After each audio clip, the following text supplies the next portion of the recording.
Good morning. It is October 31st. Welcome. Hope you guys had a good morning, had a good evening last night, ready for the day. Market just opened. We're going to be streaming the stock market today.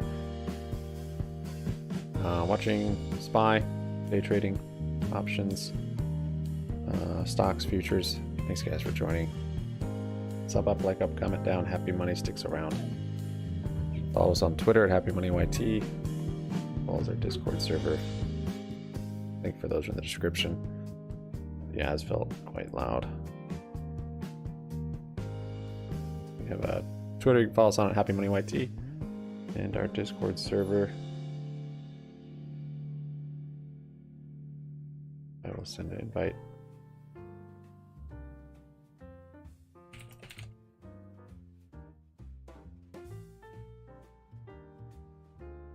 Guys, for your pre-market likes, I appreciate it. 7 of you. Alright, SPY did have a little gap up this morning. And it's almost red. What do we have up here? Like series up 4%.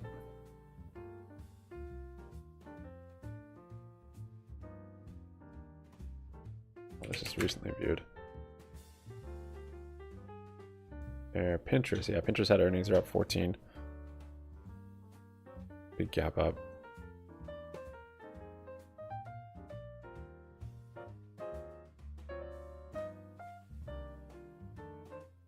Body's up 8.2. Big Nat Gas is up a little bit. Jeff Brands.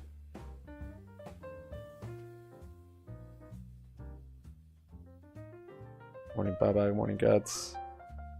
Taco Tuesday.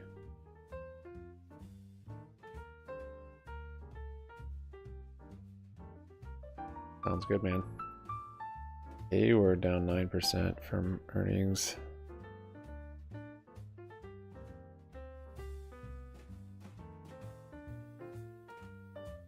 Caterpillar's down 6. Also from earnings. Yikes.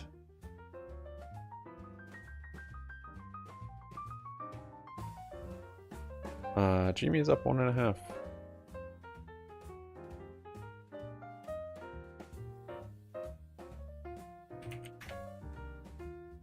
Got AMC up 2 and 17. Still have a lot of gaps to the upside to fill.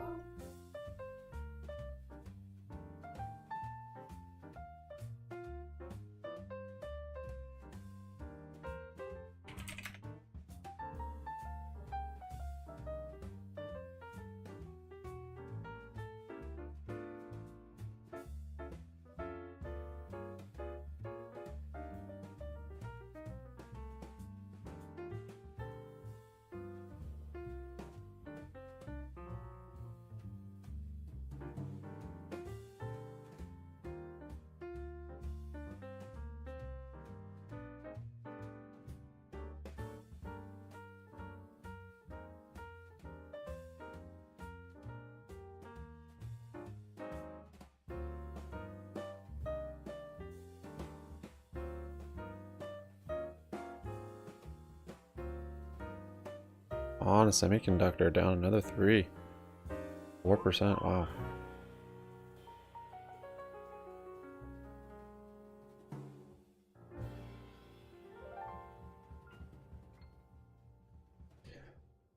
Let's see, this morning we have employment cost index came in at 830. Discord. For stock bot commands, if you guys don't know this. Bot gives us all sorts of information and data. Look at options flows, you look at all sorts of stuff. Bot. Open BBBot, you just look that up online. Get all sorts of all the commands. Employment benefits, employment cost index, employment wages, all 830. Redbook 855, and then 9 o'clock got house price index. Housing. S&P Composite, 945, Chicago PMI. and consumer confidence and $30 Fed. Texas service sector outlook. Bond auction at 11:30. Not a whole lot of movers today unless something's outside of it by a long shot.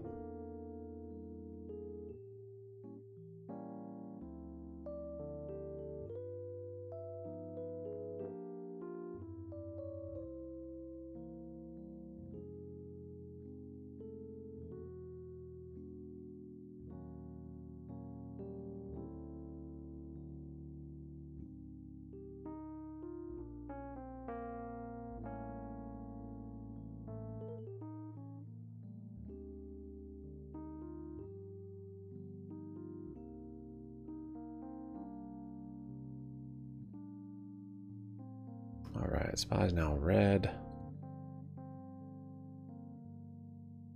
Let's fill the gap.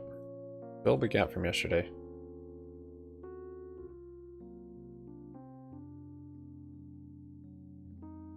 Still a gap from the day before.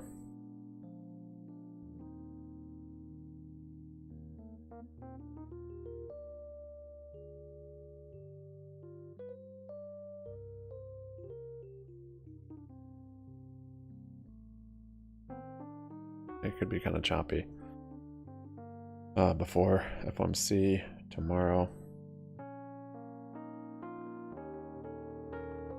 5% on GameStop, Pinterest, 12.5, still in its range though.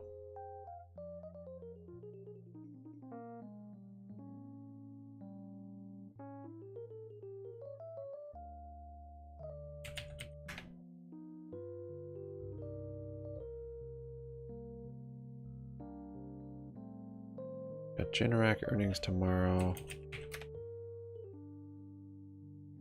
Oh, it was JetBlue this morning.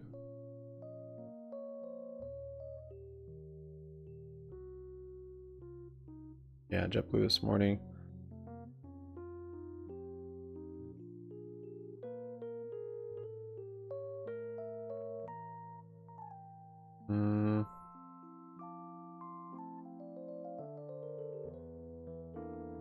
Yeah, I guess it missed.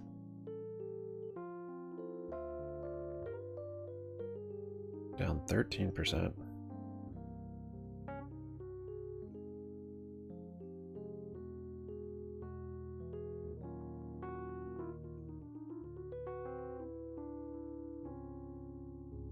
That's JetBlue at... Wow. Is it? Yeah, 2011 prices. That's crazy.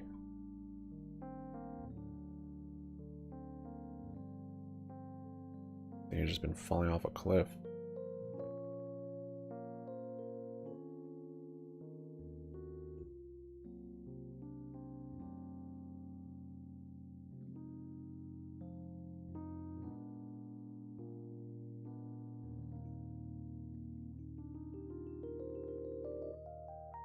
Gap down and still going, down 14%.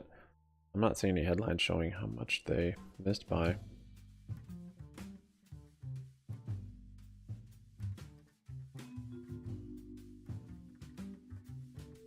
It's down 1.8.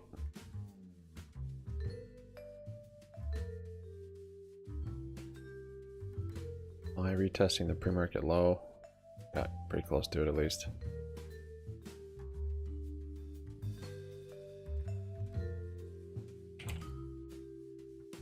Funds up 2.5. They have earnings tomorrow.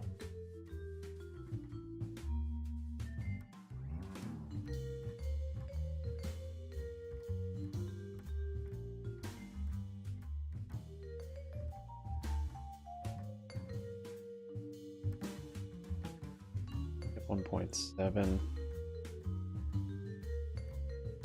Rolls-Royce is up 5.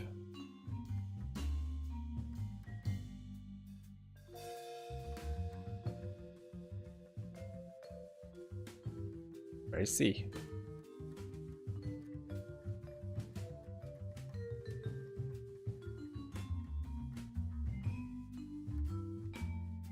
Bounce on SoFi. 3.3. I guess the earnings were pretty bad. Or no, they're pretty good. You guys are saying in chat. Etsy has earnings tomorrow. At all-time lows. Oh no, never mind. Daily chart.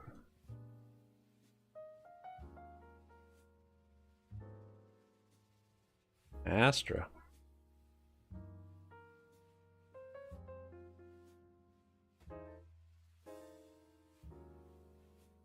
App's been on quite the rally.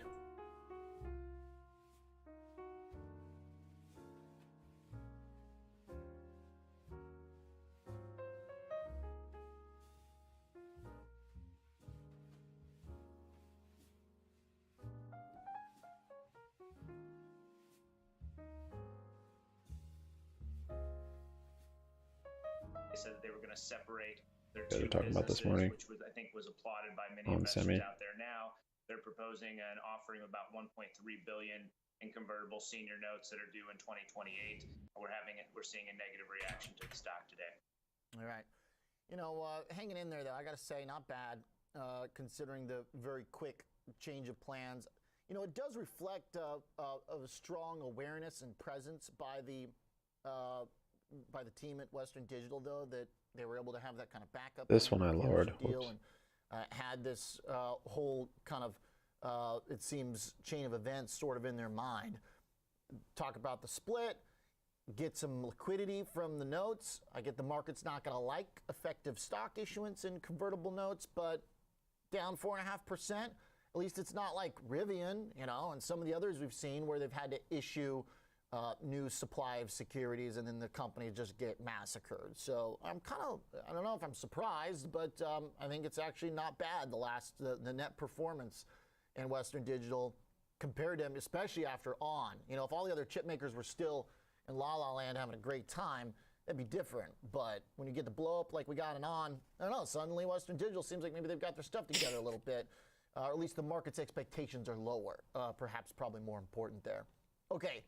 Apple, where do they fit in? Because they got their own chips now. That's right. They've got their own chips, and they announced last night the M3 Pro, or their Scary Fast virtual event. The company said the new chips will be between 40 to 80% faster than the designs are going to be the same as last year's models. Only they're going to have the new chips in them.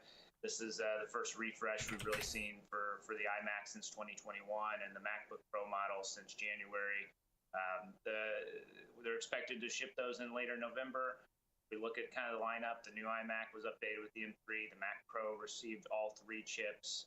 The entry-level 14-inch Mac Pro is going to have the M3 chip, while the Pro and Max chips are going to be available for the 14 and 16-inch models. It'll be interesting to see what sort of impact this is going to have, especially going into the holiday season. We've got earnings coming up for Apple. And I think, there's investors out there that are certainly, they're watching this stock closely and they want to know more as well about the iPhone sales and what sort of expectations we have going into Christmas. So they're saying these are going to be the fastest machines they've ever built? That's right. They said the entry-level M3, they've got the 40% faster Upwards M3 up 6. Pro, 250% faster M3 Max chip, 22 hours of battery life. They've really been comparing them to the M1 chips the most, and that's really because as people cycle through these MacBook Pros, they're probably going mostly from the M1 to the M3. But yeah, they said the CPU core processor for the M3 is 15% faster than the M2. We've seen a lot of numbers were released last night, and they're saying, this chip, it seems to be a very big deal. And I think for Apple in particular, as they've been jumping into this chip space, this could be, them really putting their stamp in this area. All right. Okay, I guess pretty cool. We'll see if it is enough to stoke sales in a way that the hardware becomes, the non-iPhone hardware becomes a mover for the stock again. Don't think it's been in a while, when it comes to like iPads and the computers as well. And what we've heard from Best Buy and some of the other chip makers over the last 6 months is that they're kind of in a down period still, trying to see the light at the end of the tunnel turn around. So I'm not sure if this is going to be, the best timing for a new product to carry the stock in that regard, but anything's possible. The Apple loyalists are just that. Let's talk one more earnings, Jeff. To come back to the report from last night, Arista-Net, as we start to think about cloud a little bit, the connection here between the two sides of tech, pretty good bounce this morning. Yeah, good report. I think the outlook was very favorable as well. We look at net income, $545.3 million. That's up from $354 million a year ago. Earnings per share beat at $1.83 versus $1.58. Revenue beat as well, $1.51 billion versus the $1.48 billion we expected. It was up 28% from last year. Adjusted gross margin stood at 63.1%. That's up from 61.2%. And adjusted operating margin came in at 46.1%, up from 41.8% last year. If we look at the outlook side, Q4 they expect JetBlue's still selling 1.5 and 14.5 billion. Analysts were looking for 1.47. They also expect adjusted gross margin to expand to 63%. Full year, they expect revenue growth of 33%. That's up from the previous target of just 30%. So pretty good outlook. I think that's a big part of the reaction we're seeing here this morning. Okay. Yeah, it looked pretty clean last night when we look at the numbers as they came out. It seemed like a pretty good little beat, and with the solid change to the guidance, because the market was kind of expecting them to just hit a wall in terms of their top line, and they raised it all in the next quarter a little bit more. So they kind of like eked out a tiny marginal bit of growth there in the expectations, which on everything else held equal seems like a pretty good surprise at this point, at this juncture. Thanks, Jeff. Great work on the tech movers.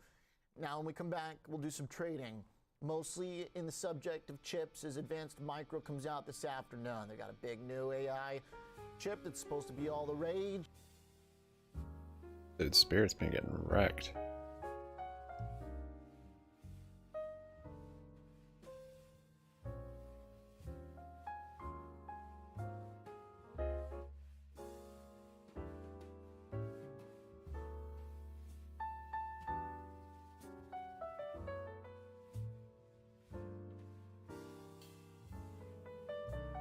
Airline shares drop ahead of trial over JetBlue deal.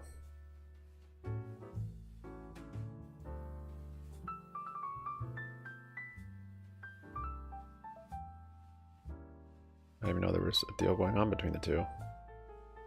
U.S. seeks to block JetBlue Spirit Airlines merger at trial.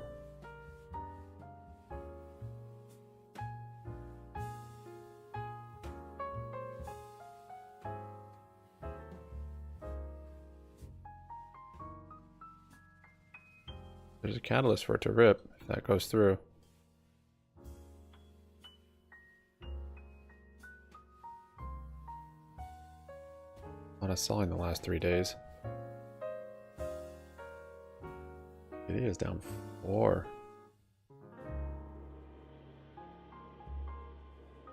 Breaking through that neckline.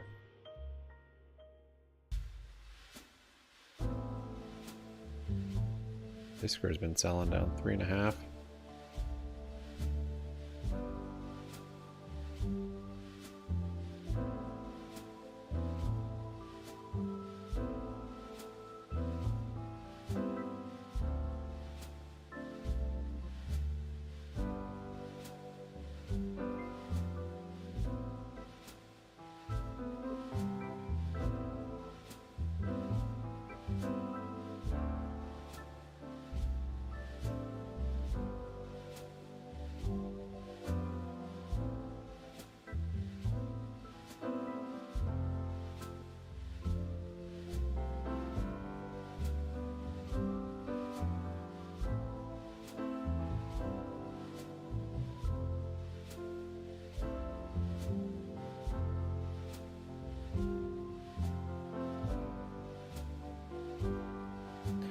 Wayfair is also tomorrow. A lot of earnings tomorrow.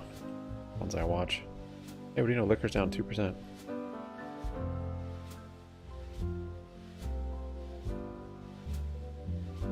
What a cool IPO.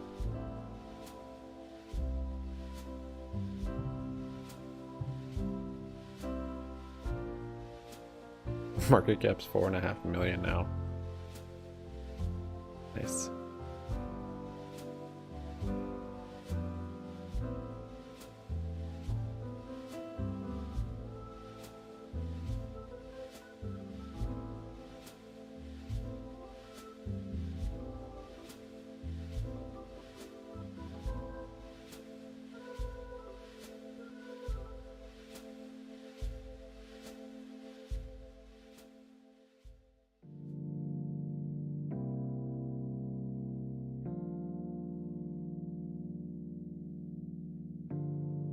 consolidating at the low here.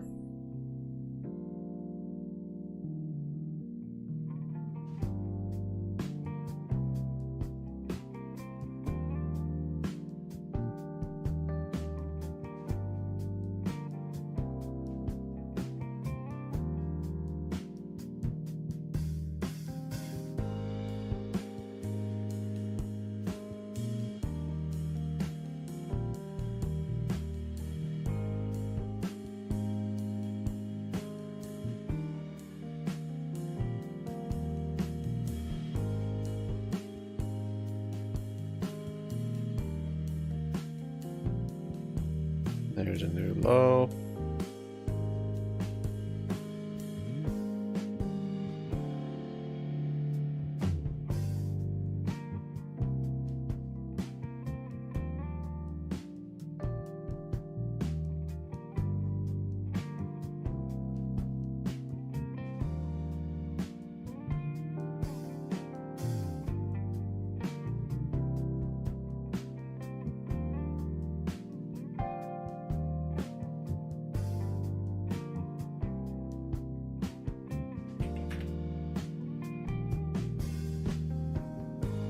GME's up 0.7. AMC's still up 1%.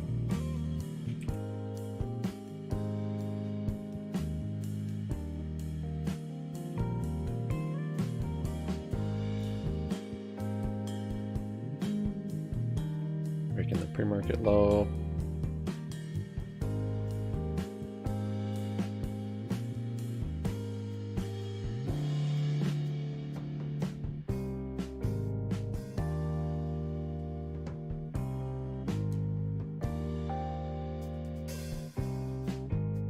Mullen's waking up. 24%. Actually kind of flattened out here a little bit.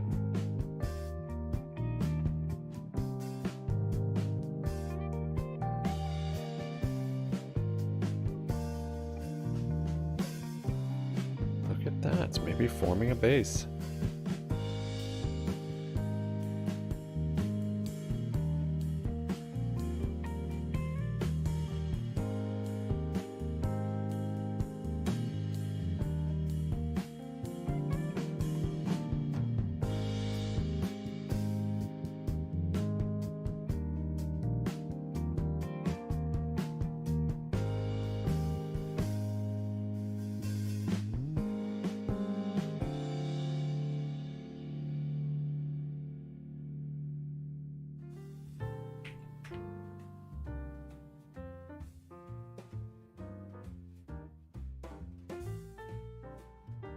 GNS is down 5.7.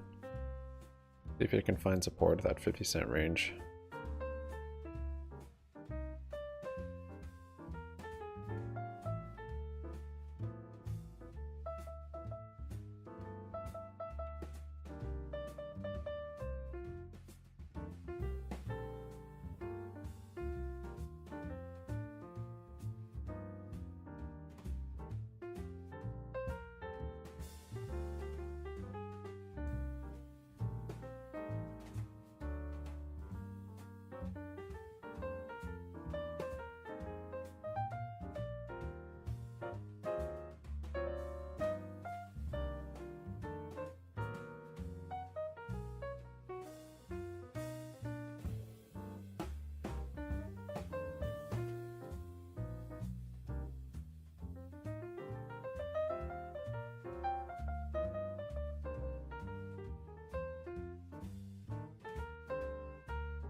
strong ability to hold a range. Yeah.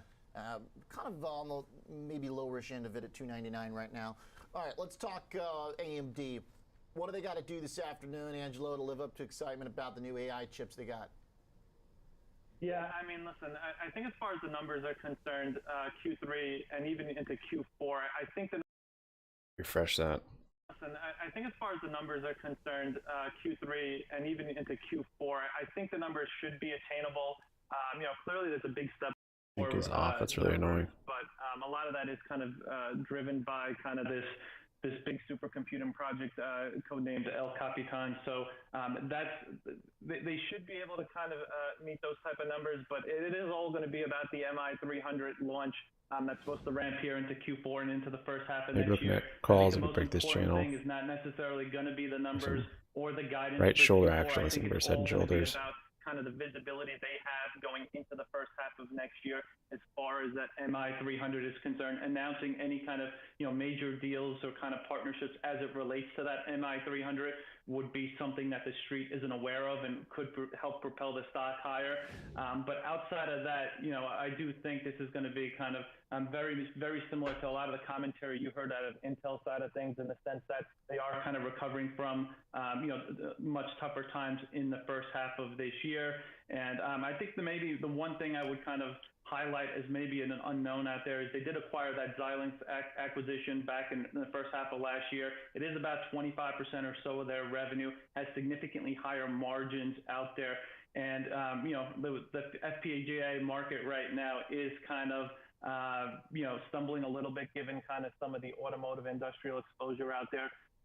So that is kind of maybe a potential red flag out there, but nonetheless, they are recovering, I think, from, pretty difficult times in the first half. Okay. Sounds like there's a lot of promise, but maybe some time to show specifics as well when you talk about customers committing to the chip. So maybe a little pressure on. Thanks, Angelo. Great assessment, and like the reminder about the changes to the financials after the deal with Xilinx. All right, Tom, what do you think? How to trade this thing? Well, you look at Intel's results last week, so there's probably some bullish sentiment out there in the market. Stock's up nearly, 50% so far this year. Intel's kind of been like an inverse trade to AMD, though. If Intel was liked by the market, I think maybe AMD's lead ain't so big. I think it's a demand story. Lisa Su will paint that good picture going into the release of their MI300 chip in the fourth quarter. That's going to be probably the talk of the conference call. But the option market's pricing in about a plus or minus 7% move, and the shares are just over $6.50 either way. So implied volatility elevated going into this report. So on the back of that Intel news, data in 2 minutes. Some positivity going into this, because the stock has pulled back from those 52-week highs. So if you think it's going to go higher post-earnings, I looked at a shorter-term trade out in the November 17th monthly cycle. So you've got basically 17 days till expiration on this one, where I'm going to buy an unbalanced call butterfly, where I can offset some of the costs on a bullish type of strategy here. So buying one of the outside that channel calls, selling two of the 102 strike calls. They want to wait for bottom of the channel to go calls. Spot that the option market's pricing in, and then buying one of the 104 strike calls. So in essence, you're buying a $7 wide bullish call vertical, offsetting some of the cost by selling a $2 wide neutral to bearish call vertical against it to offset some of those costs. Paying roughly about a $2.30 debit. There's your risk on it. You can see from this risk profile, break even 97.30 over the next 2.5 weeks. That's about 3% above the current share price. So you don't need that monster move, but you can see from the risk profile here, the apex of profitability right at or near that 102 strike. That's about what the option market's pricing in. But even above that 104 strike, Oliver, still going to be about a double on this one. Profitability comes down a little bit, but by unbalancing it or making a broken wing butterfly, you only have one break even, all to the upside. This is a bullish type strategy going into earnings, but it's not a pure earnings event because you still have 2.5 weeks till expiration. All right, so you get a little breathing room on the other side of today. Thanks, Tom, for the trade. We're in hour two. We got economic data, Chicago PMI, and consumer confidence. Then we talk NVIDIA next. Be right back.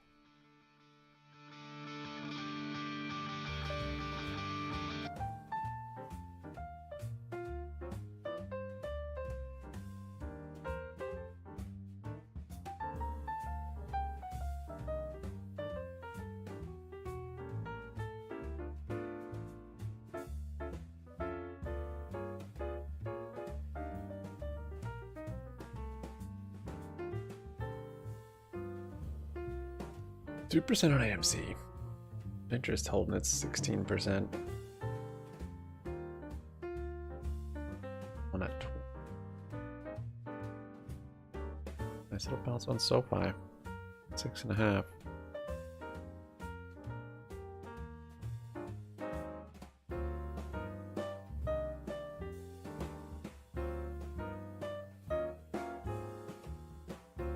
Morning, Hamza.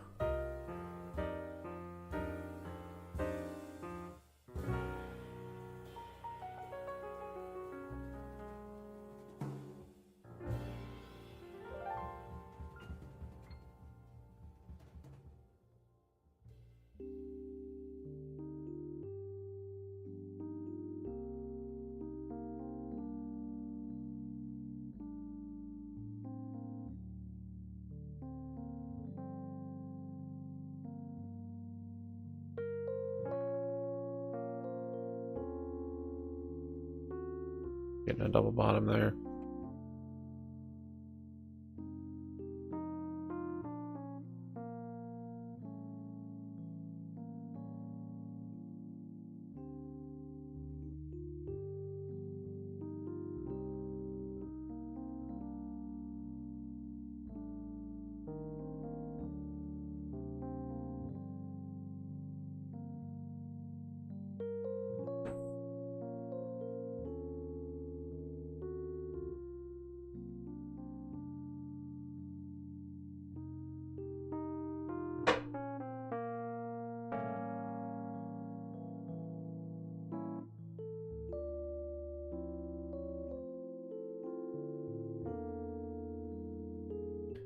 We're having a few calls. Starter.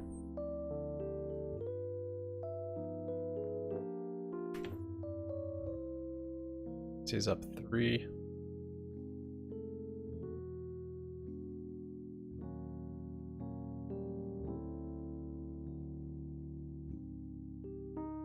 See, the high from that last bounce off the bottom was 11.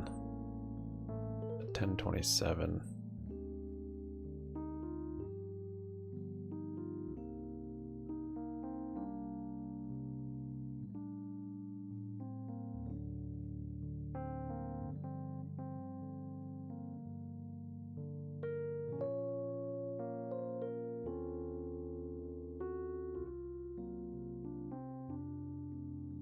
$10.35 is a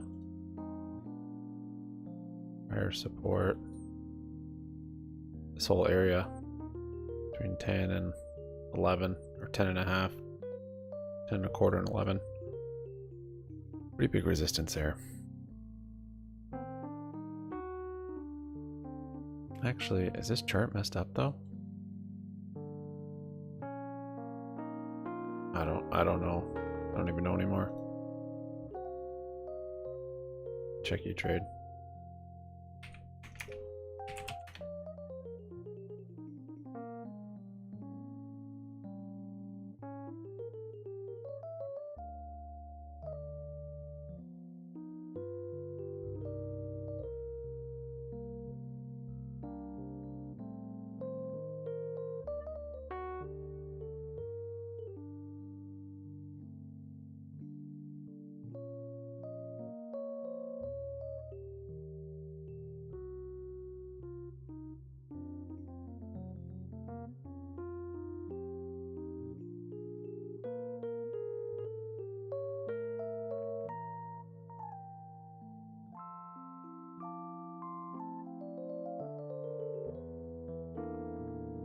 I think the Weeble chart's wrong on this one too. Gosh, that's super annoying.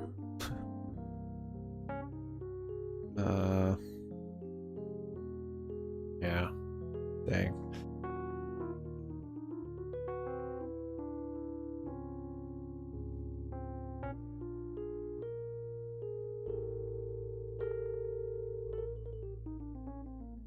Why don't they fix this?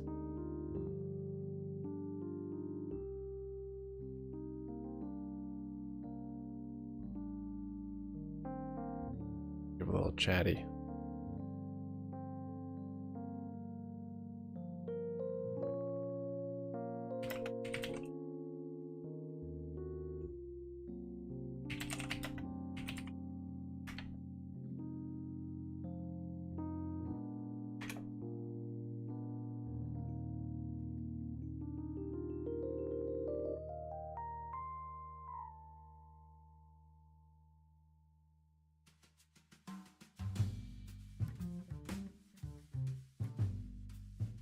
see it here. Back in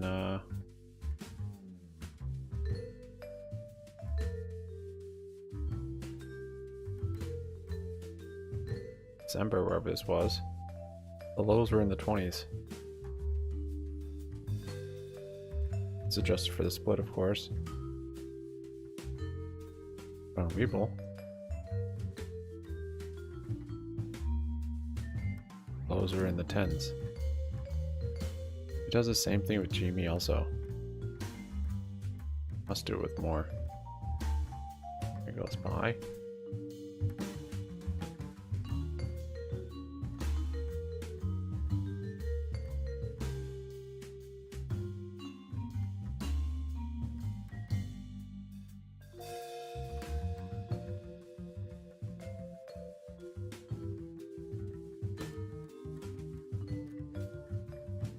Selling one there at VWAP.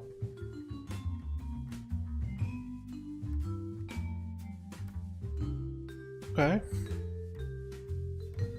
This is a small position sizing. Given it's early morning and I don't just scalp.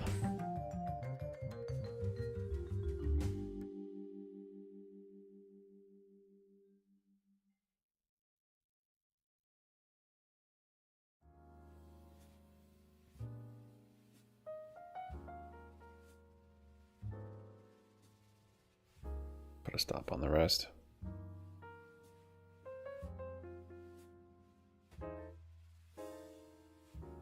Let's see. 11, 13, 14. Depends on that.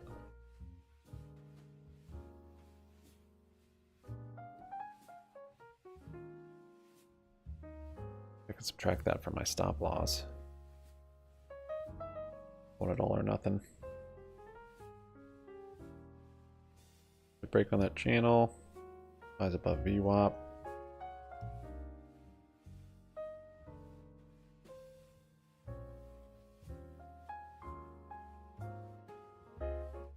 Could have added on this break, I suppose, but I don't want to be adding this early. And with the small position sizing. Morning, Hamza. Baba bot puts.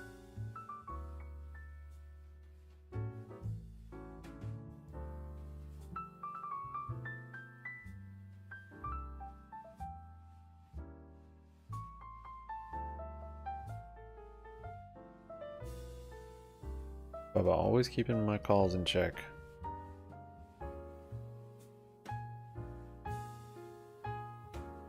Looking at the foundational structure of these new large language models or these AI models in itself, you have to think about the fact that maybe enterprises may want to buy these particular systems themselves, up and handle here, house it and build out their own data centers, or they might utilize a cloud service provider. And some of the bigger ones that are out there are obviously AWS, it could pull back more Google, potentially for that handle. Microsoft. And if Microsoft, Google, and AWS are the only big buyers that are out there, I think that could break a VWAP here though. A little bit of headwinds here in the near term when it comes to trying to provide these chips to these companies, because pretty much all of those competitors are really looking in-house to try to be able to beef up their own that would be the next GPU resistance. Broke that with some vengeance. What NVIDIA has, or have something a little bit better. I think the AMD story, though, Oliver, is probably going to be more of a bullish one because they haven't brought anything to market as of yet. We do expect that they will give us an update on that in this earnings announcement that is going to be coming up, and then also update us on their ramp-up strategy for 2024. And the market really hasn't priced that in. If you look at the stock performance for the most part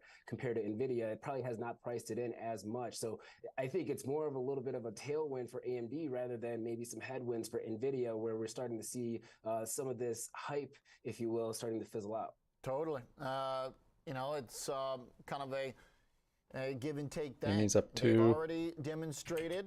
And so there is that kind of comfort that investors can have for NVIDIA's products longer term.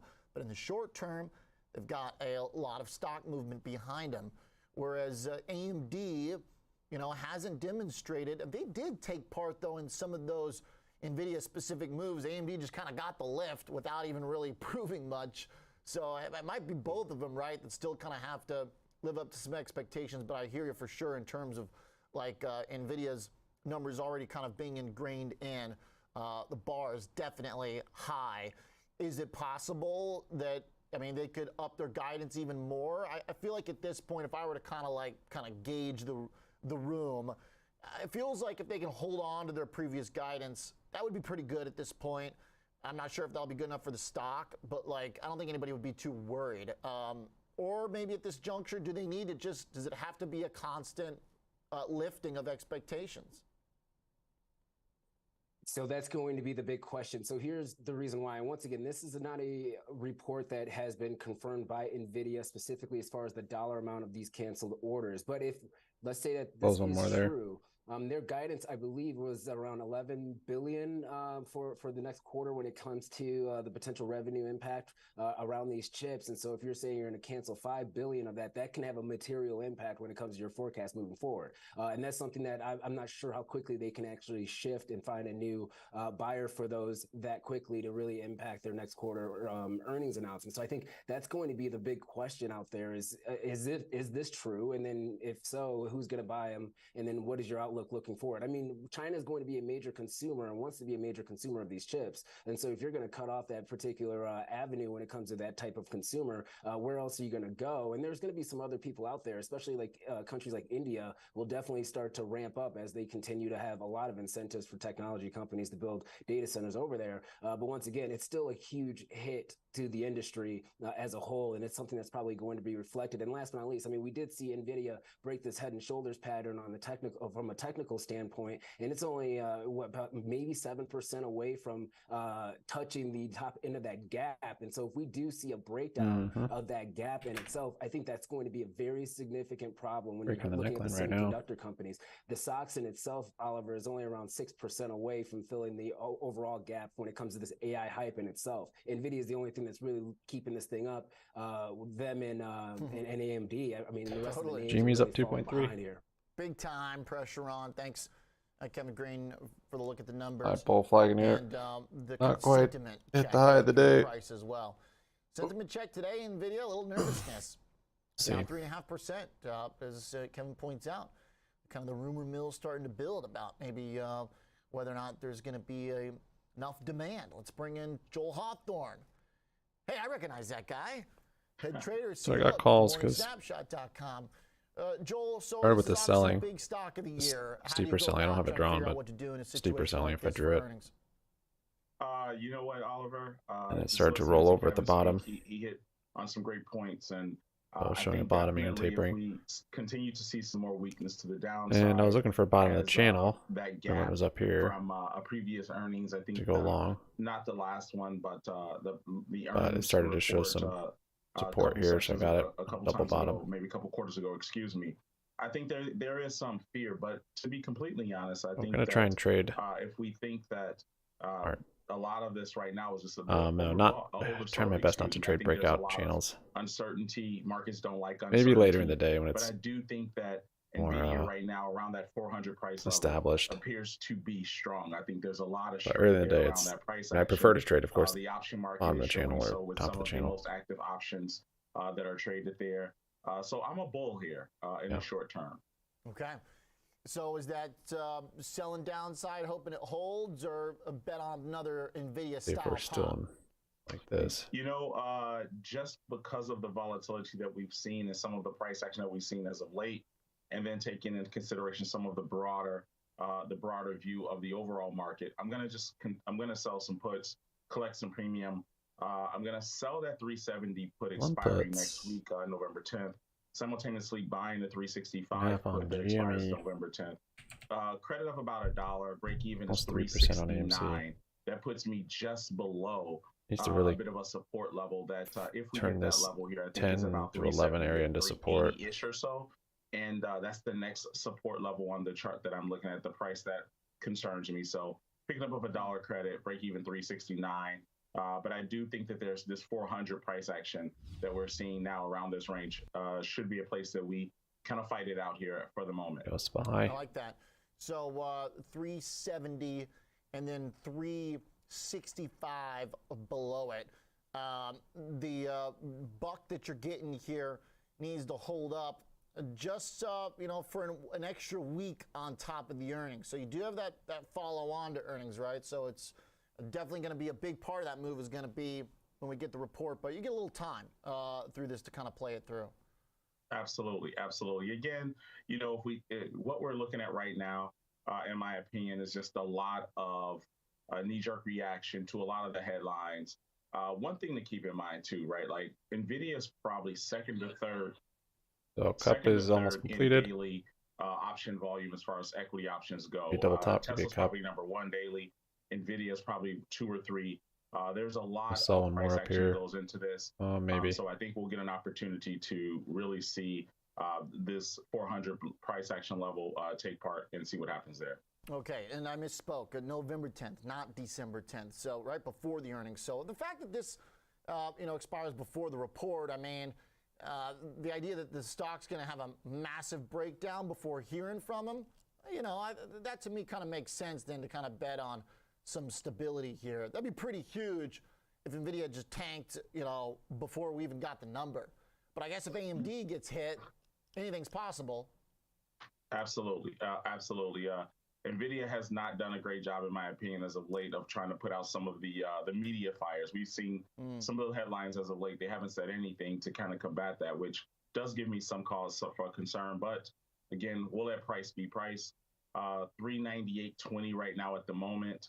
Broke down to a low today of 392.30. So we'll see what happens. But definitely, I think 369, just below that 370 mark, anticipating that can hold for the short term. All right. Okay. Like the trade. Thanks, Joel Hawthorne. All right. NVIDIA not putting out the media fires. So well said. And in line with the message from our man KG as well.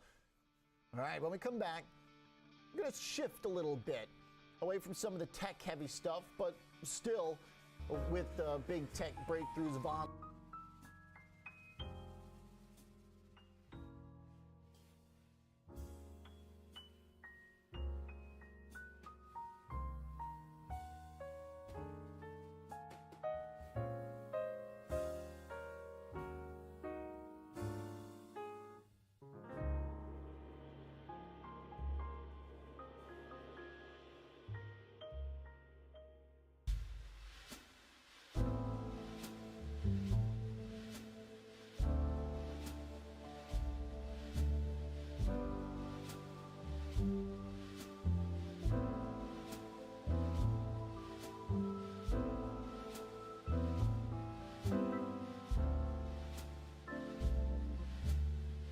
Maybe form a handle here. Can spot the entry. I'll maybe average in.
Okay, spine.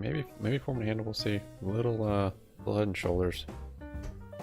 You can't break out of that.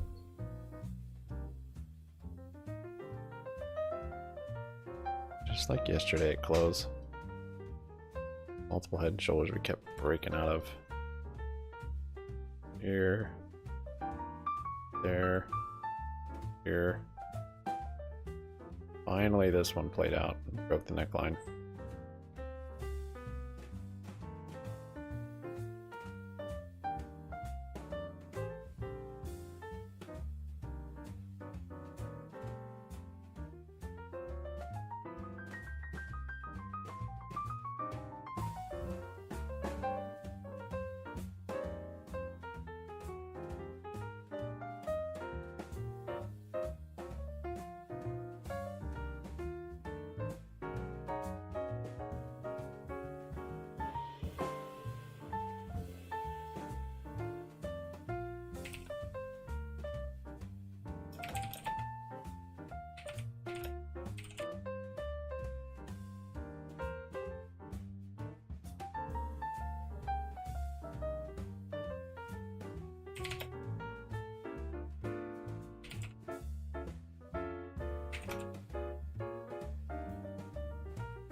%2% on AMC, back to VWAP.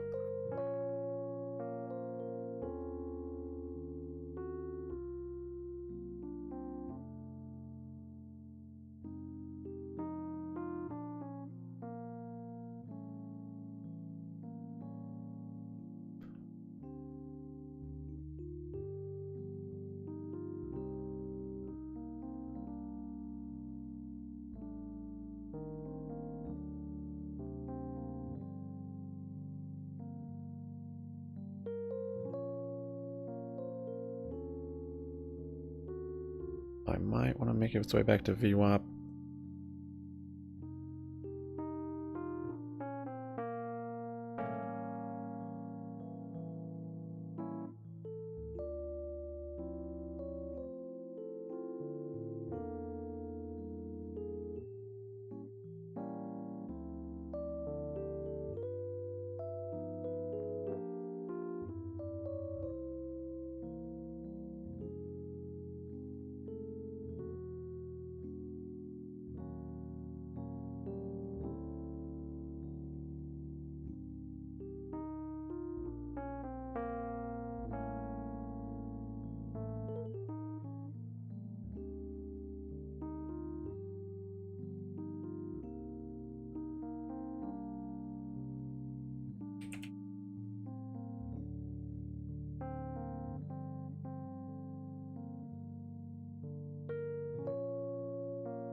The strike here in the US, IMAX isn't going to be impacted as much. They're focused on blockbusters. They're focused more geographically outside of North America.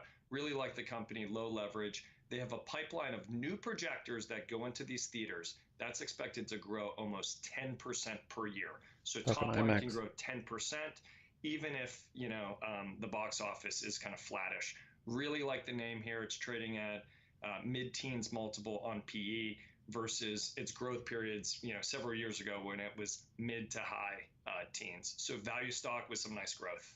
All right, nice. Thanks, Chad, very much. Helpful. Chad Thank you. Absolutely. Nice 60-second drill on IMAX there. Managing Director, Gaming, Lodging, and Theaters. Important. Usually we kind of get stuck at the first two, gaming, lodging, but this time we made it to the theaters. Coming up, Chart Master. Got a little Barbenheimer ourselves. I like their ticker, too. Ducat, Jenny Horn. Taking us Always a through good reason some to of the charts invest. and earnings we haven't hit yet. JetBlue's got a fun one. That wasn't rad. Corp, not Rad's the so best fun ticker. One. Oh, yeah, I want to hear about JetBlue.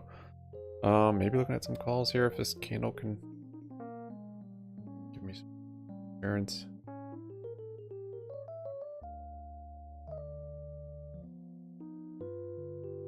Got some more calls.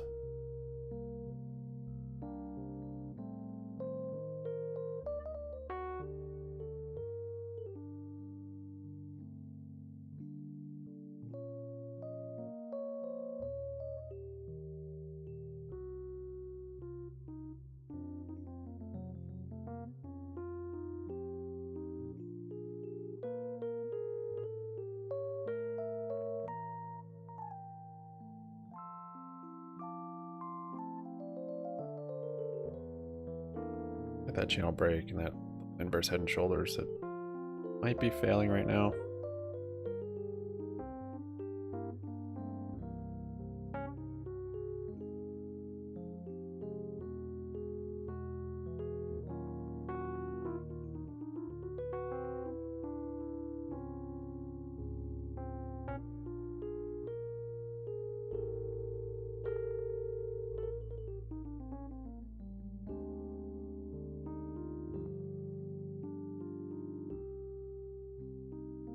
Out of those.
cents per share, so that was also worse than GNS. expected. And now going forward, they expect to report an adjusted loss of around 55 to 35 cents a share versus estimates that had only called for a loss of around 15 cents a share. Ooh, that's pretty bad. If you miss across every metric in this market, you have companies that have reported, I mean, Delta, United reported Twice really as bad strong as third quarter expectations. results. Their shares still sold off. So the fact that this company missed and it gave disappointing guidance, I mean, I'm like, no wonder we're seeing such a massive move to the downside. I guess to the extent There's you would VWAP have guessed, on but SPY. it makes sense to me based on the other airlines who we've already all Flushing heard through from. VWAP, eh? Maybe the Department of Justice will feel bad for them and let the deal go through. But actually, when we're kind of in the middle of this pseudo-travel boom and they're losing money and the shares are getting crushed and the financials are a mess, kind of like argues that maybe the discount model is not so great to have, so perhaps maybe it makes sense for them to combine. That's kind of the existential thing. Earnings specifically, and then the chart here, Rick, I mean, what does there say? Like the rate at which we're going down?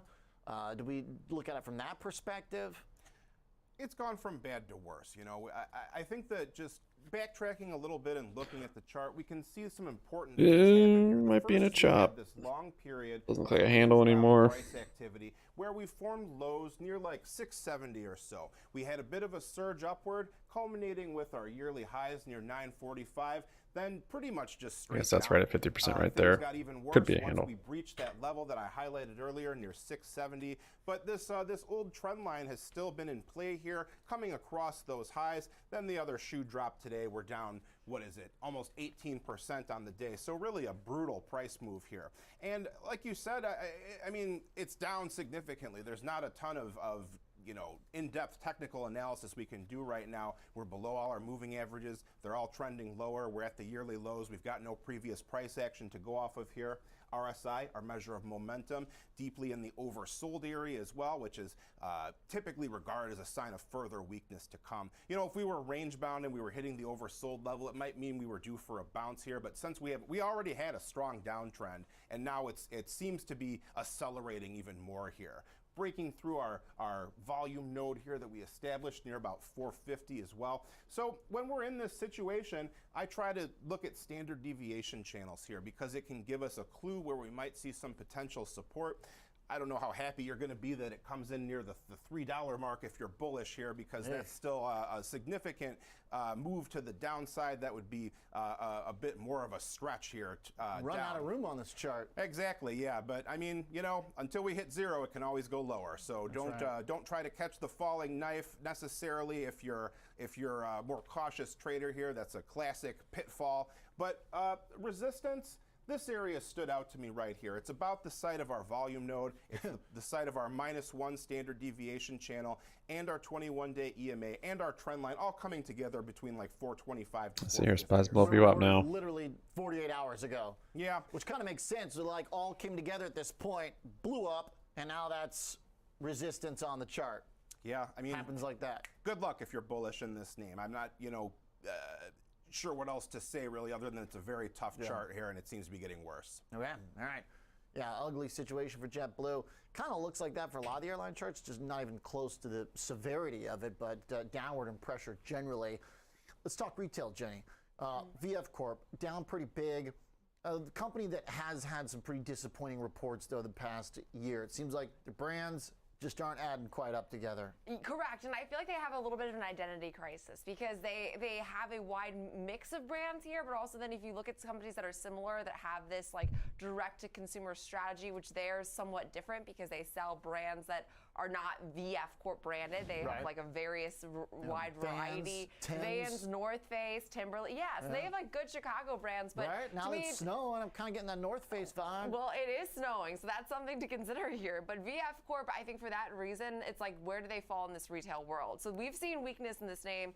I mean, pretty much underperformance all year long. Also not cheap. So in terms of like the argument that we're seeing people spending on services like a JetBlue, for example, over goods, I don't think that obviously helps their case, but down 10% today. We're also seeing analysts, I mean, just continue to trim their price target on this name.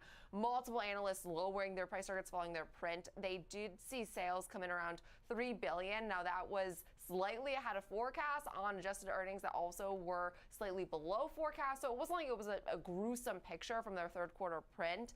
But all in all, they have right now seen continued, I'd say, just like a lack of brand awareness. Even their company's CEO said they've been spending time with their brands and they've been working right now on developing a stronger conviction about their significant potential, was the words of their CEO and president. So to me, that also says he is working out the brand identity crisis that seems like they have. But they did withdraw their full year revenue and earnings outlook, now expecting free cash flow to be around $600 million. That was down from $900 million. So the fact that they see this persisting, not read as well. And again, the retail trade has been like the winners and losers. You have your clear winners, your clear names that are dominating, like Urban Outfitters, Abercrombie and Fitch. What they're doing well right now, I think, is they're almost like a mini mall where you take the concept of a mall, you put it into its individual store. VF Corp to me still operates in like a mall type setting, and that's going out. I've been saying the death of the mall for years now. It's coming. Yeah, for sure. And I like the way you put it, that it's not like the most gruesome like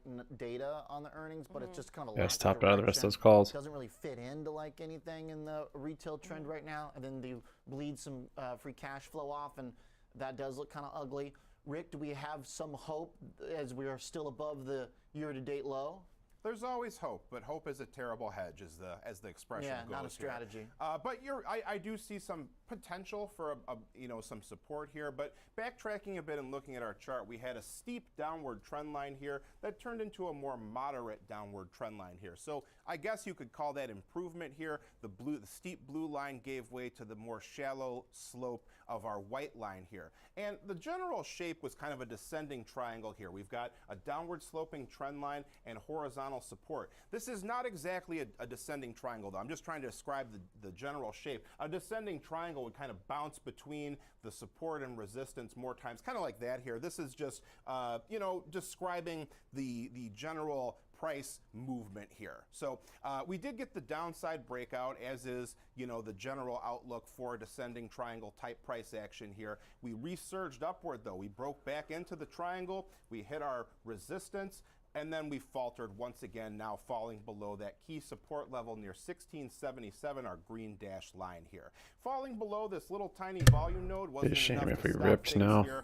Not enough to Ready slow to the stop bleeding. again. RSI trending downward back up in to bearish VWAP. territory below 50. The positive thing is that we haven't hit the oversold area yet. That would be another difficult situation for the bulls to contend with here. Okay. But to zoom in a little bit, look at our support and resistance. Once again, standard deviation channels here. But the one that's important is our linear regression line, our blue line, our line of best fit. That would be support near 1511, and then our Literally lows like on near this wick. 1677 for resistance. All right, so $15 for dear life. See if they can hold it in VFC. But boy, looks like the history is working against dip buyers here.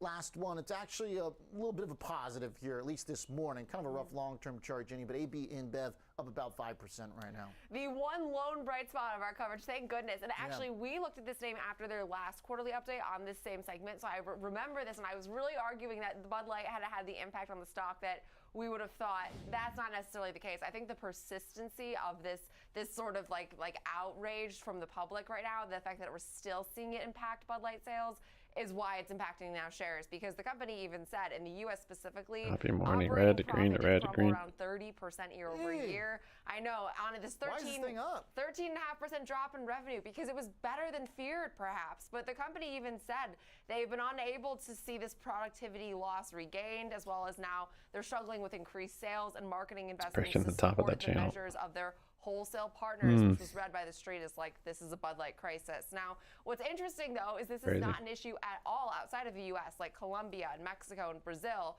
where they're still seeing Bud Light actually remain relatively strong. So I thought that was somewhat interesting, the way that this has impacted the U.S., the domestic part of their business, quite substantially. Right. I mean, we've got the biggest media megaphone here. Well, exactly. And it's like, just drink Bud Light, get over yourself. But I think the fact that the results were worse than, or better than feared, is what's so huge about the move we're seeing to the upside today. I've still just been surprised that people need a reason not to drink Bud Light. Okay. Well, no kid. That's actually the best point of all. Yeah, I guess I'm a Kevin Hinks guy. Miller Lite with the glass ice. Hey, Rick, what the heck? Hit us with the balance here. Mean anything? Well, Oh yeah, it is that's right. He breaking likes his through beer an with interesting ice. level here, this downward sloping trend line. This is a much better example of a descending triangle. We talked about this a little bit in our last chart, but you can see multiple tests of our downward trend line, multiple tests of our horizontal support level. I'll get calls if we so retest we did this eventually break bottom to of the the channel here. downside here, but we've gotten I won't be so a bit fortunate of a though. bounce with earnings. We crossed above our 2 moving averages. We're crossing above our volume profile point of control here. It is kind of interesting that this controversy basically marked the high water point for this stock here. You can line April 1st was when the controversy began. Now we're down 15% from that point here. And really, I think that there's a couple key levels on this chart here. The first is these highs. We have a bit of a range we've carved out here near about 59. The second is the low area right here. I thought that 53 looked important here. 53 and 55, this red dash line as well. Some boundaries to watch to the downside. But as things are turning up more, if we can make our way above our purple 252-day EMA, that $59 mark is the next point to watch. RSI trending upward here, breaking above the 50 midline, making new relative highs as well. Watch to see if we can cross into the overbought area above that 70 threshold if things continue. Okay. Yeah, interesting little move here, kind of, actually, when you frame it that way. So maybe a little potential for things to turn around after some support formed at 53 bucks. Thanks for the charts. Thanks for the rundown on the numbers, Jenny Horn. Rick Ducat coming up. We got another one on the downside this morning. Chegg. We'll shift over into another sell-off here. Back to the downside. Wow, 13%.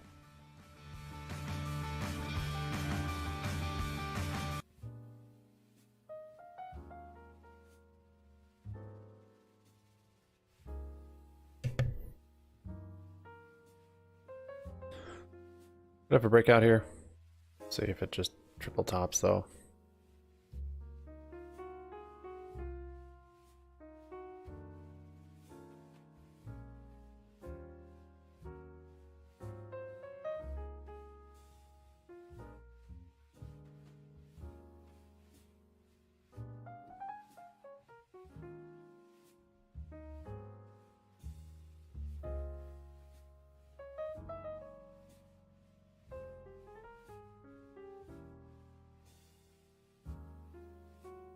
I got some butts.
After earnings, the online education company actually beat on both the top and bottom line, but it certainly isn't impressing investors, and it's not because the expectations were too high. I mean, this is a stock that was a tight stock in now these down puts. about 70% year to date, so it Little was gambling, already just going for a triple top. heading into these numbers, but it did swing to a loss in the third quarter. The lows were higher, and these inverse head and shoulders. Per share.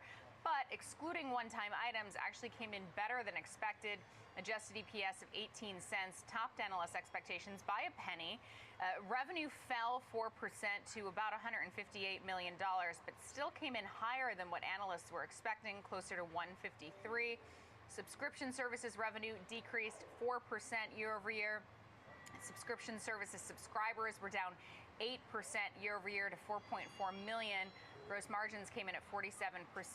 Chegg did note that it started rolling out its AI-powered user experience, the Personal Learning Assistant, which it says will expand its opportunities to serve more students in more ways at a lower cost per customer. Obviously, there's a lot of question about what ChatGPT means for a company like Chegg.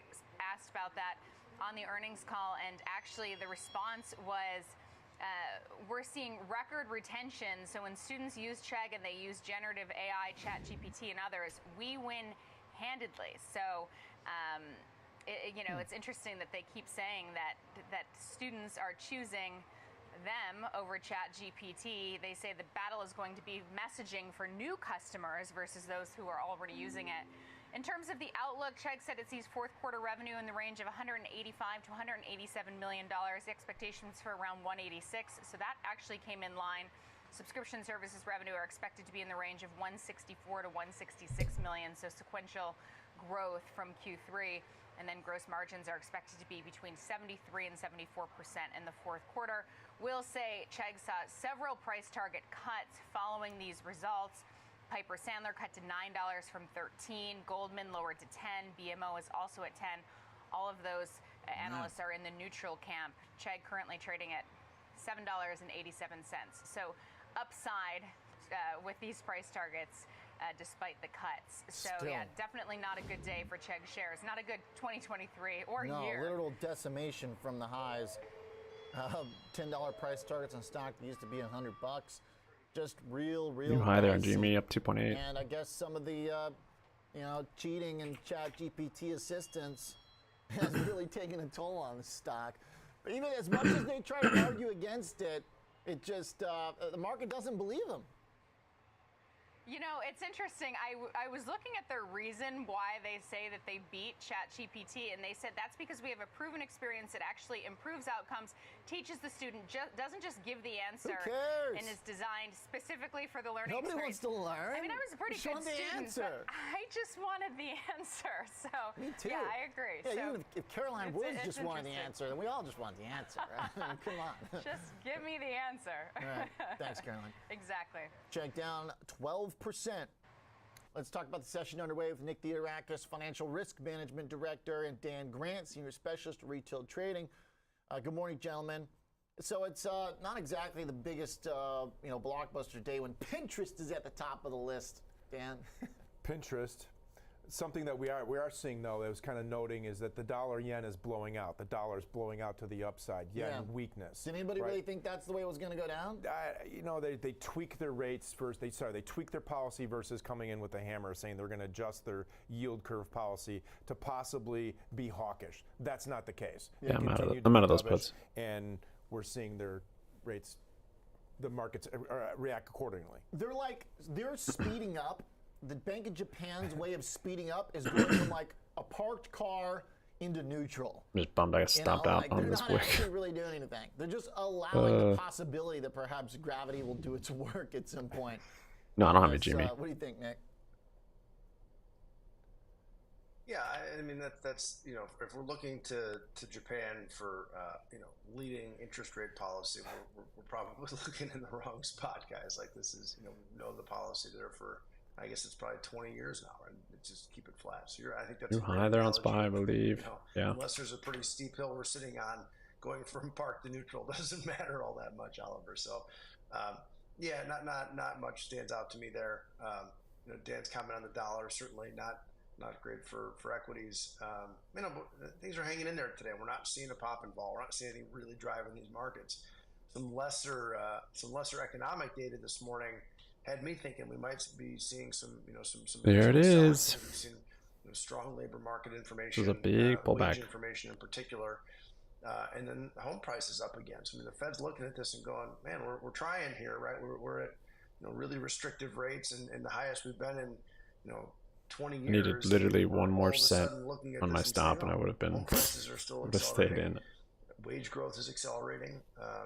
It's just not having the impact yet. So I think you couple all that together and you take that global interest rate picture. I mean, higher for longer is here, and so far today, at least, equity is taking that in stride. Okay. The dollar staying firm with all this stuff happening, I do think is probably one of the more important things today, Dan, because our data was a little bit soft here. We could have easily seen a dollar drop as bonds firmed up and yields drop, but it didn't. Now, the dollar hasn't broken out recently either, but the fact that it's holding its own here, the Europe data was weak. Yeah. Japan's efforts are kind of, at this point, still marginal.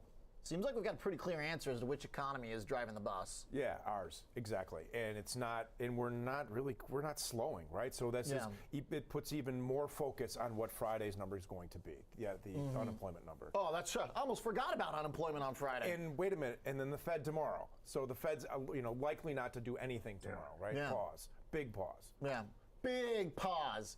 As big as pauses get. Pause. All right. The higher for longer pause. If we reject the top of this channel, hey, Nick, we got about a also minute might here. align with pre-market high, Apple, or 16, 98, like or 17. All of them are bouncing off each other.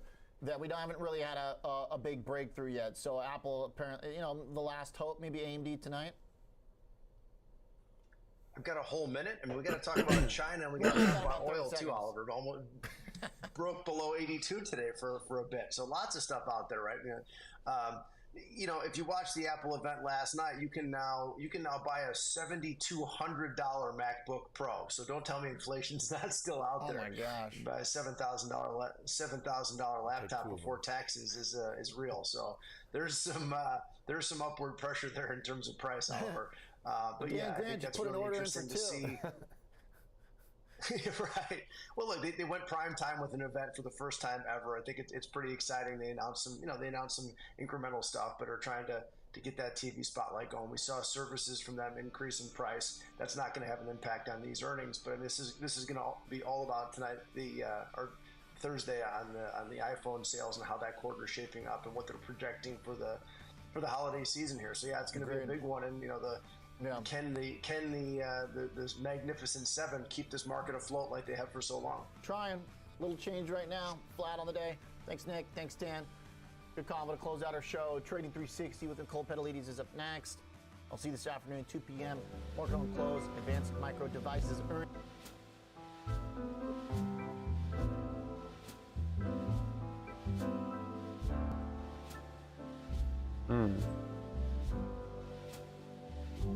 Didn't make it to the top of that channel. Might be starting to taper at the top here also. More chop, more liquidity being built.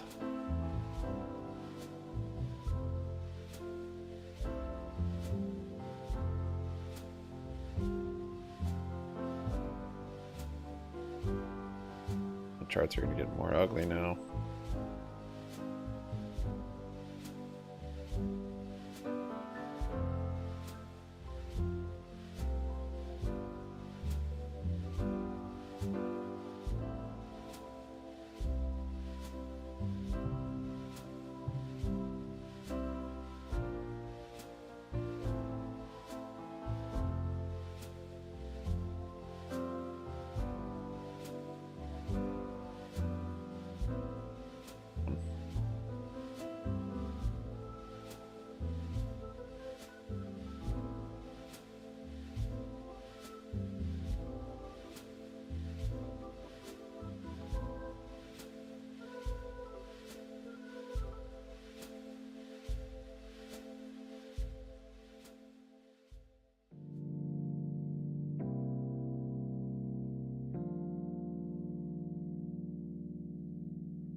Coming up on 11 o'clock.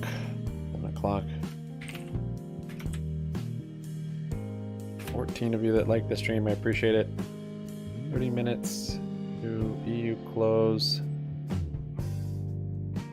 I think we have a bond auction. That's all that's basically left today at 1. The holding a 3%. GME 3.6. Back into the 13s.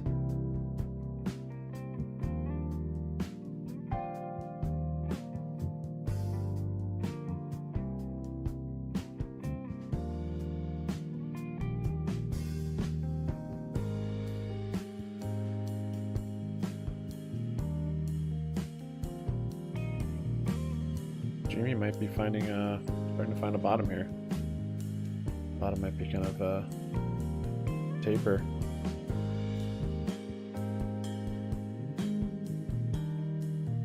That, now this. That is neat.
see you, markets correspondent.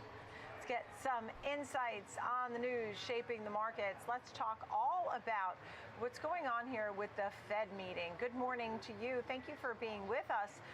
Tell me about your thoughts on any surprises ahead. I mean, everybody really thinks that the Fed will do nothing, right? I mean, that's sort of the bet. Your thoughts, Thomas Martin.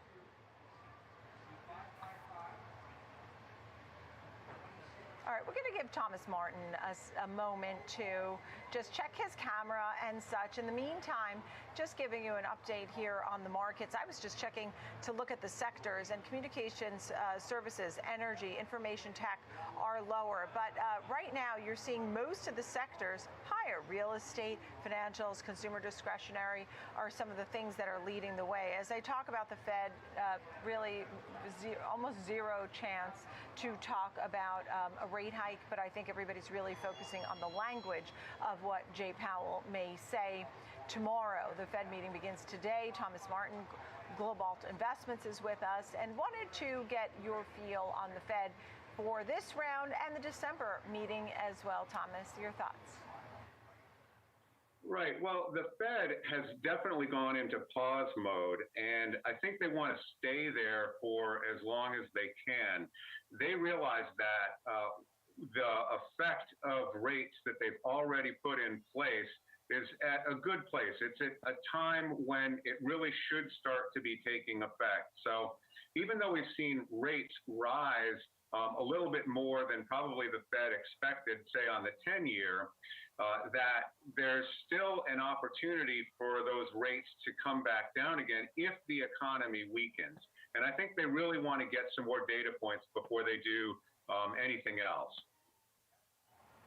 I mean, this really could be the end of the rate hike cycle, don't you think?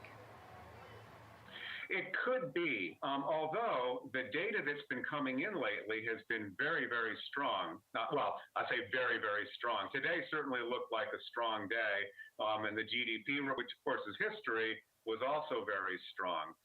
But, you know, participants keep on worrying that these rates are going to have a negative effect. And we are seeing some evidence of that in mortgages and commercial real estate and car loans, et cetera. But just the resilience of the economy has been incredible. And so that's what people are waiting to see. What's the push and the pull between those two things? The Fed, if they have a problem, if the data keeps on coming in strong and they pause for the remainder of this year, they may have to signal something about 2024, which is that no rate cuts in that year, or only one rate cut.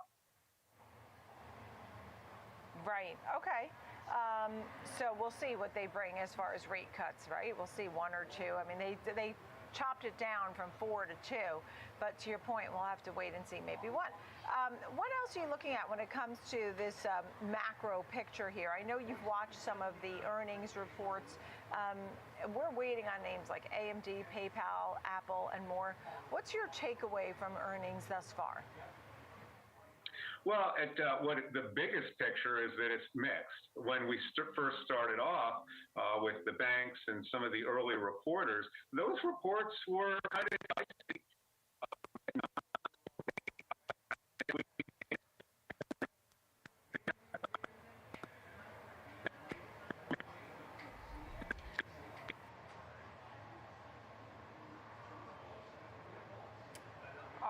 Thomas Martin, thank you for all of that. We're just going to take a quick break, and we got you covered throughout this hour with the big three. And Charles Moon is standing by. He'll give us some trades on names like CrowdStrike and Micron, Chewy, and later we'll be talking more about those global payment stocks. Coming up here on Trading 360.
AMC at 10:30 up 0.3. Got GME up 2.9. I just building liquidity all over the place.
Pinterest holding 17.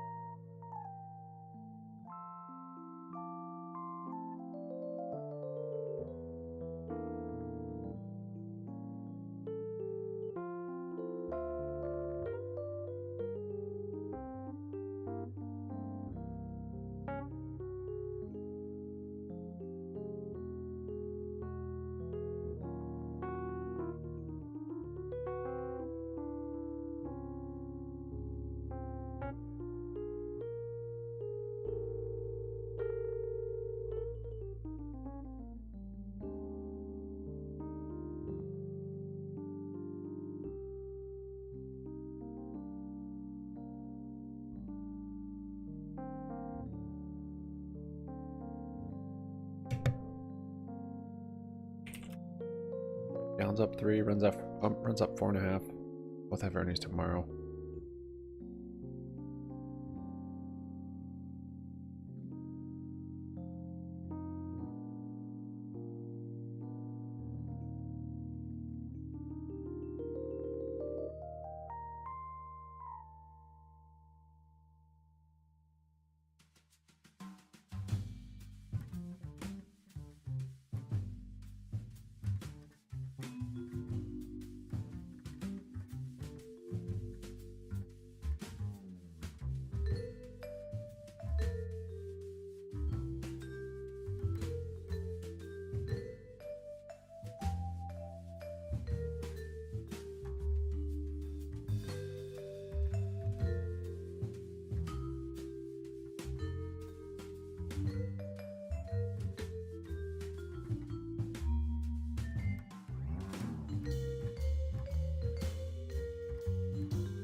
level. I think that they get back to 190 or 190 quickly, especially if this market moves higher. This is one of those names that not only will bounce, but has that upside momentum to really, really turbocharge up to these levels and potentially keep their uptrend going, breaking out above that 192, which is at the 52-week highs. CrowdStrike is one of these names that I would definitely be watching if this market gets bullish. Okay, so he's watching that high of around 192, Ben. Your thoughts on the chart today? Well, I think Charles summed it up very well. The one thing I would add is that the recent selling that we've seen is not what the bulls were looking for, but to his point, that 170 level held. I'll show you exactly why that was key when we get into the bigger charts. Let's begin with the short-term weakness we've seen, which again could be just presenting another buy opportunity along this longer-term trend that we've been into the upside. But first and foremost, I got a more granular short-term chart here, and you can see that we formed a bit of a double top up around that 184 level. That's going back to last week, and then since then some selling that came into play, some weakness, some areas of value that formed at lower and lower levels. But you can also see a series of tops that came into play here, right? And each one of these has failed here. So again, kind of along the lines, the market has established this downtrend short-term. Picking up some I want to puts. point to in the fact that in this longer-term trend, we actually kind of stopped this 175 level, well, right at a key area. Now, again, not what the bulls wanted to see in terms of this most recent short-term weakness. And the last time we looked at CrowdStrike, we had actually established that we were forming a bit of an area balance right around this 185 level. So you can see that we've taken that out, right, below the lower extreme of that range and kind of working our way back into the balance that we had recently formed around 166, but not below that, again, 166, 170 area. And so what I went ahead and did here was just kind of took out a fat crayon and looked at this as maybe a little bit more of a wider range area of balance that's forming. And in that instance, we're talking more about 182, but still want to see it above 166, no matter where you stand on this one. If you're looking at a bullish I'll add to it if we here, break taking this a look, another step back, and why I think again that this one is larger time that frame bullish support. narrative supported by the chart here, right? Yes, short-term weakness, but each time that we've seen that in the past, and we're going all the way back to the beginning of the year, it's been a buy opportunity. You can see migration of value to the upside here, Nicole, pretty well-defined trend, bottom left to top right. And again, this recent weakness that we're seeing, holding above this 170 level, but I think even more significant, maybe 166. So this is still very much feeding into that bullish narrative that Charles just laid out. Look, and you know, he does. He feels bullish on the group overall and thinks if this market has some room to the upside, CrowdStrike is it. Right, Charles? Absolutely. And you can see that their peer companies are holding up as well, with maybe the exception of Cloudflare, which is reporting this week. And that's going to be important as well, because if Cloudflare reports well, that could also be a catalyst for these stocks to move higher. Palo Alto, Zscaler, they're just all holding up. And, you know, again, in this environment where, you know, growth stocks, tech stocks have been severely punished in the last 2 months, these names are really standing out to me. And Jeffries, by the way, has a buy and a 225 target that they raised that from 170, and that was on the 19th of October. CrowdStrike was also named Cloud Security Leader in Frost & Sullivan's, this was just on the 30th, yesterday, Frost & Sullivan's 2023 radar. So that's some good news there. Let's turn our attention over to Micron. Your thoughts on Micron today? So Micron in the last 5-6 months just swinging very aggressively, extremely volatile, weeks where it rises, weeks where it drops. And it's really just been kind of in this $10 range from like around 62 to 72 bouncing around. But with the recent weakness in semiconductors, especially, you know, seeing the leaders like NVIDIA and AMD falling over, Micron has held up relatively well. They just came off of their 200-day moving average as key support, but that's the price that I'm focusing on right now. Now, I'm not saying that this is going to happen, but if it actually fails to hold 64 and breaks down, I actually think they're going to rush down to $60. And that's going to be that deciding moment, because if it fails to hold 60, this is where it starts to unravel and really works 10 minutes to you close. towards that major swing See if low market around makes March direction and at that point. April. And that's around that $56 to $54 price range. And again, when we look at strength, Micron could actually be viewed as one of the higher demanding names in the semiconductors But semis have been the ones that have led us on this rise up in 2023. They have been a major reason as why the Qs have come off of those highs and have been working lower. You know, if the NASDAQ ends up losing the 200-day moving average and Micron does as well, this is a huge breakout play that I'm looking for, just melting down towards that $56 price. Yeah, understood. All right, so we're watching that high there. Good point. And, you know, we were watching this group as a leader in the market and then took a breather on that idea. Your thoughts on Micron here today, Ben Lichtenstein? Yeah, very well laid out there, Charles. A stock that's been range-bound, sideways, not exhibiting a lot of conviction or well-defined trend one way or the other. As of recent, it has been stuck, and it's been about a $10 range or so. I've got it from 60 to 72. I think Charles pointed out from 62 to 72. So here you can see, again, just not a lot of conviction. We were trading around 60 back in July, up to 72 into the middle of the month. But since then, we've been mostly sideways. So I went ahead and identified that upper, that lower extreme. And with that comes a pretty well-defined area of consolidation that's forming around 66. So this is going to be an area that we're focused on here in this discussion, and in a bit of a bull trend. While you don't necessarily see it on this time frame, that's why I always say, when in doubt, zoom out. And as we do, you're going to see exactly what I'm talking about, why I think it's important to look at the bigger picture. Similar situation as what we were just talking about a minute ago in terms of not what the bulls wanted to see in terms of recent weakness. I'll get into that in just a second, but let me show you what's going on here. You can see going back to the beginning of the year, areas of consolidation. That one around 50 was very short-lived, but you can see a mature area around 60. Currently, as I mentioned, focusing on that 66 area, and as long as we hold above 60, we're still in this bullish trend since the beginning of the year. Let's take one more step back here, Nicole, and I'll show you what's going on as we add a little bit more time to this and just kind of broaden this discussion out. We were talking about 66 being significant, but here you can see as you look at this longer-term trend to the upside, this recent weakness, again, not what the bulls wanted to see, but look where we're holding here, above that 43 level, and we've started to rebound a bit, get us back through 73, adds momentum, potential upside, retest that upper extreme. This is a longer-term trend to the upside. Again, some of that weakness we've seen off the recent highs, not what the bulls were looking for, but I think it's still supportive of this longer-term trend as long as we hold above this 43 level. 66 key on those more intermediate time frames. Here you can see why 43 is significant on the longer term. All right. And last but not least, I'll get to Chewy. Is there anything you wanted to add there on Micron, Charles? No, Ben is dead on. And when we look at the longer term picture and the growth of Micron, it's certainly been one of the better names that have performed well. The only reason why I'm targeting this name is it's yet to fall, right? And if the semis continue to roll over, it's eventually going to get way down. And, you know, we always look for, especially in this environment, short-term opportunities that could turn into big-time rewards. And that's where I see that possible squeeze starting to take place. You know, it's the same case. If it breaks out above 72, it could be a huge breakout play to the upside.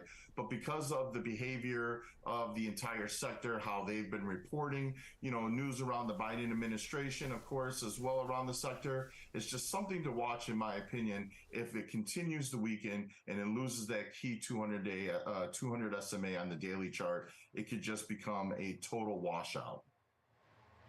Okay. And up next is Chewy, which was a pandemic favorite and then sort of fell out of favor, but then was back. I come down a little bit for a VWAP test. Even today, because you had a couple of calls today from the analysts. You had an upgrade over at Morgan Stanley to an overweight. You had Wedbush reiterating their outperform rating on Chewy. It's at $19.21. I saw a price target of $31 for Wedbush. What are you thinking here about a name like Chewy, Charles? So, you know, from a personal standpoint, I actually use this company. I love them. You know, their price points are amazing. Their customer service is even better. It's very rare that you find their type of customer service in a major corporation like they are. But from a technical standpoint, they're extremely bearish. They're almost a little overdone. And you're right. They had that huge explosion through COVID. And basically over the last 6 months, they have been doing nothing but going down almost on a daily basis. And not all stocks, right, will just straight line drop like this. But when they do, when they stop going down, that's eventually basically signaling to the markets they're starting to find a floor, and it's starting to become defined. And I use an indicator called the RSI that tells me when things are oversold and overbought. But what we also have to notice is that when there's divergence, meaning the RSI is starting to slope up, which is indicating a potential reversal while the stock is going down.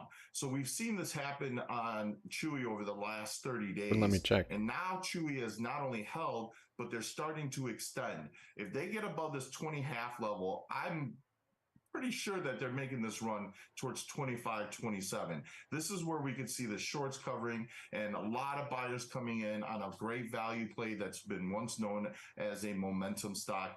This is a ground floor entry with limited downside risk and huge upside reward. This should be very attractive to both short-term traders and investors alike. This is a name that I definitely think has a ton of potential now that it's starting to wake up.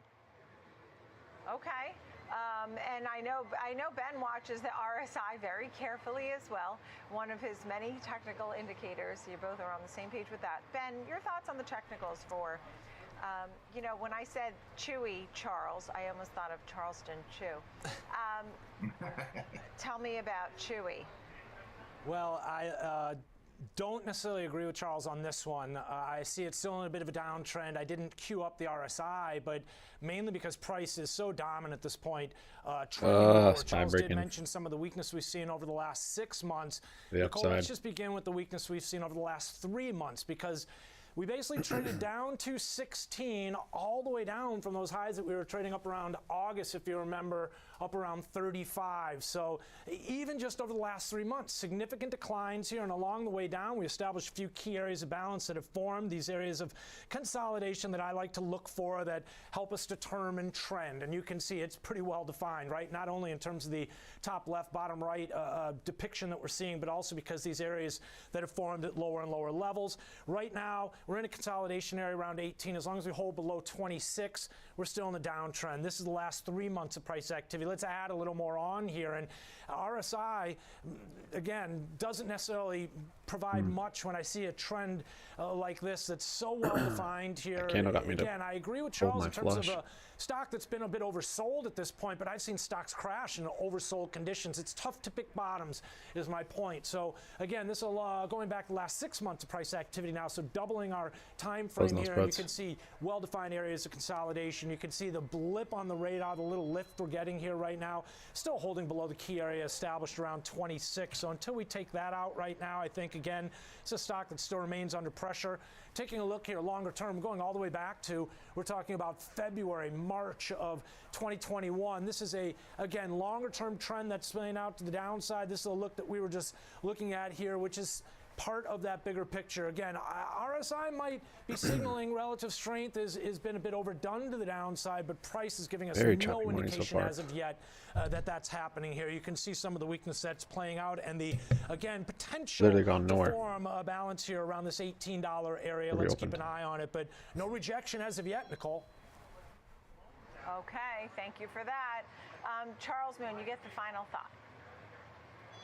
Yeah, looking at Chewy, it's certainly a high risk play, but this is something very similar to that I saw in McDonald's recently, where we were on a very, very steep decline over the last few months, and they started bottoming out and reversing. And the RSI had indicated the same thing, that there was divergence and some demand coming in. So this is certainly one to watch. Again, I don't disagree with Ben. This stock has been melting. And again, he is very correct. Even though the RSI may indicate that it's oversold, it's indicated that in Chewy for the last 2 months as well, and it kept on going down, again, almost on a daily basis. But in terms of value and opportunity in this market, there's still stocks that are still way overvalued in terms of where they came from and where they're at. And while the trend is certainly your friend, this is something that I think we should look at just in the near term, just for a great value play. Again, with that analyst coverage, that might be enough to give it a catalyst. If the shorts start to cover, this is going to be an easy upside play. He was closing in 10 seconds. That's part of it. All right. I don't know. Charles Moon, we will wait and see. And that's it for the big three. Charles Moon, Prosper Trading Academy. Ben Lichtenstein there on the charts. Thank you both very, very much. Coming up next, a spotlight on AI after President Biden's This executive guy's just order to getting regulate dealt cards, growing huh? technology. We have all the details coming up. Trading 360 Oh. will be right back. Going all in every hand, and then I call one that's ace 10 suited.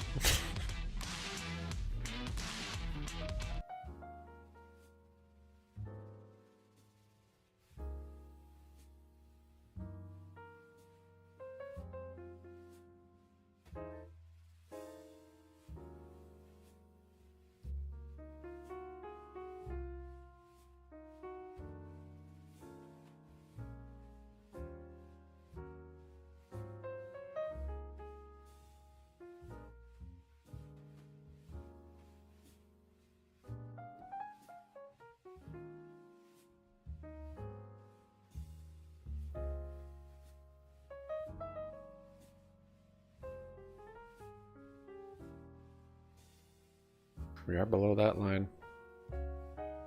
Hate to do it, but I'm getting back into my puts after that little whipsaw. There's the U close. Perhaps I should have waited for that actually.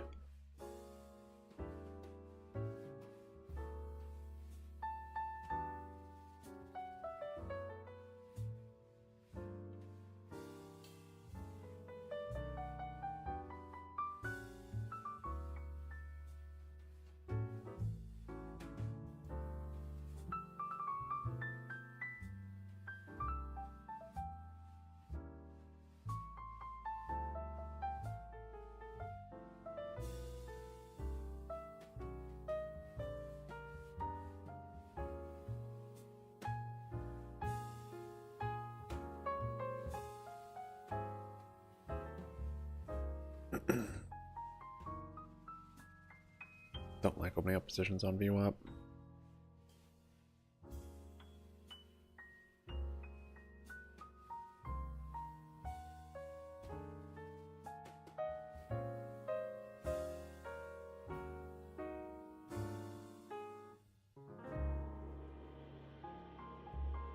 Market's so jumpy right now. 10 minutes. We've had someone speaking?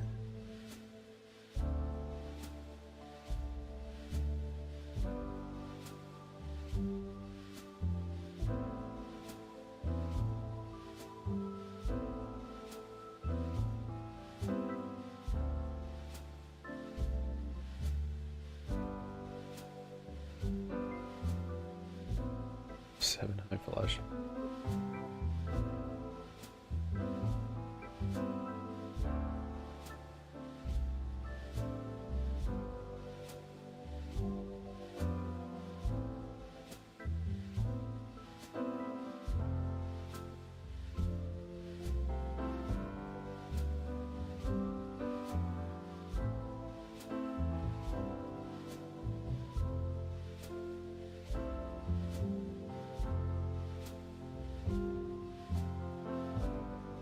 Saw those retail sales down around 5% on a year-over-year basis. I think the story is very key here when we're talking about Caterpillar. When we came out of the pandemic, there was a huge surge when it came to their products, when it comes to not only farming equipment, but also industrial equipment. And a lot of their consumers or their customers drew down their inventories. There was this huge backlog, as you were talking about. And now that backlog is starting to ease up a little bit as the supply chains are coming back online. And now that we are seeing their consumers are really starting to hold off on making new orders. So we're kind of seeing this, ebb and flow when it comes to supply and demand, and that's what's being reflected in these earnings. Unfortunately, we are seeing it down on the session here today. Hopefully, we may be able to catch a bid, as this is a key area of support for the stock over the last year.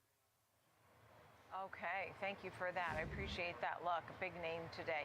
A different story with an up arrow, and that's Arista Networks. Tell me a little bit about this and the AI theme, too. Yeah, we are seeing these shares up around 12% at this point in time. Now, this is actually a little bit of a different story when it comes to supply and demand. We actually did see the supply chain starting to ease over the last 6 months when it comes to the networking side of their business. And that's why we are now seeing and realizing the revenue potential for this company. So they did beat both on the top and bottom line. They did provide guidance that smashed the street's expectations. They do not see any type of softening when it comes to enterprise spend. Chop They're around able to expand their software side 11:30 rather. utilizing and leveraging AI as well as expanding their cloud offering big candles for both AI ways. applications as well. So this is a really good report. We've seen some mixed reports when it comes to some of these network providers, especially the equipment providers Right at the end of the here wedge, within it's the like networking space. But once again, about to side. we're starting to see the It's supply faking out chain both easing. directions.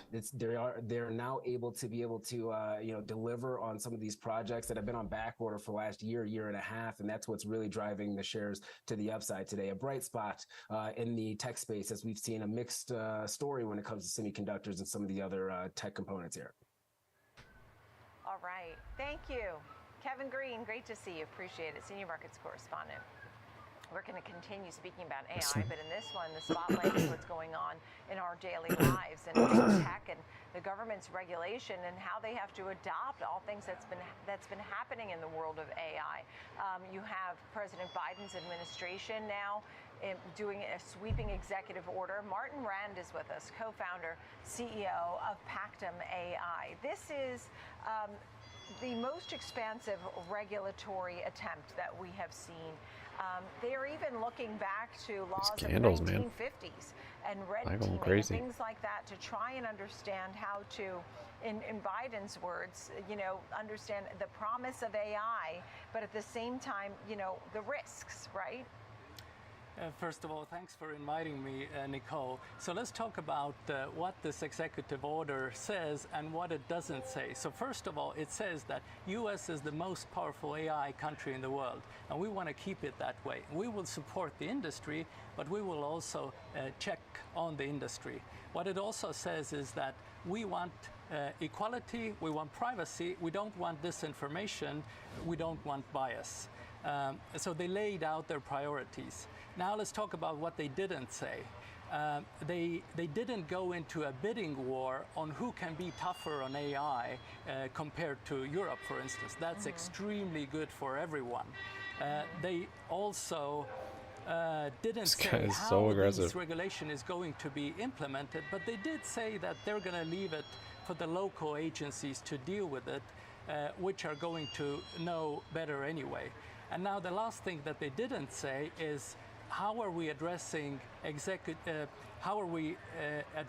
existential threat and global coordination. But Vice President Harris today is in the UK talking about these things. Right. So generally for the industry, very good initiative. She's been meeting with foreign and industry leaders in London, to your point, and actually announcing a $200 million AI investment, and this is coming from private foundations and AI protections for consumers and workers. I guess you need a lot of private dollars too.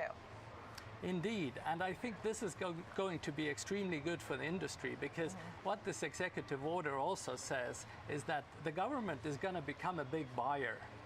Or my chips. Also, oh my gosh. That they're going to make flush? the cheating somehow? talent incoming to this country, that the experts of AI, this process is going to be made simpler. They're also saying that we're going to check on companies that have the most powerful AI models, but that's what these companies were quite frankly asking anyway, so they're okay. What companies, in your opinion, have the most powerful AI models? So Sam Altman, of course, the CEO of OpenAI, presented in front of Congress, and basically what he implied is we don't want to be alone with these risks here. Please come and think with us. Please come and regulate us. And that's what they got, and I think they were expecting it. What about some of the others? I mean, you have NVIDIA working very hard and many others too. You mentioned OpenAI, and that would be ChatGPT, and that goes with Microsoft. Tell me about some of the other companies that you think are really doing exceptionally well. We have NVIDIA right now, and I checked the stock this morning. It is inching upwards. I think this executive order is going to influence that as well. We have Google, we have Facebook, of course, which has developed their own models. So these are the big players. you know, it sets the standard for testing, and this is one of the things that they're going for. I mentioned red testing, and they're using laws from 1950. Then we have the coronavirus pandemic, and things have to be altered for current times. And so that's something that they're doing. But they're setting sort of the standard for testing, and in red testing, they have to also, these companies also have to give some of the findings to the government. So the government is aware of where we stand on all of this. But to avoid some of the risks, I mean, some of the risks are very obvious. You know, we talk about cybersecurity risk, but some of the others left me with my jaw hanging open a little bit because I hadn't really thought about these, and that was chemical risk, biological risk, nuclear risk, radiological. So, you know, I just didn't, I mean, I thought about AI taking over the world, but I didn't think of it on the science side of it, of things like that. So, I sold my previous company to Monsanto, so I know some of these people in biotech, and I actually called one of the best investors in this sector. And what she said is that, hey, look, biotech is the most regulated sector in this industry, and it is well protected. It doesn't actually matter whether these innovations are done by AI or with people. The regulation is extremely tough there. You talked about job openings and actually trying to have those job openings be more focused when you're bringing folks into the United States of America, to have them be more focused on AI, bring folks in that know this stuff. Do you see also on the other side of the coin jobs being lost? I mean, this is job creation, but jobs being lost. But at the same time, people said when they invented the tractor, you know, the people who were farming were upset. Is this an equivalent? This guy's always in position on me somehow. I can bring you a concrete example from our business. So what we're doing is we're using AI to negotiate supplier deals for very large enterprises like Walmart and Maersk. Now, the procurement teams have been cut down so thin that they can barely negotiate the strategic deals. We're negotiating everything else that people were not dealing with anyway. And this is what the promise of AI should be. It should bring in superhuman capabilities, but not replace people. And this is what we're doing. Yeah, it's great to see you. Thank you so much. Martin Rand, co-founder. Thank you so much. Break through VWAP this time. Thanks, Nicole. All right, we got the latest on AI, and now we're going to turn our attention over to George Silas. He'll be coming up with the disruptors. He'll have an eye on a logistics company that got an upgrade today. He'll tell us all about it next. Just called. What in the world? Why didn't I get a hand? It doesn't call in.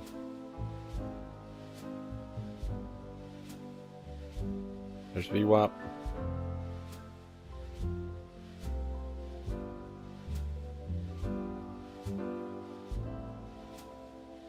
Rapid call.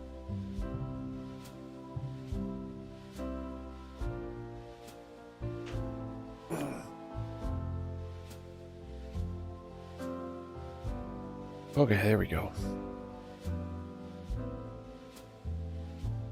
What?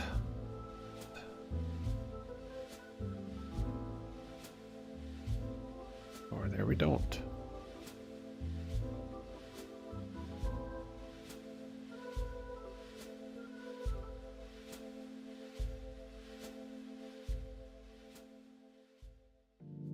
Now we're VWAP chopping.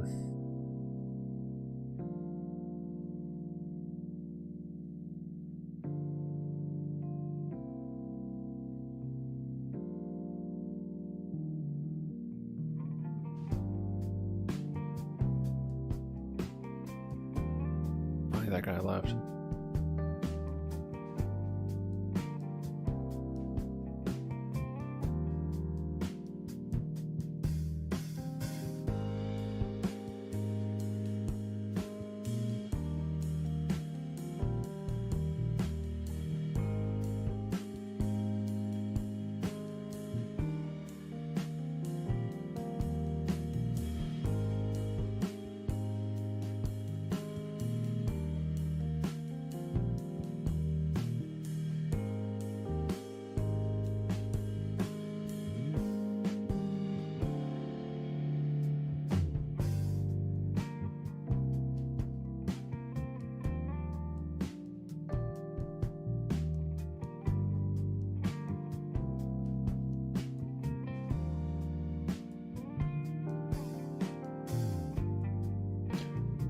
Broke VWAP, now it's rallying back up.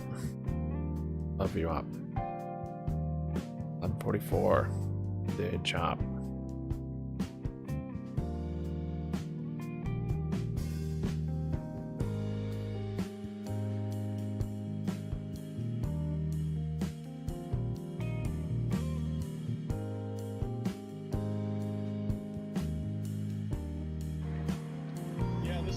This is an analyst move, or a couple analyst moves today on XPO Logistics, which is essentially a trucking company.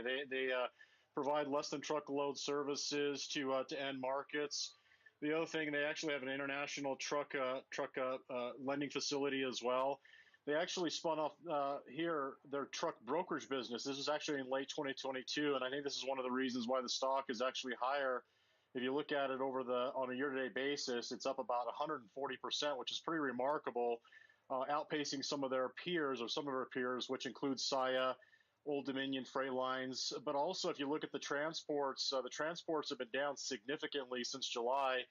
And it looks like just on a year-to-date basis, the transports, looking at the Dow ETF, is essentially flat. So we've actually seen a complete reversal of transport, but that hasn't really been the case for XPO Logistics, which seems to have been outpacing the overall market as well as the transports in general. But I think if you look at the report, aside from the demands in trucking and, of course, a last mile delivery and less than truckload delivery, the report was actually really good considering they spun off their truck brokerage business. They reported 88 cents in adjusted earnings, beating the estimates of 64 cents by 24 cents.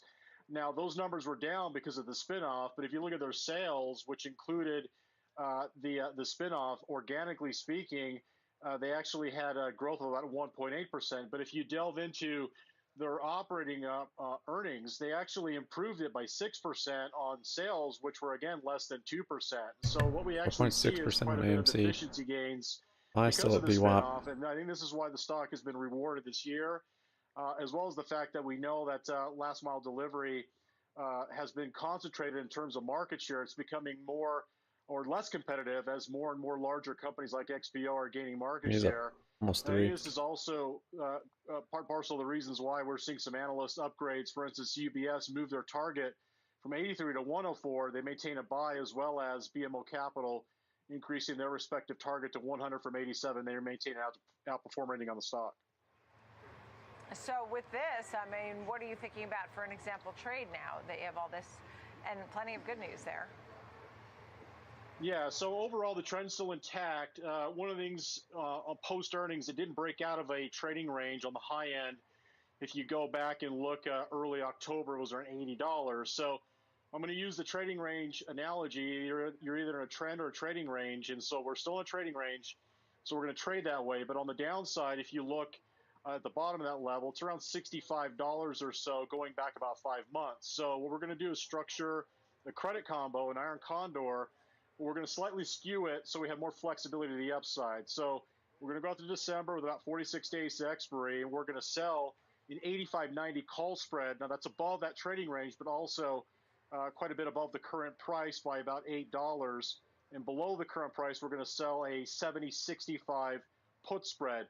And that gives us, again, AMC breaking out there, to the downside, 5.6%. So altogether, you could sell I for just about consolidated on $2 VWAP. a share in credit, or $200 a contract. So the whole objective in this trade is 6% on AMC. like to see the stock remain below the break-even levels of 87 on the upside and 68 on the downside. And that gives us about 13% flexibility in case the stock does make that move higher, or about 10% to the downside. So we really just want the stock to stay within these ranges of those short strikes, which ideally is 85 and 70. So looking at the stock, looking at market conditions, we may end up seeing just that happen. George Sillas, thank you for today's Disruptor, and always we appreciate it. Thank you. Coming up next, our panel is ready to look at the payment space. Names like Global Payments up over 1% after its quarterly report. Today, it's not PayPal or Block that's leading those movers. So we'll dive in.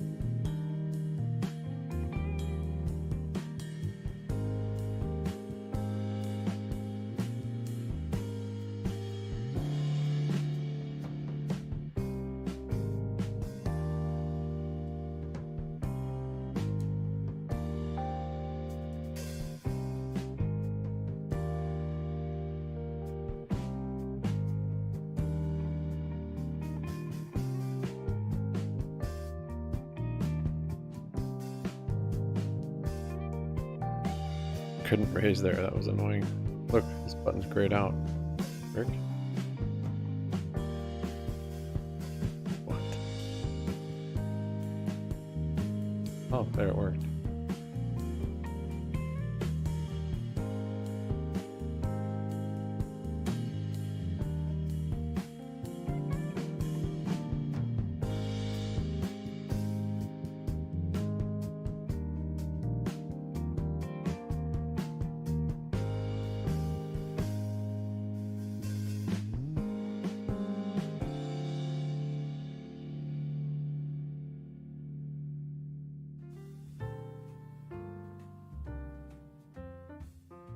Full house, cool.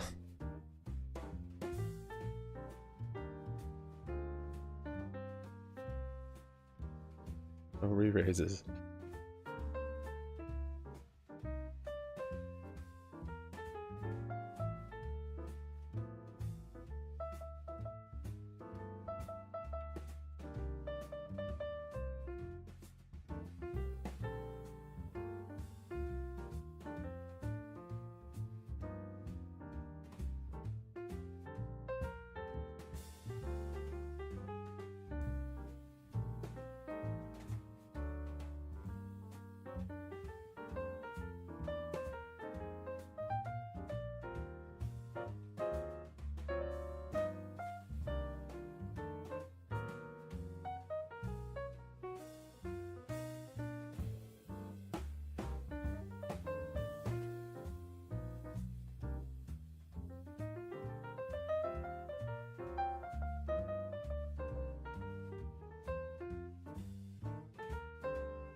He flopped a flush.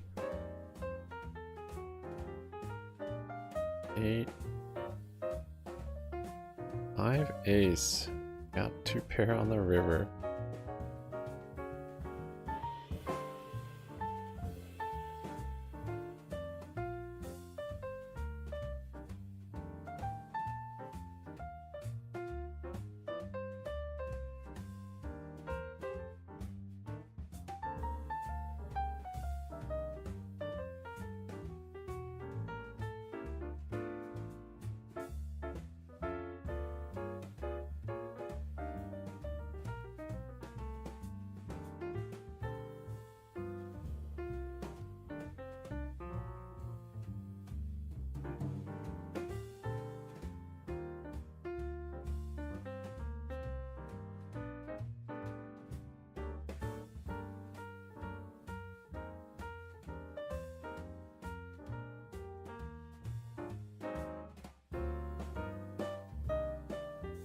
That business is recurring. So I think that's really going to be the name of the game for the next 6-12 months, especially if we're headed towards some sort of an economic downturn. And the company does have that visibility that I think is important. You know, I wanted to ask you, Moshe Katri, I'll start with you. I mean, you have the outperform rating here on Global Payments, and this stock went from almost 130 straight down pretty much to 105 and change now. You have an outperform rating and a price target of 130. Is this a winner in your book, and do you like the other names in the payments space? Are those also outperforms? Yeah, you know, Nicole, we've Spot's been pretty done nothing defensive today. on the This is crazy. space. We've been looking for companies that Or have is it that crazy? durability that I'm talking Guess we about. kind of expected it choppy. Companies that have more exposure to non-discretionary volumes or Had some maybe good debit trades this card morning. kind of Really volumes, just if one. you will. So Had something to show for it though. we like Visa, we like Global Payments, and then the other one that we like is Fiserv. And all these companies on a relative basis have that resiliency that we're talking about, especially if we're headed towards that downturn. And on top of that, they have a monetization piece. That's a big deal. Global specifically has a set of software solutions that it cross-sells to its merchants. So it's not dependent only on that, specific transaction, but it's also getting you that value-added services and monetization piece that's important. So again, we've been pretty defensive, and I think that's been working in this market. Yeah, and Stephen, you noted, look, over the past year, global payment stock has fallen 15% versus, the broad numbers of a gain of 11%. So it has been somewhat of an underperformer, but you do have a buy rating on this one. Tell me a little bit, you like this one, and do you like the other names as well? Tell us more about some of the other names too, Stephen. Sure. Well, I think all these names have kind of gotten tainted maybe by the same brushstroke here, which is the fintech at large had a phenomenal run right during the pandemic and kind of pushed volumes forward by several years, and now they're paying for it with a bit lighter growth. And I agree. Yeah, the outlook is for some slowing in the economy and consumer spending. But these names, and we have buys as well on Fiserv and Visa, MasterCard. I think that the long term here is they just have a terrific secular tailwind, right? We have still migration from cash and checks over to digital payments. Okay, close my puts. Greater merchant acceptance across the landscape, including of lower dollar amounts. Where you can, charge 50 cents or $1 at this point, where you couldn't years ago, and then the increased use of cards for convenience, safety, to take advantage of rewards programs. So I think that's a long runway of growth ahead, and that's why we like the payment space broadly. All right. Well, I'm out of time. Thumbs up, thumbs down on Block, gentlemen. We'll have Square on Thursday. Block. Anybody like this one or not so much? We've had a neutral rating on that stock probably for some time, and Held the biggest BWAP support issue for a here long is time. that you've seen a significant moderation in growth for the merchants business. Some of it is competitive kind of related, and some of it is execution related. And even Cash App is not giving you that growth that you've seen in the past. And finally, the company just doesn't generate any GAAP earnings. Let's leave it right there. Moshe Katri, Wedbush Securities, Stephen Bigger, Argus Research. Thank you both very, very much. Appreciate it. That's going to do it for us here on Trading 360. I'm Nicole Petalides. Thanks for being with me every single day, 11 a.m. and 2 p.m. I'll see you at 2 p.m. for the Block.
Closing a couple of those calls there.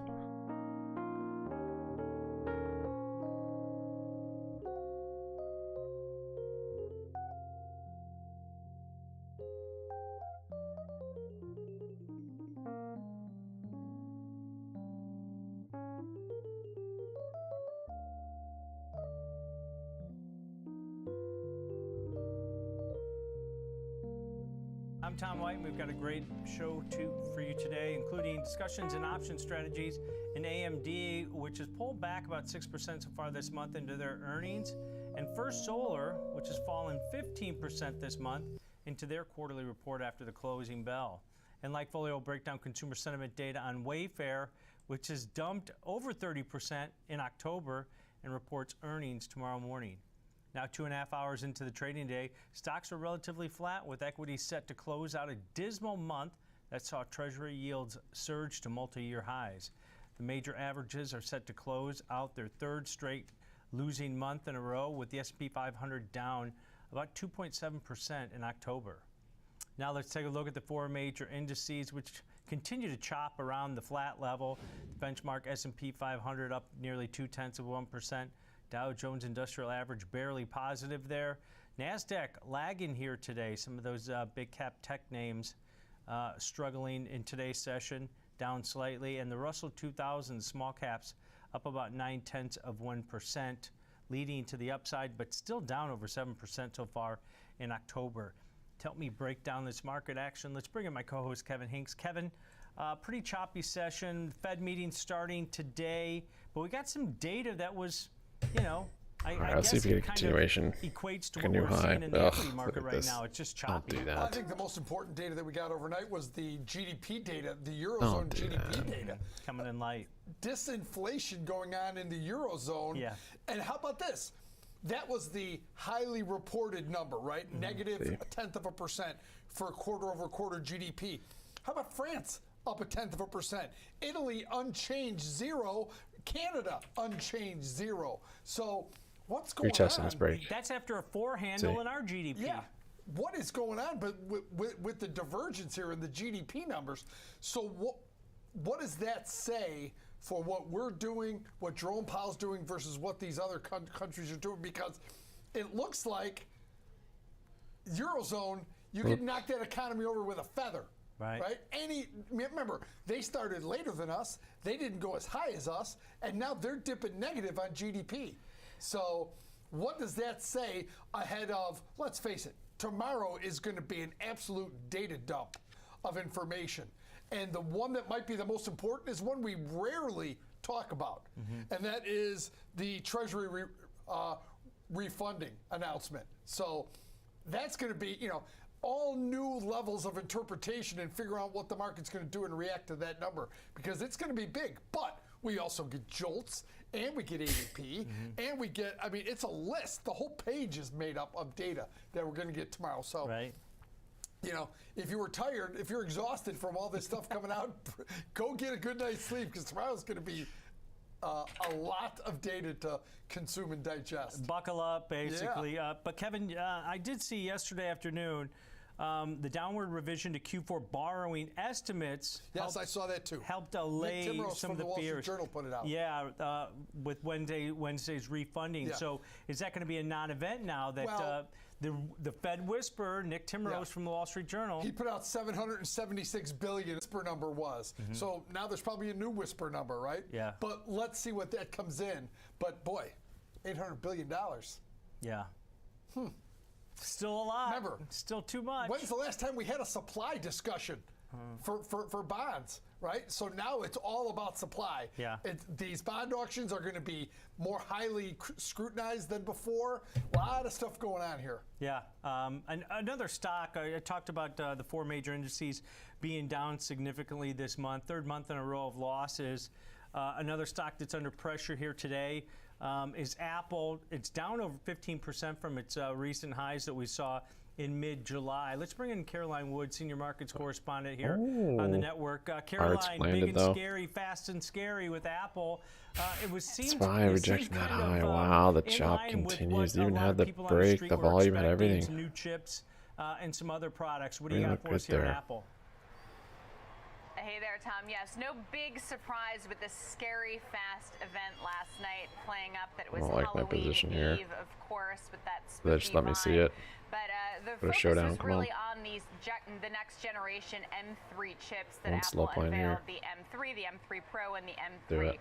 Max, saying these are the first personal Can't see, computer bingo. chips that are made Did that have a use flush, the more okay. efficient 3-nanometer process. So Apple very much focused on those and debuted some products that will be using those chips, including the new 14 and 16-inch MacBook Pros with the base model starting at $1,599, which is actually a more attractive price point than we've seen for MacBook Pros in the past. Prices will go higher with the more advanced chips, and Apple says the M3 Pro chip, which is the middle of the line, is up to 20% faster than the previous M2 equivalent, and then the M3 Max, the fastest chip, is 2 times faster than the M2 Max. So there is where the fast comes in. I will say they also debuted a new space black color, but I have to tell you, I had to upgrade my MacBook Air earlier this year. From rose gold, I switched to midnight when I spilled an entire Starbucks iced tea all over my laptop. There are 2 6s out there. And I'll warn you about the dark color. You've never seen so many fingerprints as when you get that dark color. So I don't know that I'd totally recommend it if you're going to place your orders. But you can pre-order the MacBook Pros and also the new 24-inch iMac, which starts at $1299 and has the new chips as well. You can pre-order those today, and availability will start on November 7th, so you can get those in the next week or so. I will say not giving much of a boost to the stock today. Shares off the lows, but still down about 0.4%. Could just be earnings jitters. Of course, Apple reports on Thursday. We did see Goldman Sachs reiterate its buy rating following the scary fast event, has a $213 price target, which implies more than 25% upside. Median price target for Apple about $200 a share right now, as you can see, trading just below 170 here. At this point, 70% of analysts have a buy rating on Apple heading into those quarterly results. But yes, it's seen some weakness, only down about 1% in October, but well off the highs that we saw earlier this year. Caroline, am I reading this correctly? The MacBook Pro powered by the M3 Max chipset costs a whopping $7,200 for a computer. That's a car, Caroline. That is a car. That is a down payment on a home for some people. Now, here's my question. Caroline, I just want your opinion on this. This is not anything. You know, Jack Welch, who I used to follow a lot when I traded GE, used to say this: make your back office someone else's front office as a way to get competition and higher quality. Is there a risk that Apple bringing this chip, the manufacturing of the chips in-house, that they're going to miss out on the competition for the best chip? Or are they confident that their chips are going to be the best? First of all, I don't know where you're buying cars or homes, but $7,000, I wish. I'll take a couple if I can buy down payments on homes for $7,200. But yes, pretty expensive for a computer. You live in New York, Caroline. Come on. Still, I don't know.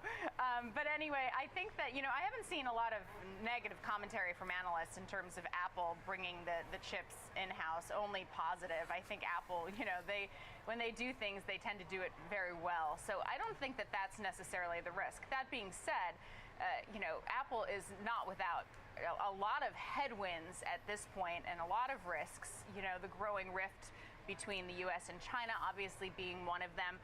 Huawei really making a comeback and has the new smartphone that they announced. The early numbers in China for the iPhone 15 being weaker than expected in China from some of the data that we've been seeing. Obviously, this report on Thursday will be our first glimpse at the iPhone 15 sales that was announced in late September. I think there's macroeconomic headwinds, obviously, with the consumer pulling back. So there are a lot of risks. I don't necessarily think, also the Google trial. Apple got the $18 billion payment from Google to make it its default search engine. The trial's on week 8, and there's a potential that those payments could be in jeopardy based on the results of those trials. So certainly headwinds, certainly risks. I don't necessarily, or I haven't heard any commentary, or certainly not a lot of commentary about Apple bringing chips in-house as being one of those risks. Okay. Yeah, I think earnings are going to be the big story here. Estimates continue to come down for Apple.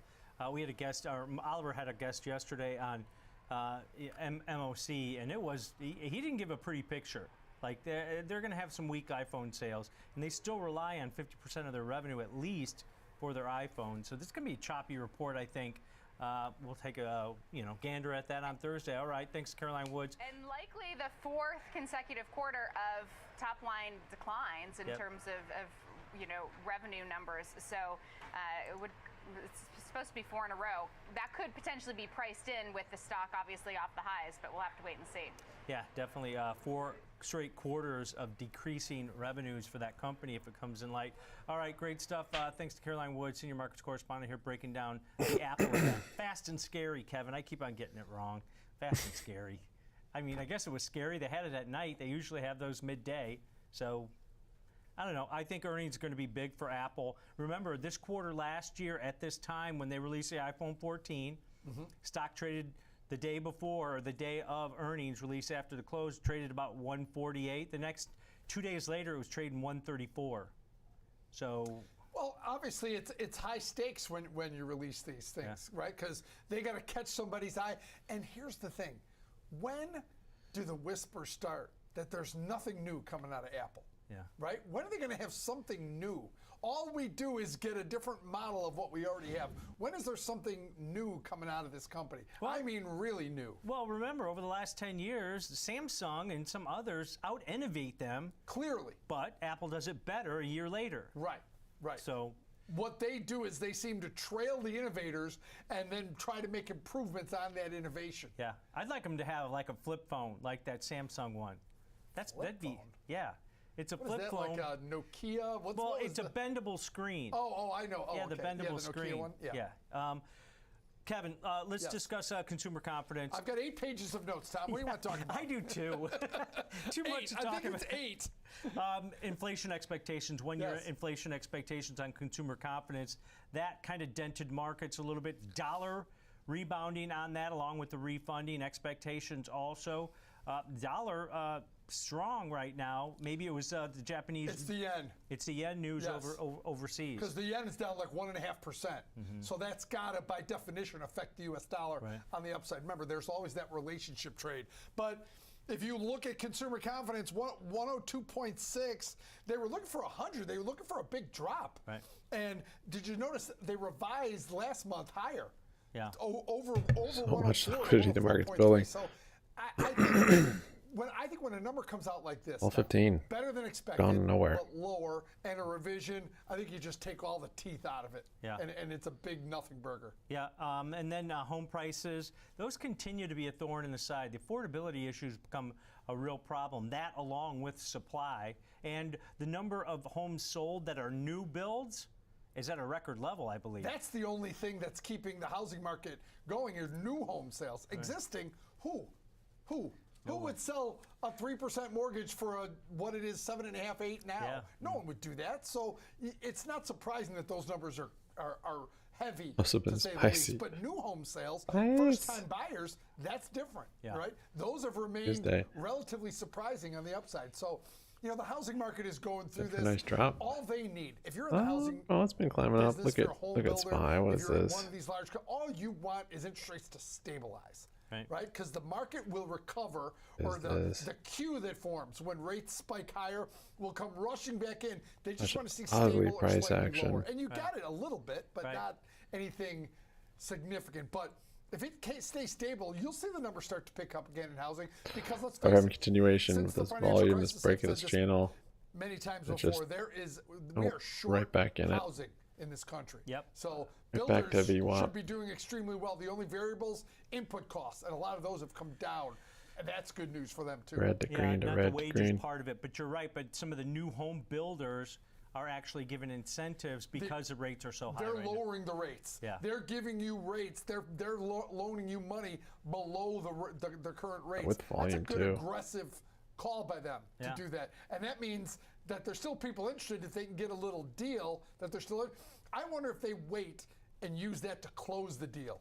Yeah. Right. Get someone interested, start negotiating, and then say, well, how about if we, close the deal with that? Yeah, let's talk about a couple individual names here real quick. Caterpillar, Kevin. Yeah.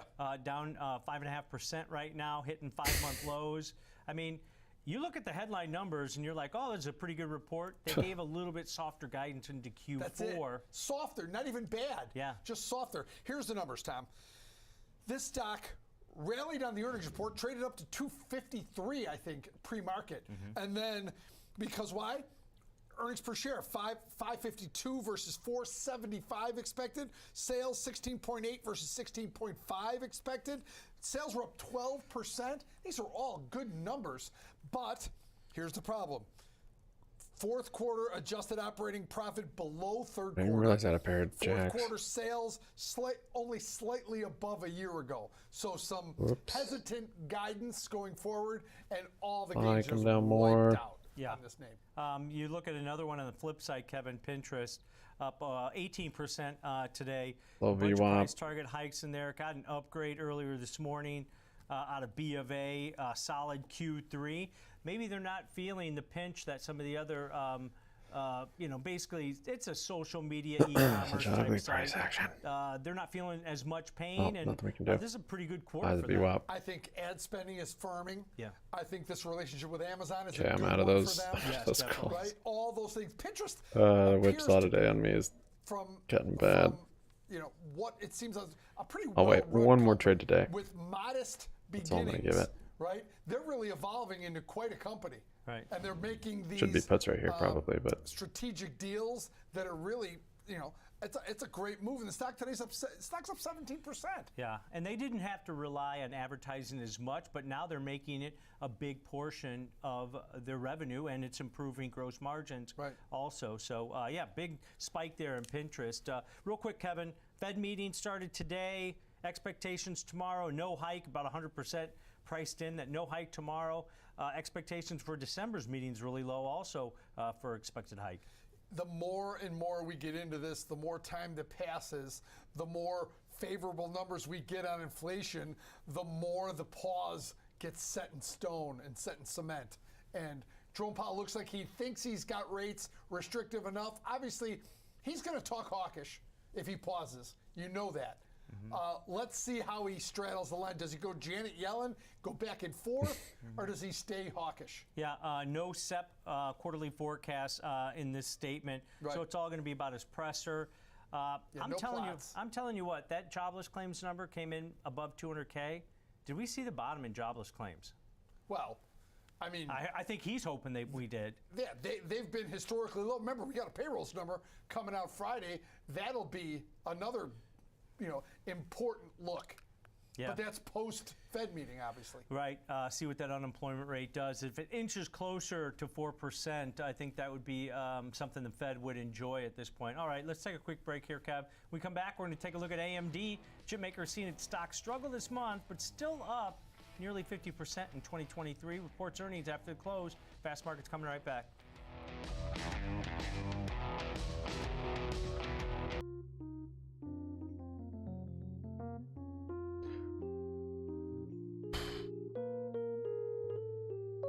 Someone has a flush. I bounce back up to VWAP there. Chop is bad.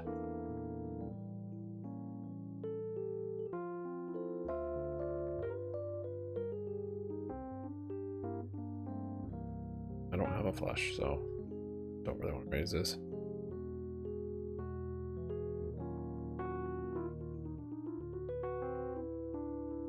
I have a pair of sevens. What? Like low pair? Not even out there low pair? Guess you're bluffing?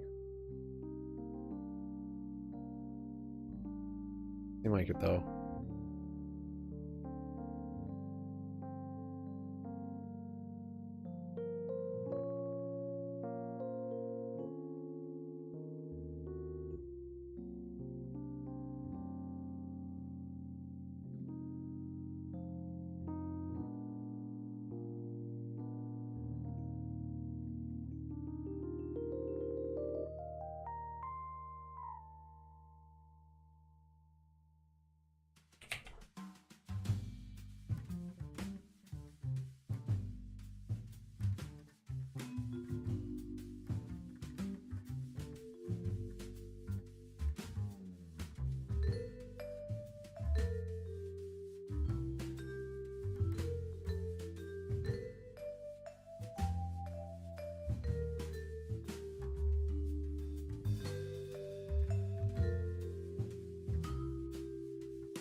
Aha. Found it, a culprit. Usually I would have at the lows of the day, but hold it up there. Fair enough. Break level. Well, that gives me some clarity at least.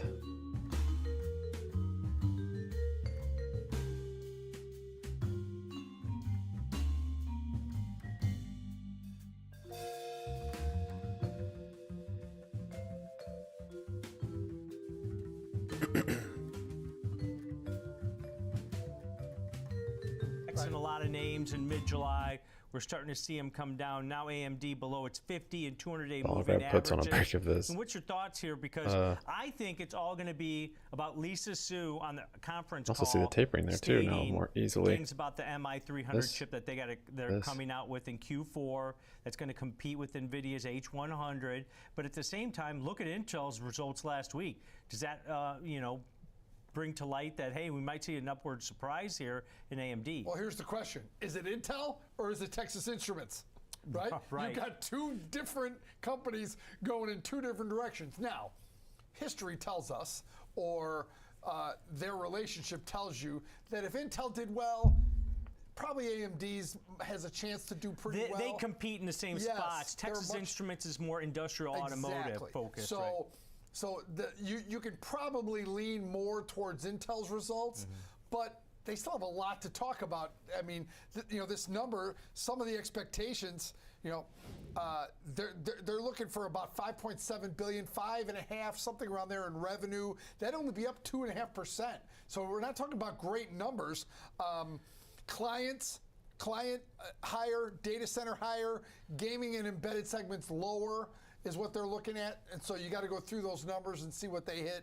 But the expectations are relatively muted. They're looking for 64 cents a share and revenue, like I said, about 5.3, 5 point something, right around there. That would be down about 4%. 4.5% on earnings per share, down 4% on revenue. So,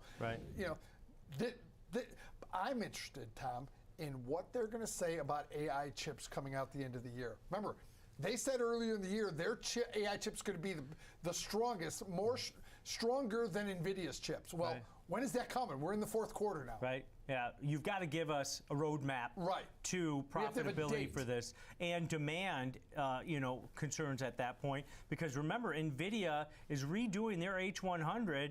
So their new chip's going to come out in early 2024. So how much market share will AMD be able to take away from that? I believe, if I remember correctly, AMD said that chip would be here by the end of the year. Yep. So she's got a comment. Right? They have to comment on it. We want a timeline. We need the news. Yes, exactly. All right. So the option market, Kevin, here pricing in about a plus or minus $6.60 move in the shares. Seems low, doesn't about 7% in the shares so far. It does seem low, but 7%, it doesn't feel. 7%'s not low. No, it gotta put them all in. For AMD. And implied volatility is in probably the upper third quartile. I bet 50K. What in the world? 52-week wide range as far as implied volatility. Oh, I should put them all in. So elevated going into this report, Kevin. So I looked at a strategy here. Oh no, it doesn't. That takes advantage of that divergence in implied volatilities, gives you some duration, but you're taking advantage of near-term options that have higher implied volatilities and expanded option premium. So, Kevin, I looked at a call diagonal here. I went out to the December monthly cycle, so 45 days till expiration here. Buying a slightly in the money call, the 95 strike call. It reacts more like the stock. It's got a higher delta. And then against it, in the Nov 17th monthly cycle that expires in 2.5 weeks, sell the 103 strike call. That's right at or near that one standard deviation move to the upside. So basically an $8 wide call diagonal to the upside. You're paying $5.50 debit. There's your risk. $550 per spread on this with a break even just above 94.5. Kev, give me your take here because it's expensive as opposed to maybe buying an unbalanced call butterfly or selling an out of the money put vertical for a neutral to bear or bullish type of stance. This is a bullish stance, but implied volatility levels, Kevin, on the December, you're buying about a 53% implied volatility on aggregate, selling in the November 17th, about a 62%. Remember, Tom, this is what we did yesterday in Pinterest. Yeah. Right? Because why? If you want delta in your spread, you transition from the calendar spread to the diagonal, where you embed that vertical call spread. We did it yesterday in Pinterest. Worked out well because Pinterest moved higher. That's the goal of any diagonal. You want to move in that direction, especially when you're doing a long diagonal like this. If you look at AMD and the deltas that it gives you, Tom, it's probably around 23 deltas, I think, on this, because it's not a stock replacement. It's with AMD trading about $96. It's only slightly in the money. It's not. I wouldn't call that 70 delta. So therefore, that delta is about 23. So, but this is one you're playing for maybe an outsized move. You see that line, the profitability line, doesn't drop back down because you've got, what is it, $8 in that spread? Yeah, the 95-103 is $8 wide. So you've got room in that diagonal, and you've got duration as well. I think one of the key things when I look at diagonals like this, and you see the risk profile that we've got up there, it tops out just above $500 if it's at or near 103. But see, that's, I think, telling, because it's just like calendars. That thing can expand. That risk profile is variable because it expands or contracts based on implied volatility levels, where the stock's at, time to expiration. You do have the opportunity as you get closer to November 17th monthly expiration in the next 17 days to adjust or roll that short strike, creating more credits, increasing potential profitability if the market's open and liquidity is provided, Kev. So when I look at a diagonal like this, I look at the opportunities for maybe some adjustments that can actually increase potential profitability or limit some of my losses on the downside of that $550 in risk that we have. 45 days, Tom, is a month and a half. That's probably, 5 rolls you could do in there and chip away at that number. Or, obviously, your first option, if it allows you, is to trade out of it if it moves up towards 103, which, I think you're right. I think the conference call, how they guide, is going to be key for the overall stock movement. Yeah, and you have duration on this one. It's not only the 45 days you have till December expiration on your long. On the short option, you've got 17 days. So even if the stock does pull back or consolidates, you're giving yourself a little bit of duration in that one. You got some assignment risk on that short option. High on AMC up 6.5. Expiration over the next 17 days. Also, but a good look at a call diagonal there for a bullish example trade here in AMD into earnings. All right, Kev, let's take a quick break. When we come back, Landon Swan from Likefolio is going to join us for a discussion on Wayfair. The stock has fallen about 25% so far this year. Or I don't think it's fallen 25%. I think Wayfair is still positive this year, but it's pulled back about 30% from those highs that we saw, Kevin, just a few months ago. So Wayfair been under pressure. Fast Market's coming right back.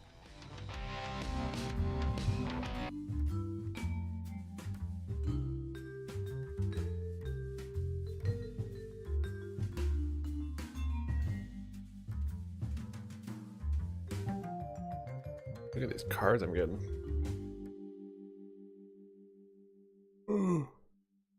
Crazy. 12:30. Should have been happy with my gains this morning. Stepped away slowly.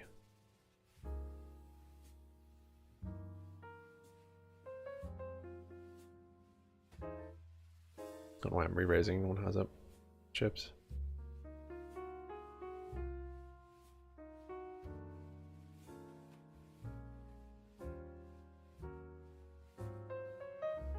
Yes. Ooh. I like this guy.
leave, dude. Closing my calls, closing my puts. Got it. But then if we actually get the break here, then it's like, oh. That's the thing. Yeah, we're getting the break now. Got stopped out. Mainly stopped myself. I'll wait for a red candle, I think. Even though this might be a huge break.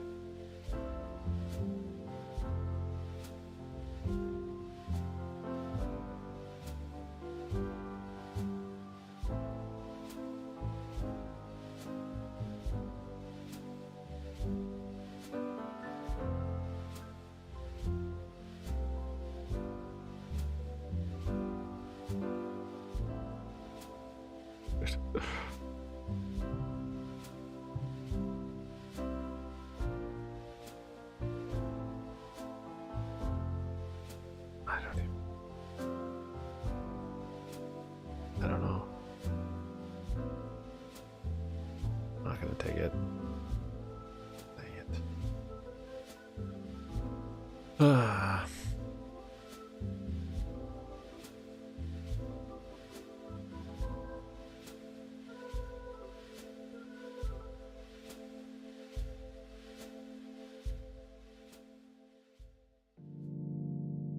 Got volume.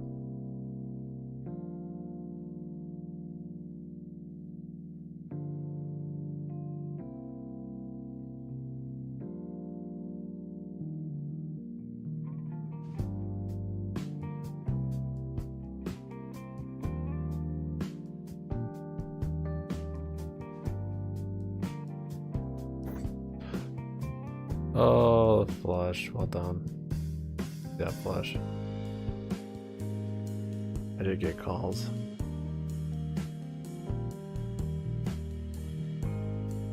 Mentally, I'm just totally checked out, but I gotta at least still see what's going on and try to take advantage of the opportunities. Closed my calls here, got back into them here. It's beautiful. Oh.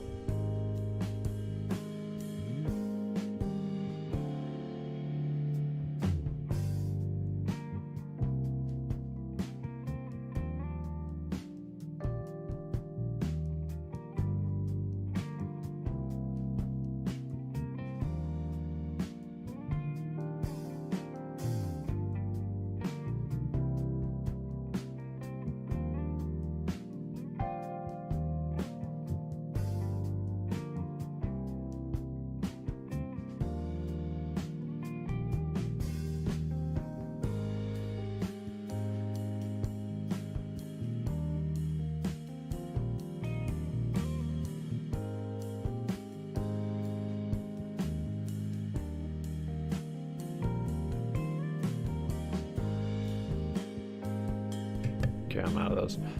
It looks like it's just trading in a range. Not doing any continuations yet.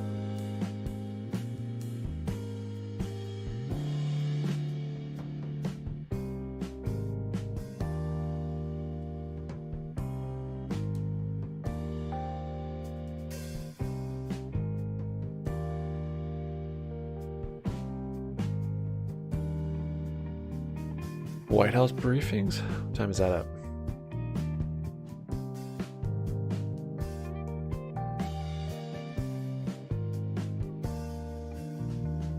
When they're doing very well. However, if any of these headwinds start to move, I had this figured out earlier. I got rates do start to come down, the right side of the and home channel. buying starts to pick up, then we're going to see a really big pickup because Wayfair is showing that they can dominate. They've got digital dominance. It's just tough in the middle of the day. It's so choppy. They're front of mind for their move my consumers. lines So and they're doing well keeps now. breaking. I think that everyone is Look sort at of this. expecting that. Is it the White House headwinds briefing that going on right now? that everyone's facing are just That's a crushing pretty big Wayfair, red and candle. our data says that's not the case. So it appears to me that they're being very undervalued at this level. And of course, you know, I'll speak to the investors and the traders out there. This is a volatile stock. Like, be aware that this thing can move very, very quickly, as Kevin pointed out. So yes, we're absolutely bullish on it. I love any kind of risk-defined play that takes advantage of a big upward move here. You know, Landon, you've got What's that, going you got on? that chart up, Wayfair versus Home Crazy. I'm Goods, just gonna chill. Pottery Barn, West Elm. It seems Wait. like this is a price point type of chart also, where maybe Like Wayfair we're getting is a little bit FOMC right now. cheaper, and Maybe people are struggling Powell's with not speaking, inflationary but maybe there's pressures. headlines coming Is out that from it. equated in there, and then also the restart of the student loan repayments.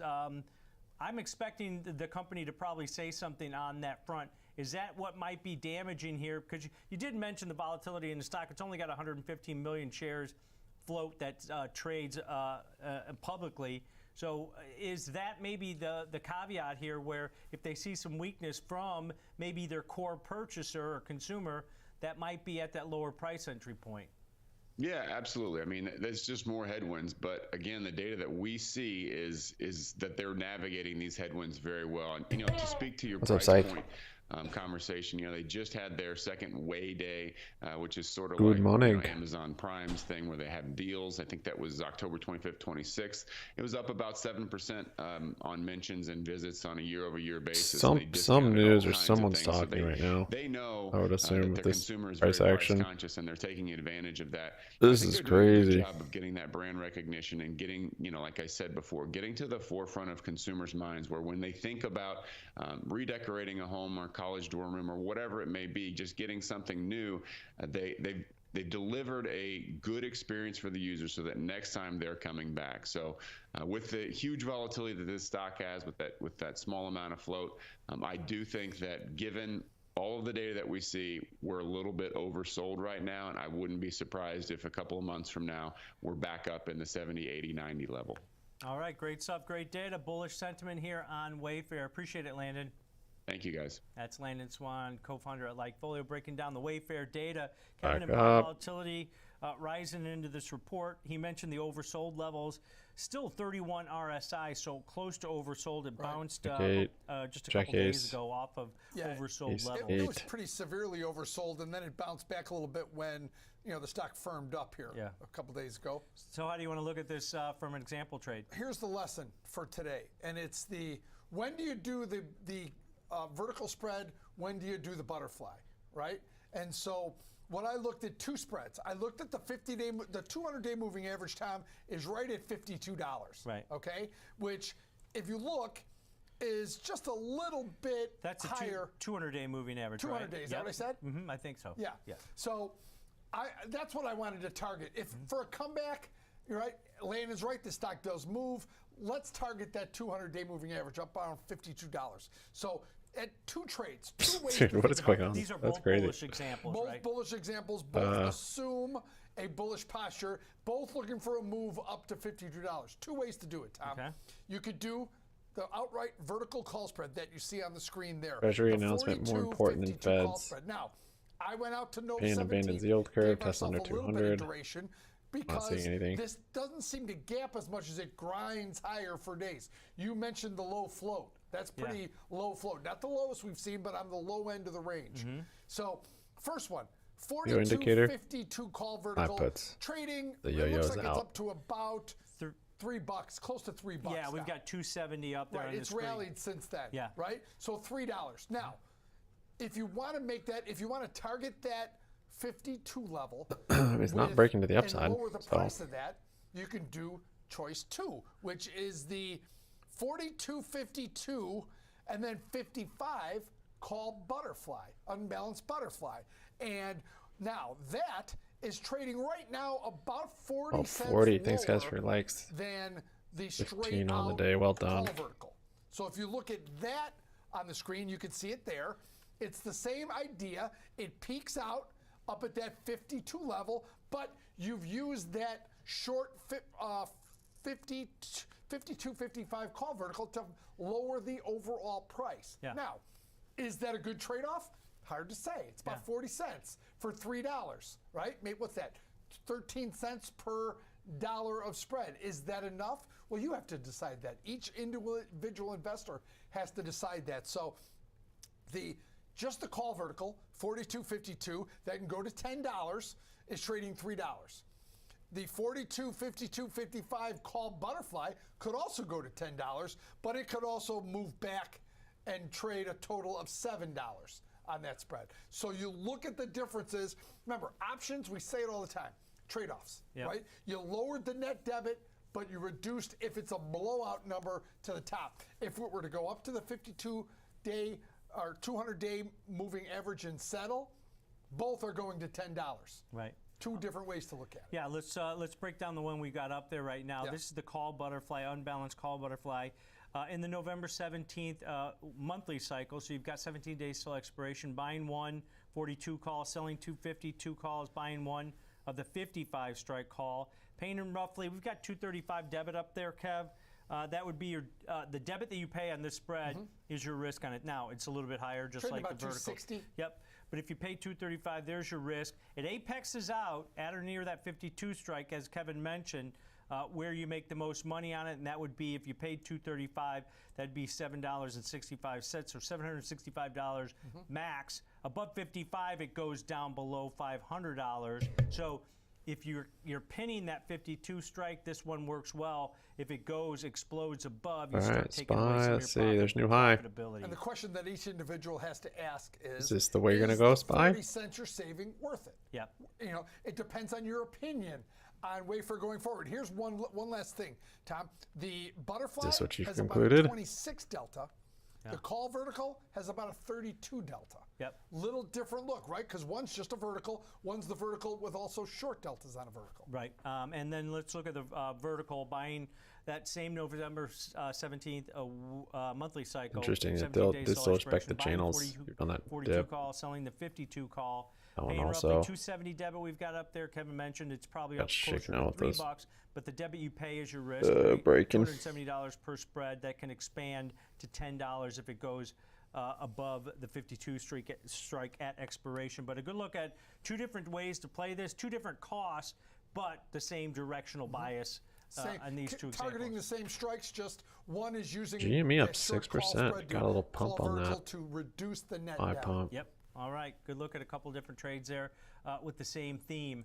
All right, Kev, let's take a quick break. When we come back, we're going to take a look at First Solar. Stock of the company hit a 52-week low yesterday, and the company reports earnings after the close. This is a volatile trade also, so we'll take a look at this when we come back.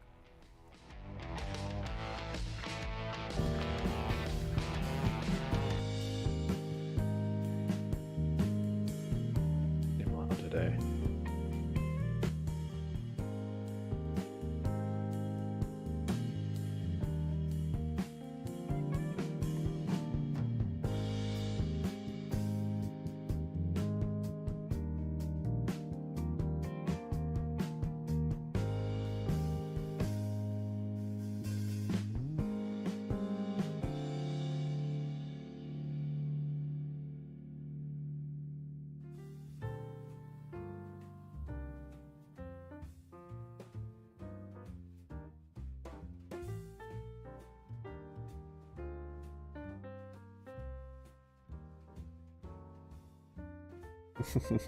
Hey, Jack.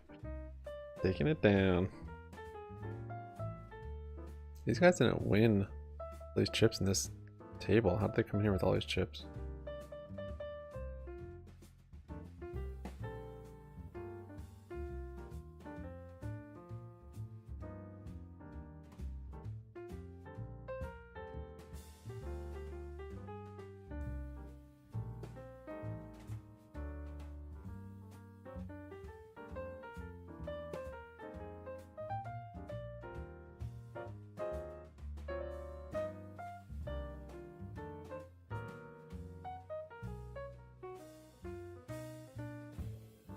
Flusherinos and chili double steak, double wrap, vagina veggies, Mexican coca. Hopefully, it'll mix up your order again.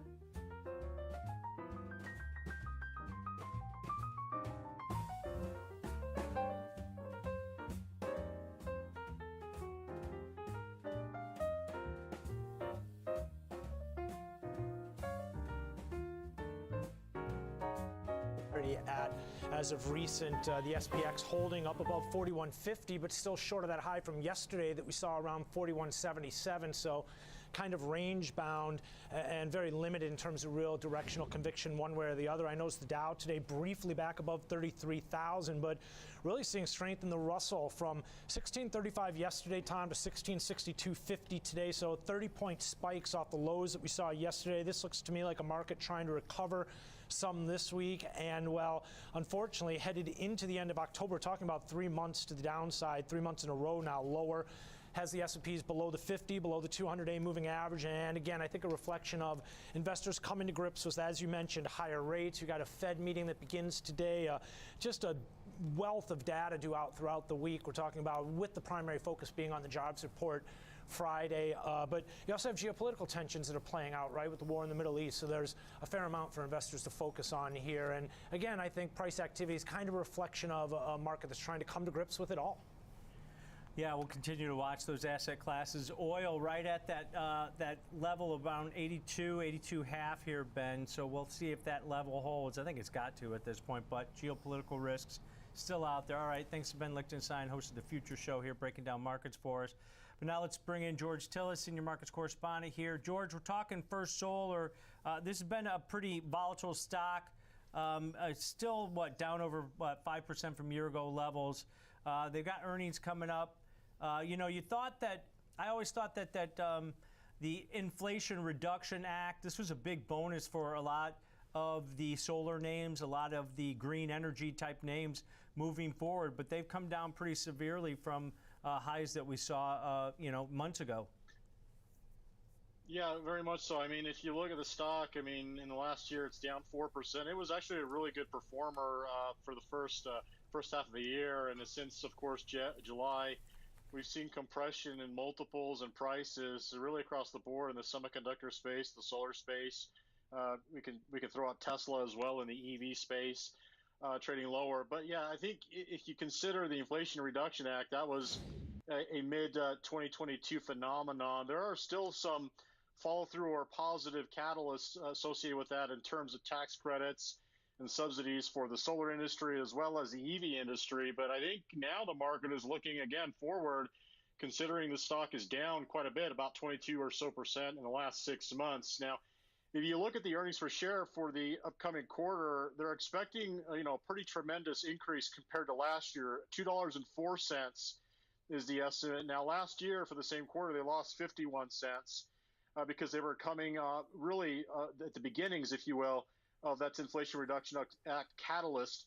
While at the same time, sales are very robust, expected to be around $892 million, up 42% year over year. But I think there's a challenge. One, if you look at in the last 30 days, there's been a slight adjustment lower in earnings per share for the remainder of this year or the full year of 23. It was around $7.91. Now it's around $7.76.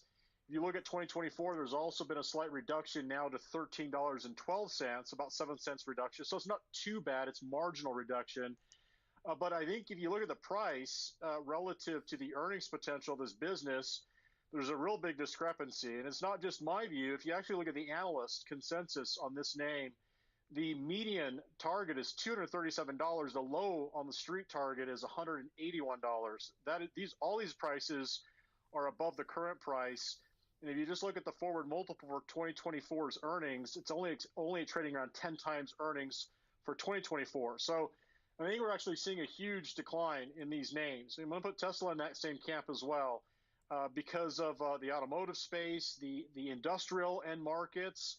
Look at ON Semiconductor. Yesterday it was trading poorly, still trading down today. I think the industrial semiconductor market has been very challenged. And First Solar is not necessarily concentrated in the residential. It's actually a commercial solar farm and industrial company. And that had been holding the stock up relative to some of those residential solar companies. But it's really a situation where we're seeing multiples compress across the board, I think, because of perhaps the continuing resolution coming up in mid-November.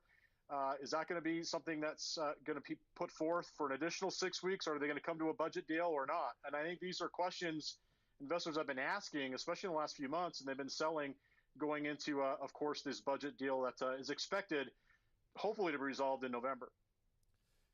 George, you mentioned the operative word here when you're looking for solar, and that's subsidies. They rely on subsidies for so many things. But George, how do you explain, or how do we look at, they claim they have backlogs. They're expanding plants in India, Alabama, Louisiana, increasing capacity there. It looks like this is a company growing, but this stock looks horrible. And if you read about it, it's priced right now at 5.4 times sales. Well, I would expect solar and the growth there to be at a higher level, but for a manufacturing company that's not cheap, George. That's fully priced. So what are your thoughts on where this is? This stock's down $100, and the articles I read on this say it's still fully priced. Yeah, so I'm going to go with this. The stock is obviously in an intermediate downtrend, so you can't fight that. But I will say this, if you look at the residential side of the end markets, that's where a lot of the cutbacks are happening. SunPower, Sunrun, those stocks are down tremendously in the last year because residential cash flows and the ability to buy solar panels is lessened because of high interest rates and financing. But if you look at industrial utilities, for instance, their cash flows are very robust. So therefore, what I'm trying to say is, going forward, contracts are probably not going to be, or highly unlikely to be, canceled for First Solar. That's a positive catalyst. But at the same time, there's been a huge compression of multiples, and the stock price is also moving lower, which is a negative catalyst. So this is a really tough situation because I think the industrial commercial concentration that this company has is a benefit, but at the same time, there's a cost associated with the tax credits that may not necessarily come to fruition as expected. All right, great backdrop for us here. And First Solar, George had earnings. Appreciate it. George Tillis, senior markets correspondent here, breaking down that stock. Kevin, going into earnings, plus or minus $13 move in the stock. That's what the option market's pricing in. Almost a 10% move. Yeah, I looked at a strategy that takes advantage of a move, and I don't care which way it goes, right? You just want it to move about that one standard deviation. So I looked at a double calendar strategy here, Kev, where I went out to the November 10th weekly series. It expires in 10 days. Bought the 150 strike call, and then bought the 125 strike put. And then in the near-term options, November 3rd weekly options, I sold those same strikes, the 150 call and sold the 125 put. Double calendar position, you're paying $1.70 debit on this one, Kevin. That's going to be your risk, $170 per spread with some assignment risk on your short options and expiration. But you can see here from the risk profile, you got a range between about 114 and 167 for this to trade in. But the peaks of profitability right at or near the 125 strike or the 150 strikes on this 1 week wide double calendar. $13 move in either direction is expected. Your strikes are about $25 wide, so you're right in the line. You're very close with what the expected move is here. Your delta is less than 1, so you're very balanced in which way. So it has a lot to do with which way do you think?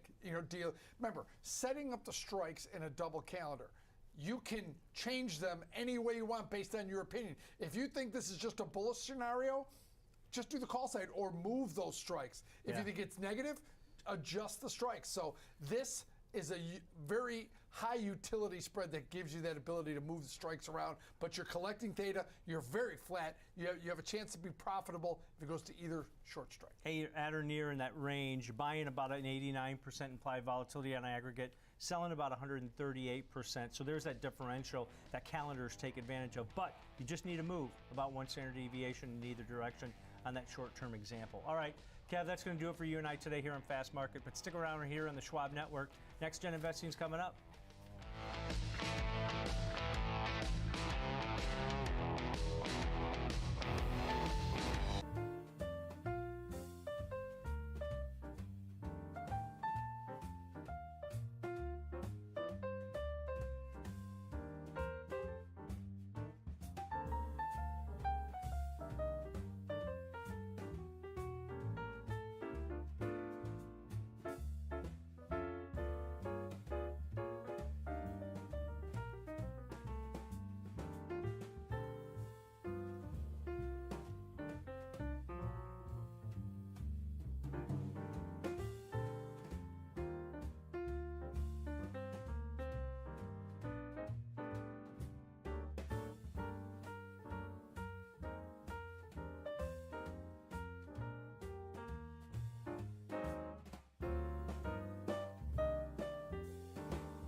New high there on SPY.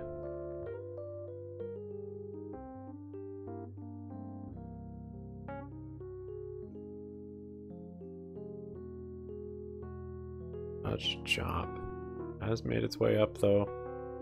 Seems to be breaking out amongst this liquidity all day long.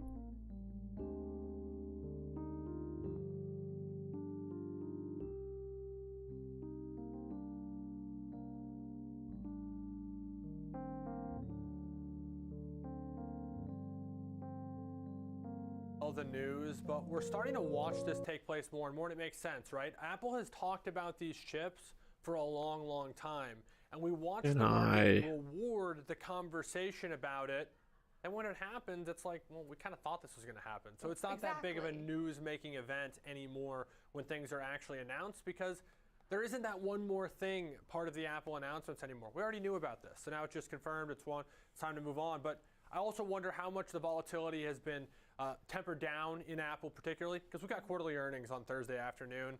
Why make a big move now when you might just make the opposite one come Thursday afternoon after those results? So looking forward to that, of course. That'll be our subject of discussion for FOMO. Let's do upvote, downvote, not endorsements, not recommendations.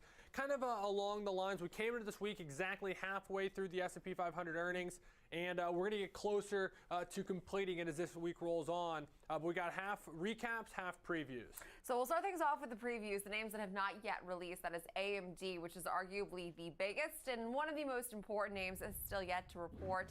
Expected today after the closing bell. Now, analysts on average are estimating AMD will report third quarter non-GAAP earnings at around 64 cents a share. That would be down about 4.5% on a year-over-year basis. They have beaten estimates, though, in their last 3 quarters, and they reported a miss only once in those 4 past quarters. So all things considered, this name has a pretty strong history. Revenue estimated to be up around $5.4 billion. That would be a 4.4% year-over-year decrease. Now, KeyBank, when looking at these analysts, KeyBank is modeling this forecast to come pretty much in line with what the overall street is expecting, saying that they could see improving PC demand and some bottoming server demand, along with normalizing their Milan server processor chip inventory at their cloud service providers. Also calling for some slight upside then to all things PC data, which is tracking better than expected this quarter. Still nowhere where it was, though, several years ago when we saw that boom during the pandemic. Now, if Intel was any indication of what AMD's results will look like, very strong. Intel was one of the lone winners in the tech space that reported last week, Alex. As I was shocked because we were like, Intel is one of the least exciting names throughout the semiconductor coverage, but they were able to then at least surprise the street to the upside. I'm not saying they necessarily showed staggering levels of growth, just improvement. And I think that's seen as a huge sign of optimism for Intel. So if that could be then echoed by AMD, we could see some of the tide start to change a little bit here, because AMD at this point down 27% off of its 52-week high. So seeing a pretty sizable pullback as of late. We talked about this not that long ago when we were discussing Intel going into those results, and sort of this conversation that we've had over the years of, AMD being kind of the David and the David versus Goliath story of Intel being Goliath. Well, in this version of that story, David has fully caught Goliath in terms of value. AMD's a bigger company in terms of market cap now than Intel is, and there's a new Goliath in town. That's NVIDIA. However, AMD's got a lot more in common with NVIDIA than it does with some of these other names. So AMD, a very popular name when it comes to the retail trading world for good reason. It's been a huge outperformer over the last decade, and it continues to be on this forefront of this AI movement in terms of chips and semiconductors. We're going to be watching this one closely after the close. Yeah, and this one is volatile. And I will say AMD was at one point one of the best performers in the S&P 500 this year.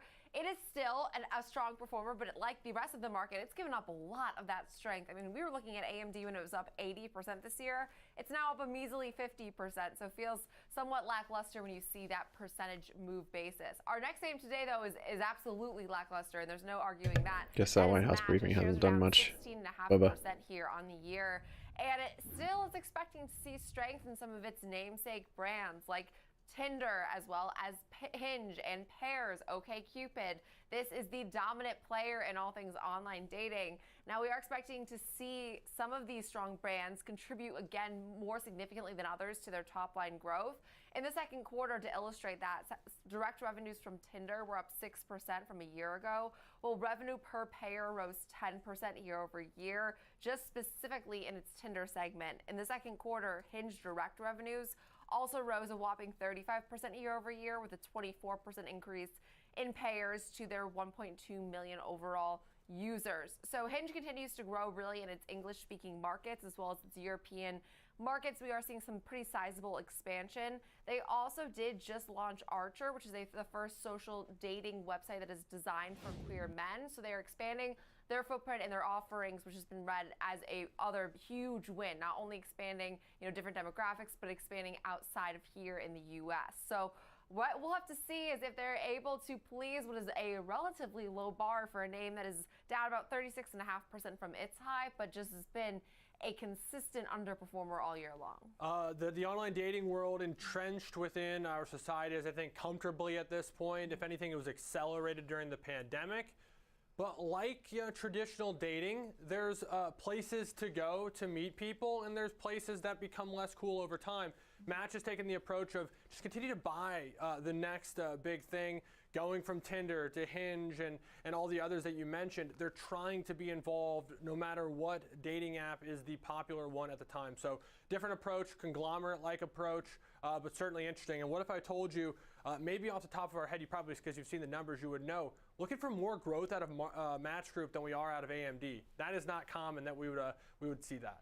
I know, and I feel like it's just because we haven't seen the same levels of growth, although Match has been busy. They just also acquired several quarters ago a South Korean company. So they're, as far as the M&A goes, I feel like they've been underreported with how much work they've been doing behind the scenes. So will that pay off? We'll have to see. I always have a hard time, Alex, monetizing each app. Like Hinge right now asks you to pay for all these various add-ons, and it's like, enough. The world is already expensive enough. They get you with the teaser rates, right? They get you hooked on them with no fees at all, and then all of a sudden there's ads, and then there's limits. Who knows? But eventually they got your money. That's all I know. I know, and it's genius the way they do that. So our next name today here is one that already had earnings, and actually the clear bright spot of the four by a long shot. That is Arista Networks, which is just continuing to show cybersecurity. If you're able to execute well in this space, it's paying off because this name's up 63% here on the year, now officially outperforming AMD, which that was not the case several months back. But revenue in its most recently reported quarter rose 28.3% year over year, knocked past analyst estimates. Adjusted gross margin also did expand more rapidly than expected at around 63.1%. Adjusted earnings surpassed estimates pretty handily at $1.83 a share versus $1.58. Operating cash flow stood at around $1.5 billion as of the end of September, but they did say that cash and cash equivalents on total of that is around $1.75 billion. Their CFO said the team continues to demonstrate this really strong discipline, as well as delivering incremental improvements to their 2023 outlook, which now calls for year-over-year revenue growth in excess of 33%. I mean, double-digit growth now for the remainder of this year is huge, and I think it's been so rare, and it's actually quite refreshing to see a company that not only sticks with its guidance, but that guidance is so strong. They're not even guiding for things to be like lackluster. They are guiding for strong guidance for the rest of this year. That is something we rarely have heard from these tech names, Alex. From a reaction standpoint, too, it's sort of a unicorn in this earnings season in the sense that, yeah, it's a strong report, right? It's not the strongest report we've seen. We don't have NVIDIA-like numbers here. This stock was doing pretty well going into the report. Still It's melting now up. 5-year highs in terms of its post earnings reaction. We looked at this one as this is the kind of company that almost was set up for disappointment. High bar it set for himself.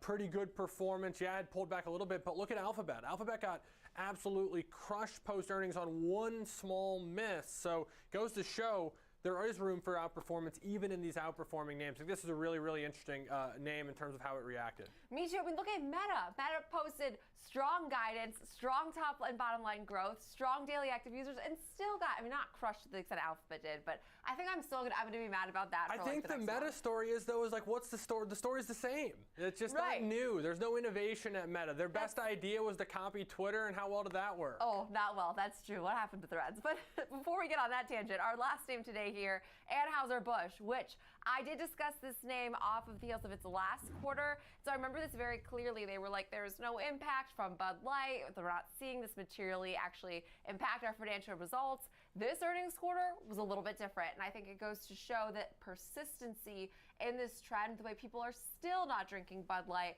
that is weighing on specifically their domestic growth. Internationally, no problem for them. But here in the U.S., they are still seeing some fallout over the lack of interest in Bud Light, to put it lightly. Now, this is a name that has also underperformed slightly this year. We're down about 6%. Coming down now. They did announce this new $1 billion stock buyback as well as a $3 billion debt melting buyback. up like that without much structure is going to be their guidance for the remainder of this year. But all things considered, this is a company that saw about very strong revenue growth in around 80% of its worldwide markets. U.S. still continues to be a pretty weak spot. They did say that third quarter net profit rose to around $1.47 billion from $1.43 billion. Adjusted earnings also came in slightly in the midpoint of what the street had been expecting, so nothing that exciting, but also nothing that awful either. In the U.S., operating profit crumbled by almost 30% on the back of a 13.5% drop in revenue, with approximately 2/3 of this profit decrease attributable, they said, to their market share performance and also productivity that was lost, as well as different measures for their wholesale partners, which to me, basically, the takeaway of that was Bud Light is still impacting this company. Again, not overseas, but they have some serious PR issues they've got to work through, because this is now the second quarter in which they're trying to say it's not as bad as feared, but it's still impacting their numbers. Well, one has to wonder, look, I don't want to get into, the what, but where it goes from here. If you were someone who drank Bud Light regularly, that was the beer of choice, and you then made the active decision to switch, this is like I feel like this is something that you become it's a habit type of a situation. Like you drink the same type of coffee. You drink you get the same type of toothpaste. You get the same type of things. Beer is no different. Once you got a loyal consumer to actively decide to switch, what's to say that they're going to come back? They may over time, but I don't see it being like this light switch that just flips on and all of a sudden all those who actively decided to go to a different brand are just suddenly going to come back. I think there's a real problem.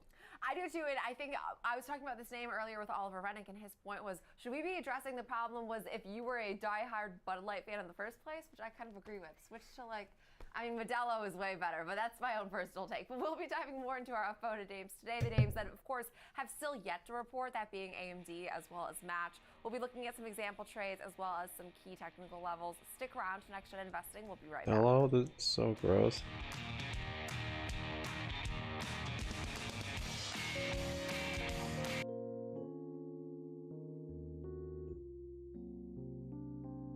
Pretty spoiled on my beers now, though. I don't drink really any cheap beer, I guess.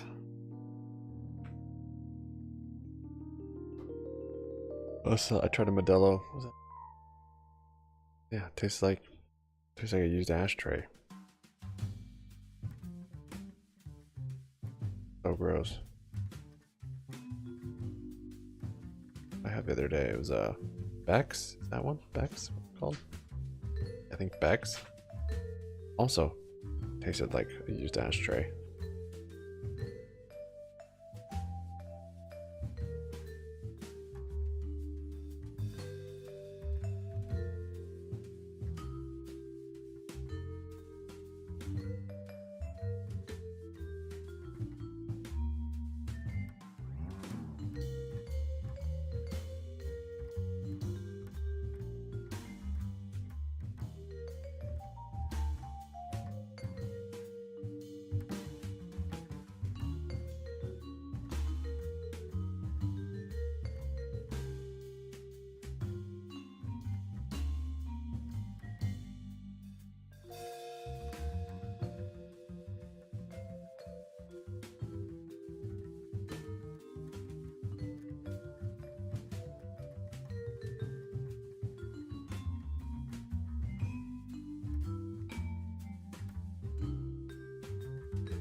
See if we're building a little head and shoulders up here. Still inside this bullish channel though.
point out here, now that we are free of our moving averages and stuff, it looks like we had a little bit of a small head and shoulders type pattern here. So you can see that we had the breakdown below that, the neckline there. It's just a good reminder that these patterns can appear in any time frame. They can be in a long or short duration here. The price action will behave in a similar way if the pattern does play out. So just something interesting to keep on your radar. I like to point out these things when I see them here for examples.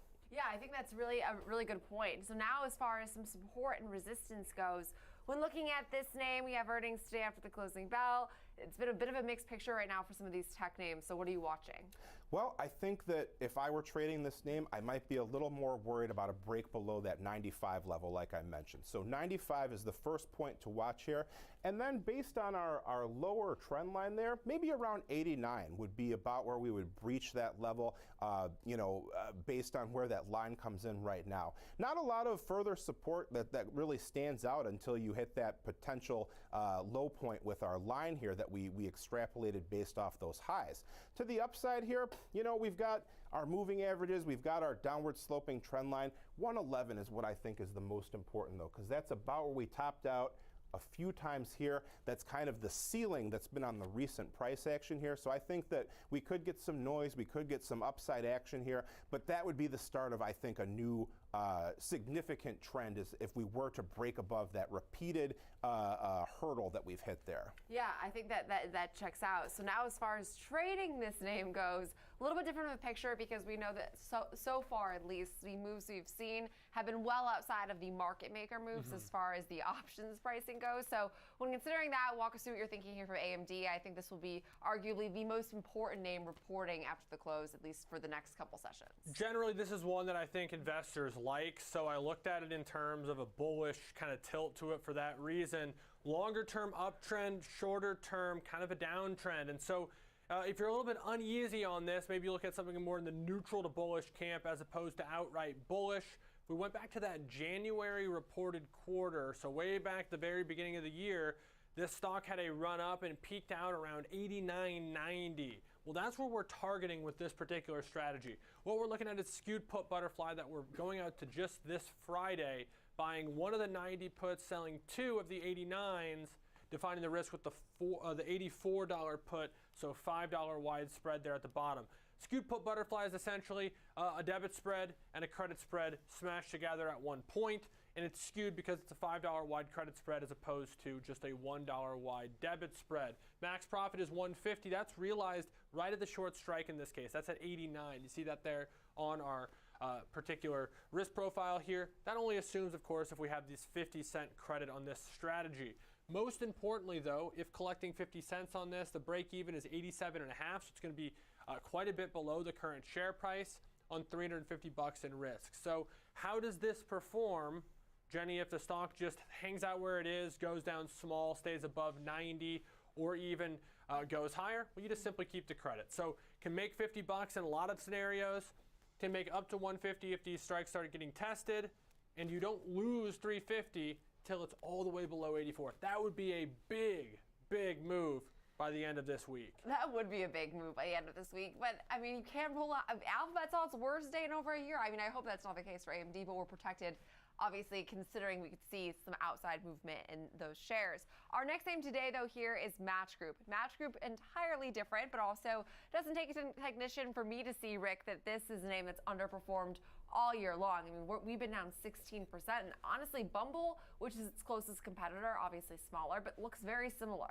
Yeah, this chart's kind of all over the place here. And you can see that one of the things that stands out the most to me right away is we have this trend going down, starting with those yearly highs all the way back there near 55, going down across these peaks that we've formed multiple times here. Since then, the trend has accelerated to the downside here. We can see that our moving averages, which were trending upward, are now very noticeably trending downward here. The faster 21-day moving average crossed below the slower 63-day moving average, which, while not a great trading signal in and of itself, suggests further degradation and deterioration of trend here.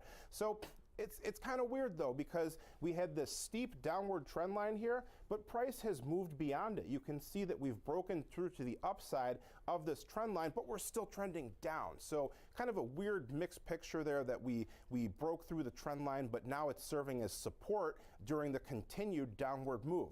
Once again though, we did bottom out right around here. You can see like around the 34 area or so. So I chose to include a new uptrend line starting with the yearly highs near 30.73. Now this is a rather precarious trend line here. This is not something that's very strong. It hasn't been tested multiple times. This is just kind of an idea for potential trajectory if this holds. If we are able to hang on to these lows that we formed near the 34 level, this could be something that you keep an eye on going forward here.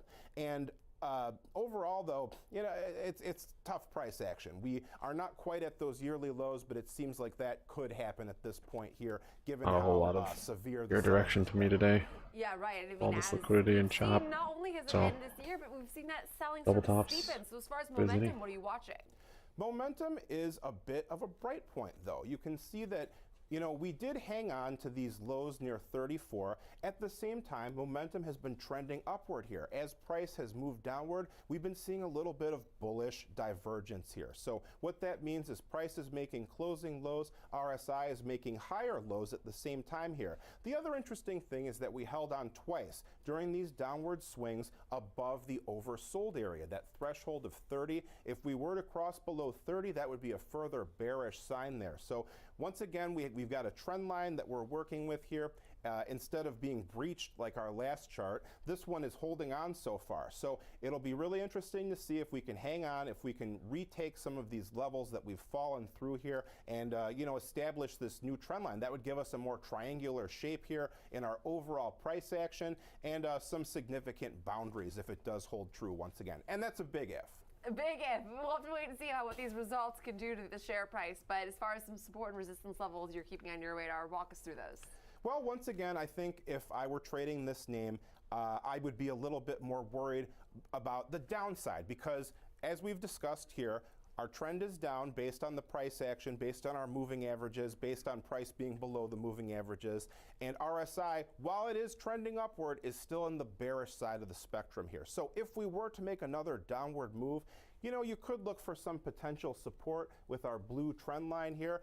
That was, you know, old resistance becomes new support and vice versa. So that could be one area to look out for. I think that probably many traders will have their eye on those yearly lows near 30.73 though, because other than this little kind of baby volume node here near about the 32 level, there's not a whole lot of support. There's not, you know, we don't have our moving averages. We don't have a lot of other indicators to work with here. So the old lows could be very crucial in this situation. To the upside, this red dashed line all the way back over there near you, Jenny, we had a gap. That's about where we saw some chop. That's about where price topped out a couple times after we moved below that level. So 35.30 to the upside. And then, you know, the 21-day could provide some resistance. The 63-day EMA probably would be a stronger source of resistance near about the 40 level or so, 39.50, 40, around that point. Even that 35 level, though, doesn't offer that much upside. I mean, we're already at 34, 35 here with a 1% move to the upside. So right now, it doesn't seem like there's a ton of optimism to gather from this chart, but we will leave it there. Appreciate the breakdown on both of those names. Rick Ducat, our chart master. So now trading this name here, Alex, walk us through what you're thinking, leaning into a more bullish example trade, just because as far as technically speaking things go, it seems pretty negative here. Yeah, looking at something a little bit more bearish, but customizable. So if you are bullish, there'll certainly be a way to look at this. But Jenny, the one thing that stuck out to me on this particular name was Rick talked about the general trend being lower, and it's clear. You look at the chart, seems like lower price after lower price almost daily. But earnings haven't historically, now past performances aren't indicative of the future performance, haven't really been good. They've sometimes been unchanged. That's a great way to put it, though, honestly. They've been unchanged, but largely they've been down a lot, typically around earnings. So looking for something similar, retest of those lows. Rick talked about 30.73. I focused on 30.5. So a new low for the stock post earnings here. This is how this one would benefit. 15-cent debit. It's only $15. So look, I know only isn't a word that, you know, I mean to say in any type of disparaging way, but compared to some of the strategies we look at, $15 is objectively a lot smaller. So relatively low risk. Looking for a move to 30.50 here, Jenny, but there's 50-cent wide strike availability in these week-over-week calendars. So if you got a different target in mind, that can be neutral, that can be bullish, that can be more or less bearish. There's likely a strike that better fits if you have a different particular outlook. So looking at a move towards basically those year-to-date lows, that happens, this one will look to expand off that 15-cent debit. If it doesn't happen, we know the risk going in, that's $15. Right, I don't know what you're saying. $15, just relatively speaking, relatively less than some of the other large trades we look at, just given the price of this name. But we'll obviously be watching both of those companies when they report today after the closing bell. Now coming up next, it's time to look at a name that has moves outside of earnings, although there is earnings to look forward to later this week. That is Apple. M3 chips, what do those mean for their MacBooks and the overall company? Shares are lower today. Doesn't seem like it means a whole lot, but we'll discuss that name more coming up next.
SPY high of the day up 0.35%.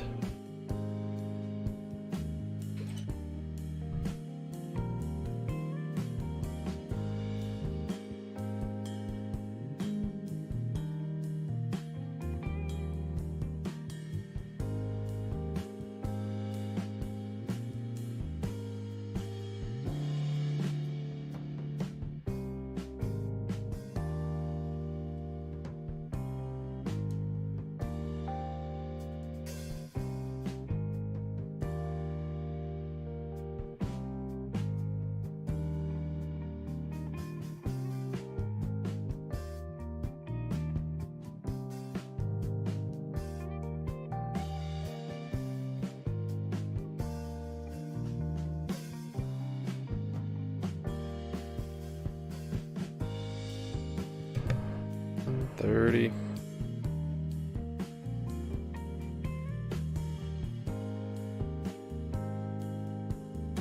Close those puts, I'll give it more time.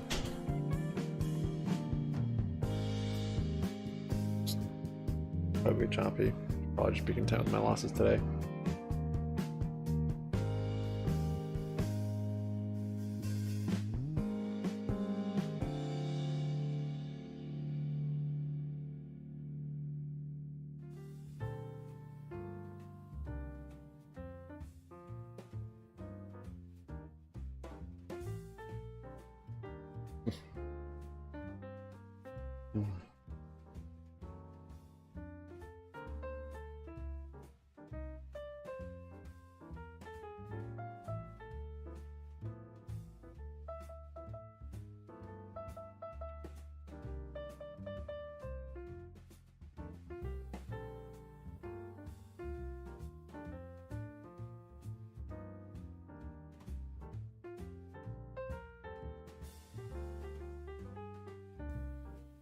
start looking at Apple with its new M3 chips, and this is after 2 years that it unveiled the new iteration of its of course, made in-house chips. The M3, basically, if you're wondering what the 3 stands for, it's 3 nanometers, so it's the same size. It's just a more fast and efficient chip than the 2 nanometer, their M2. That's my very, very elementary understanding of the chip world. But what I do know is they upgraded also the iMac for the first time in 2 years. That's huge. I am not in the market for an iMac or their various MacBooks, but I can respect the fact that they now have this new product line to match their iPhone 15 launch and the new watches, of course.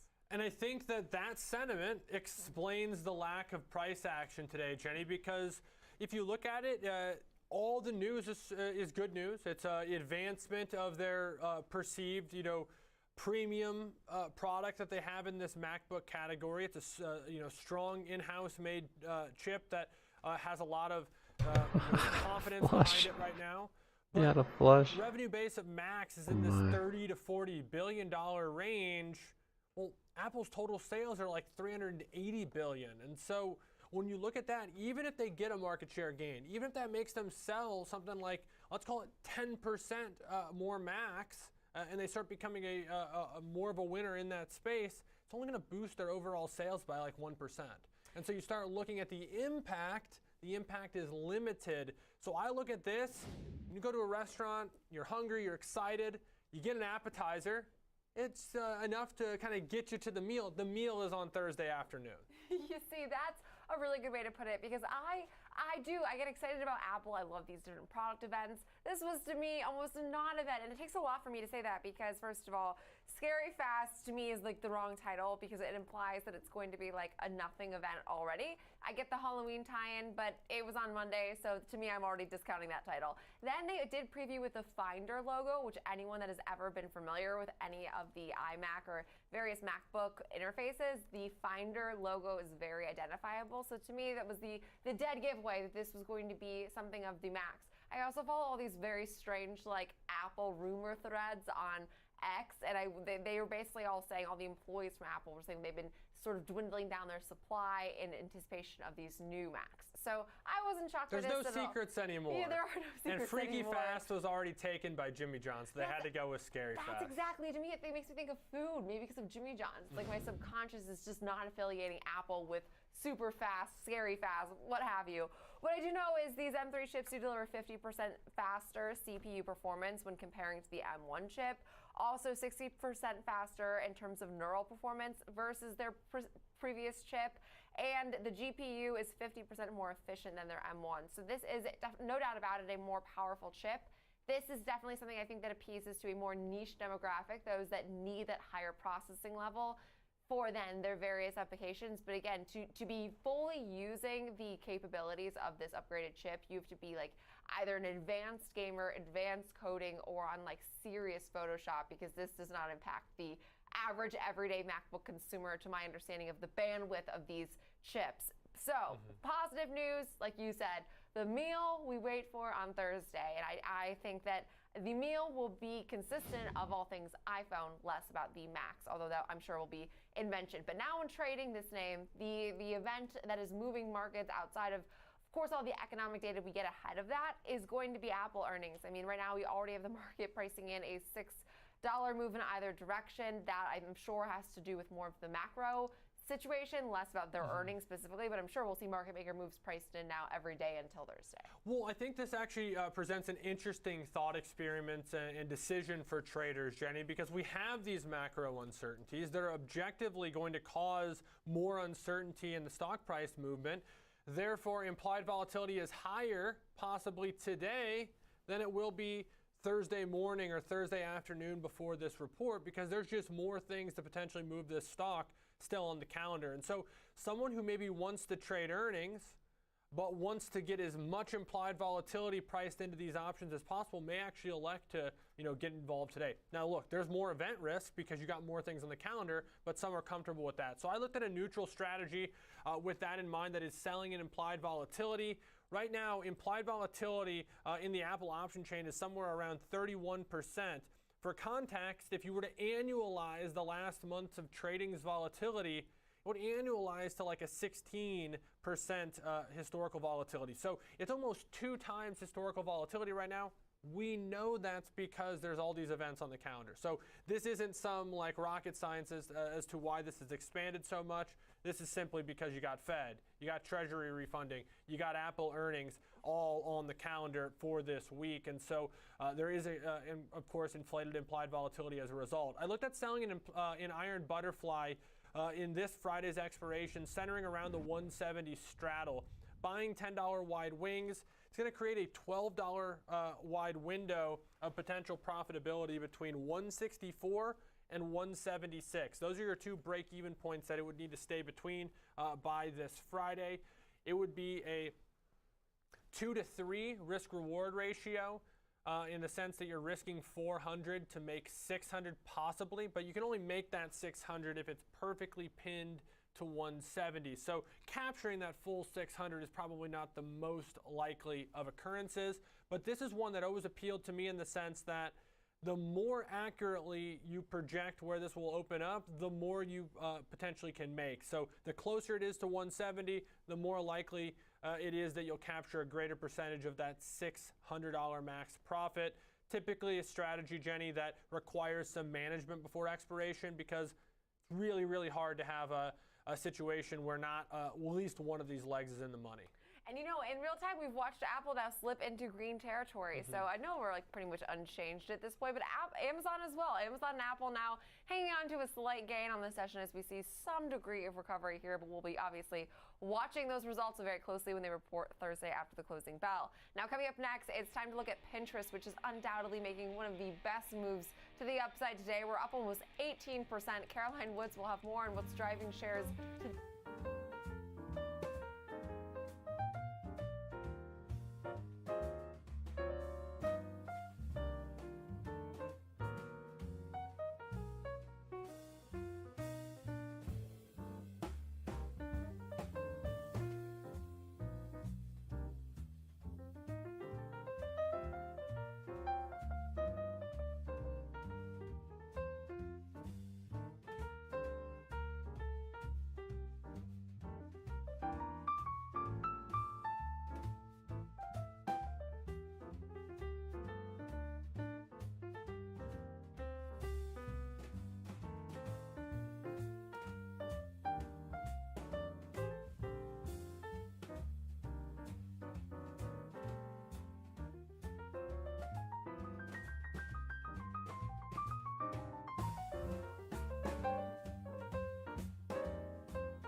New high there on SPY.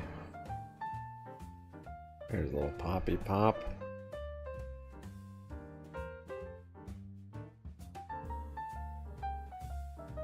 Breaking through that resistance I have there. 417.44. Top this channel here.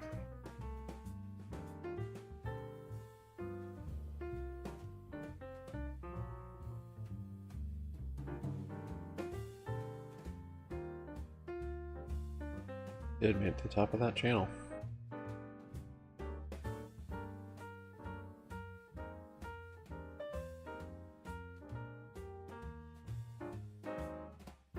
Oh, they converged.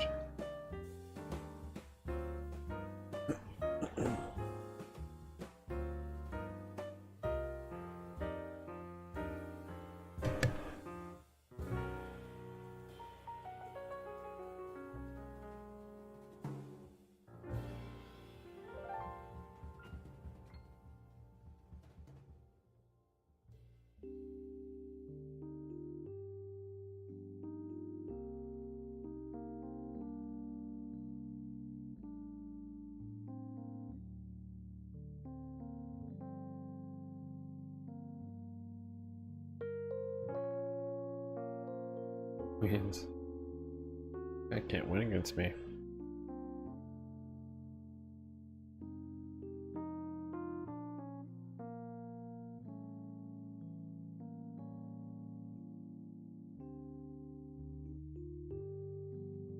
some puts there.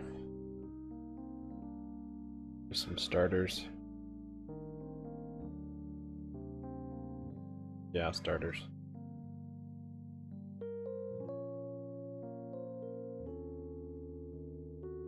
Anticipatory puts.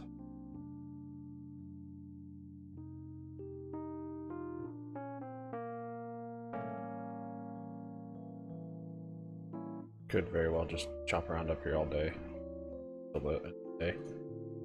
Don't necessarily have to come back to VWAP or anything down there.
Better.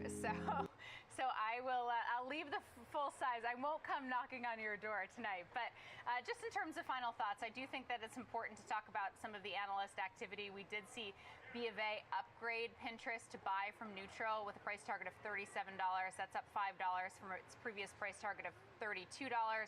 Says Pinterest is now in versus its peers is in a much improved position as quarter-over-quarter underperformance shifts to outperformance, and they're expecting that bullishness to really continue with the company much closer to the start of its Amazon deal ramp. BofA expects more acceleration in the first half of 2024 and has renewed confidence in the new management team given recent product execution. Also got quite a few price target hikes. I am actually on dailies also. 45, Wedbush to 32. I guess I normally wouldn't be, but now also at 32. I'm gonna make back some gains, unfortunately. From where it's trading right now because they're in the equal weight camp. Morgan Stanley also equal weight raised to 25. So Rosenblatt, the highest of the price hikes that I saw, with 45, keeping a buy rating on shares. So definitely some analyst action following these results as well. So Caroline, I will completely echo your sentiment. I think the fund size taste better because you can eat more of them. In my mind, you can just, it's more like a bite size. And I did use Pinterest for my darn Halloween costume that I'm so sure everyone around was so sick of me talking about it. I finally wore it, and I will not be putting that thing on today again. I want to light it on fire at this point. I've stared at it too many hours of my life. But shout out Pinterest. I was very impressed, Jenny. I am not a crafty person, so it just goes to show the utility that Pinterest could have in our lives. But we will leave it there. A really great breakdown. And happy Halloween, of course. Caroline Wood, Senior Markets Correspondent here for the network. Now, coming up next, it's time to look at JetBlue, seeing the complete inverse move to a name like Pinterest today, with shares tumbling to a near 12-year low. We'll discuss more what's driving.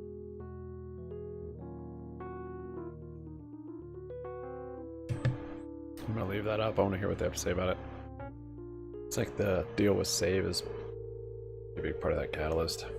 Or, sorry, Spirit. Yeah. Spirit's down 12. Spirit, dude.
Spirit both on the move lower here, Jenny, as we got earnings from JetBlue that did a lot to disappoint the street, it appears, with the stock down almost 12%.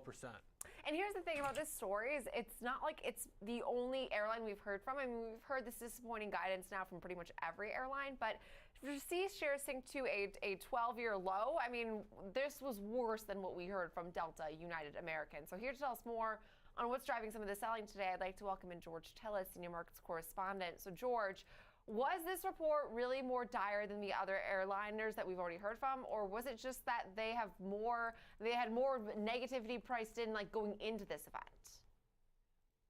I think it's the latter, Jenny. I mean, it wasn't all that bad compared to the other airlines. I mean, all of them, if you look at since July, I chuckle a little bit. It's almost laughable how much they've actually fallen. But, you know, they're transport companies, they're industrial companies.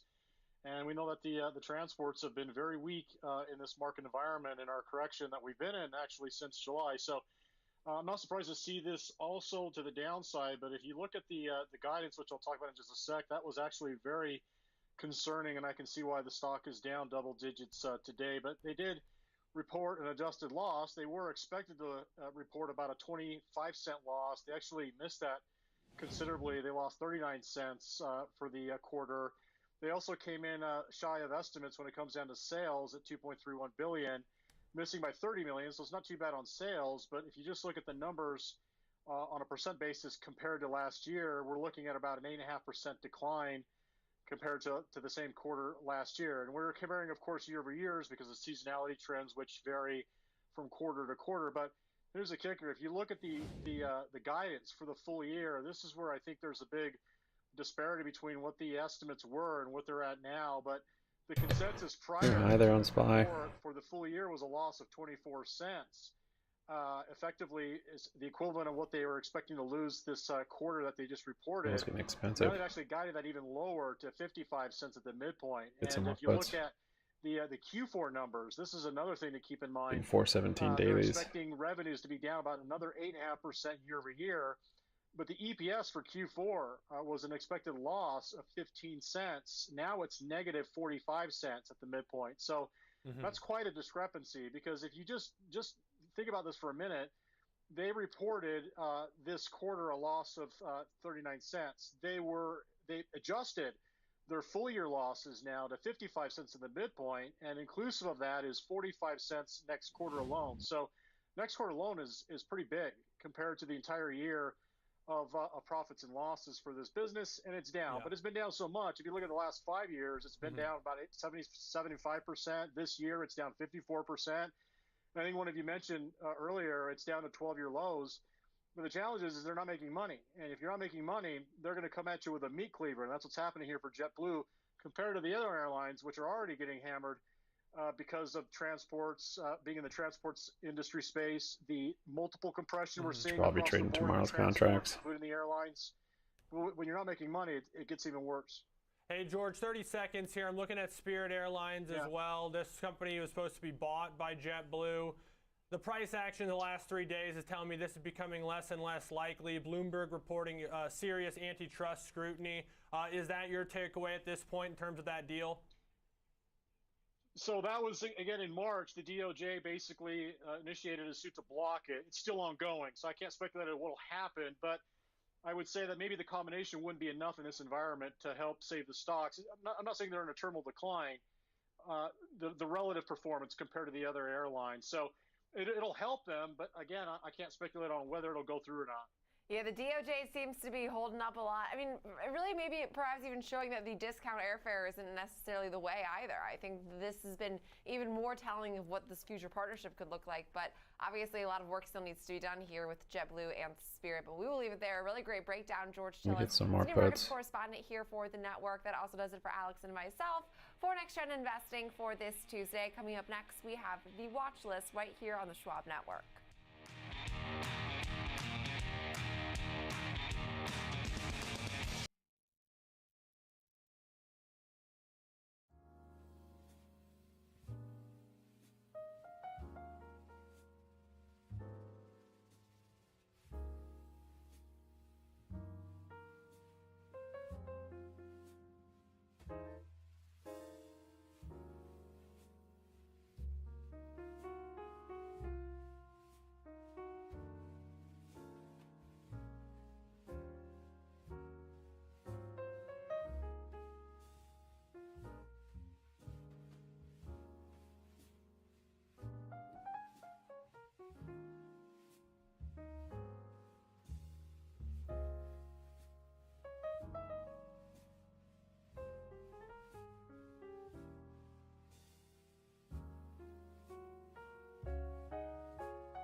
New high there on SPY. Getting some 418 puts.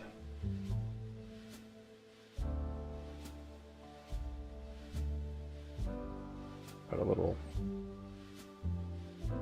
Should have gotten the other ones in the money too. Being this close to end of day. Or just getting tomorrow's.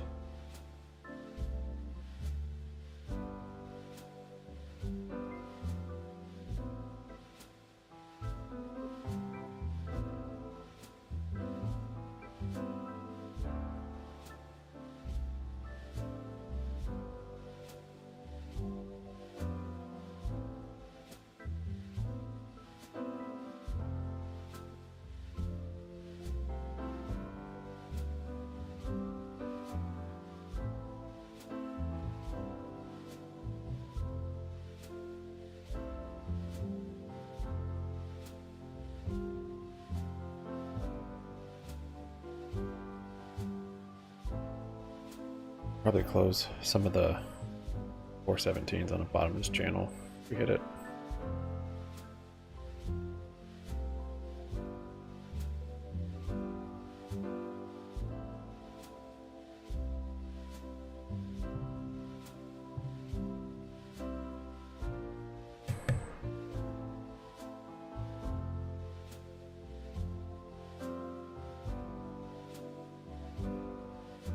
It's hanging out up here though.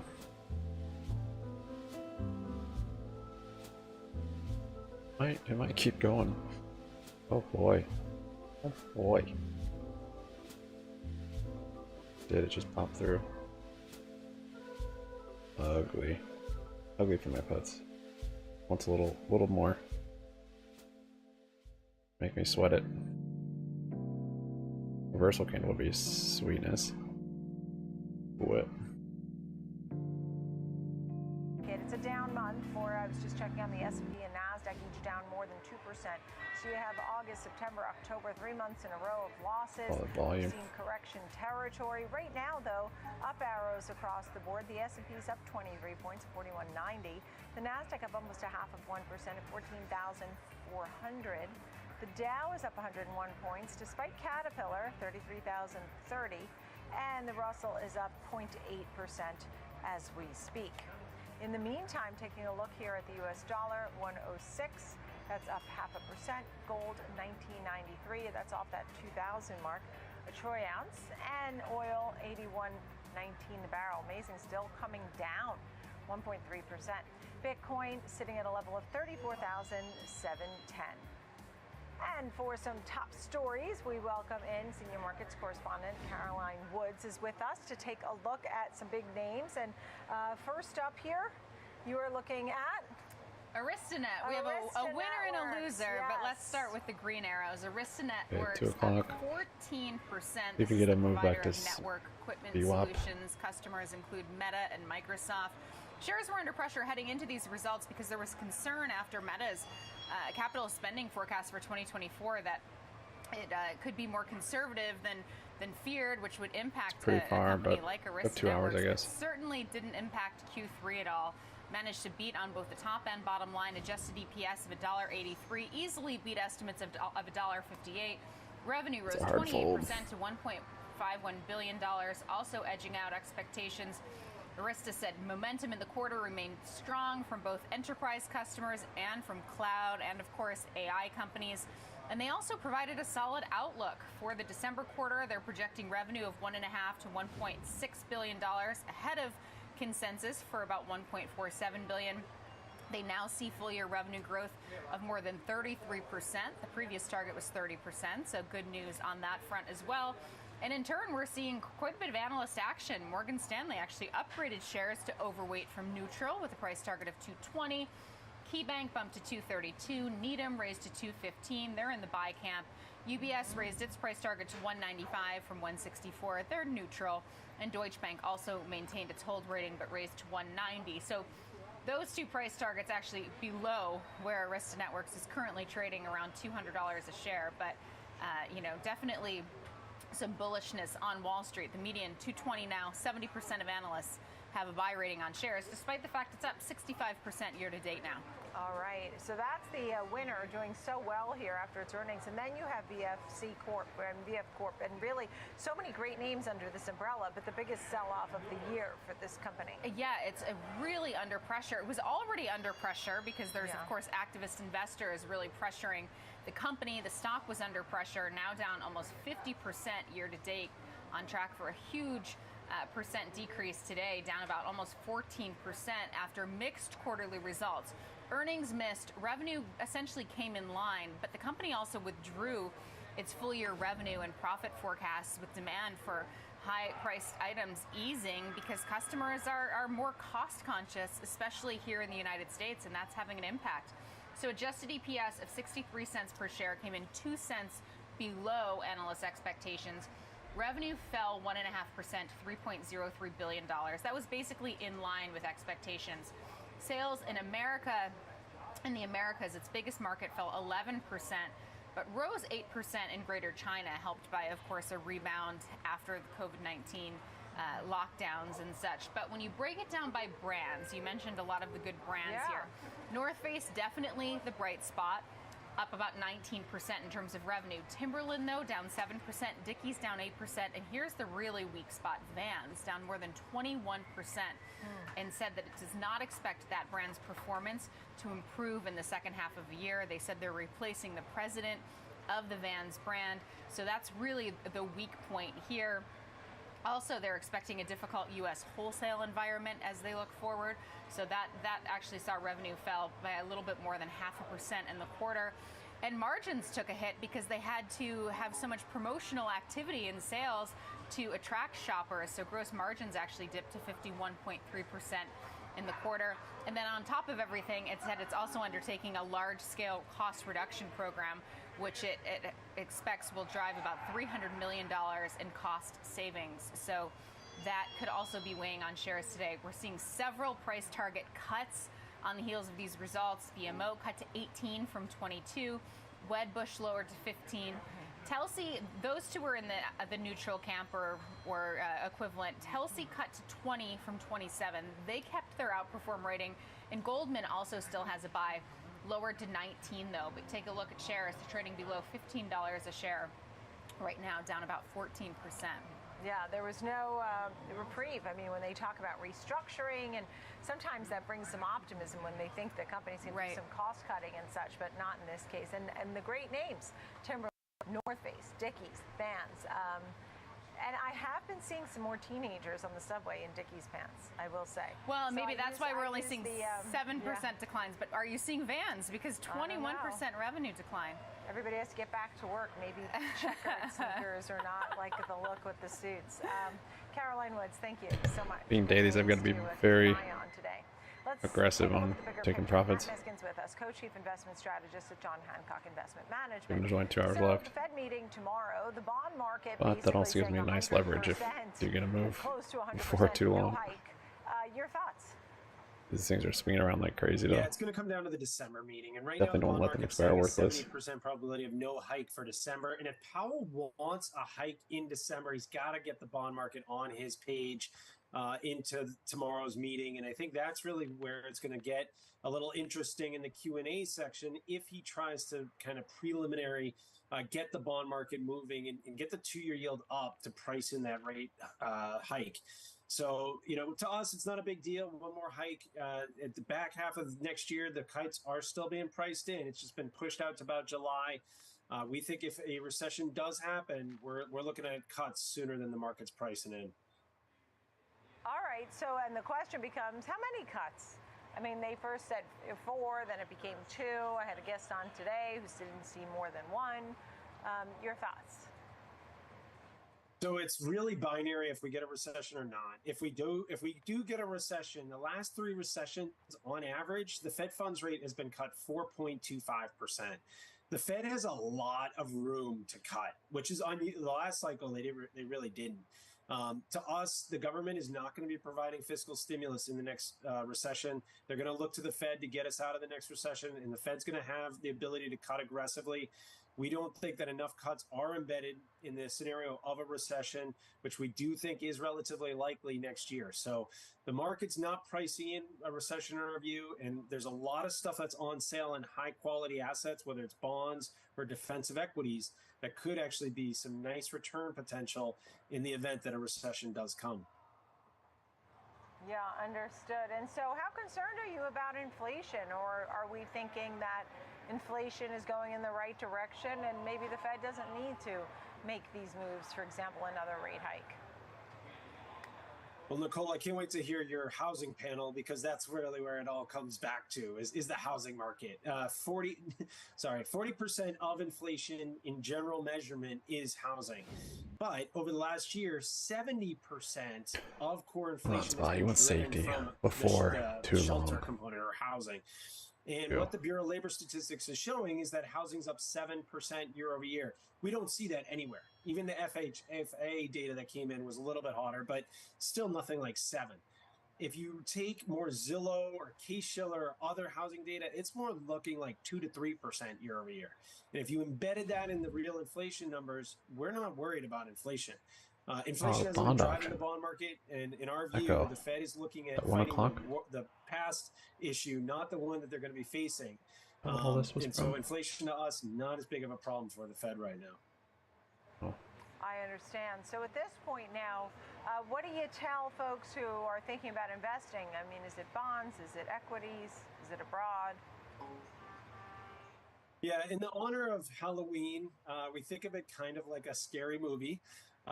We still have about 30 minutes left in the movie. So the villain is right now still out there, and that's really high borrowing costs and the Fed. And right now, investors are kind of going up into the house, into the upper level of the house, which is not what you're supposed to do, but it's into these top stocks that are carrying the market.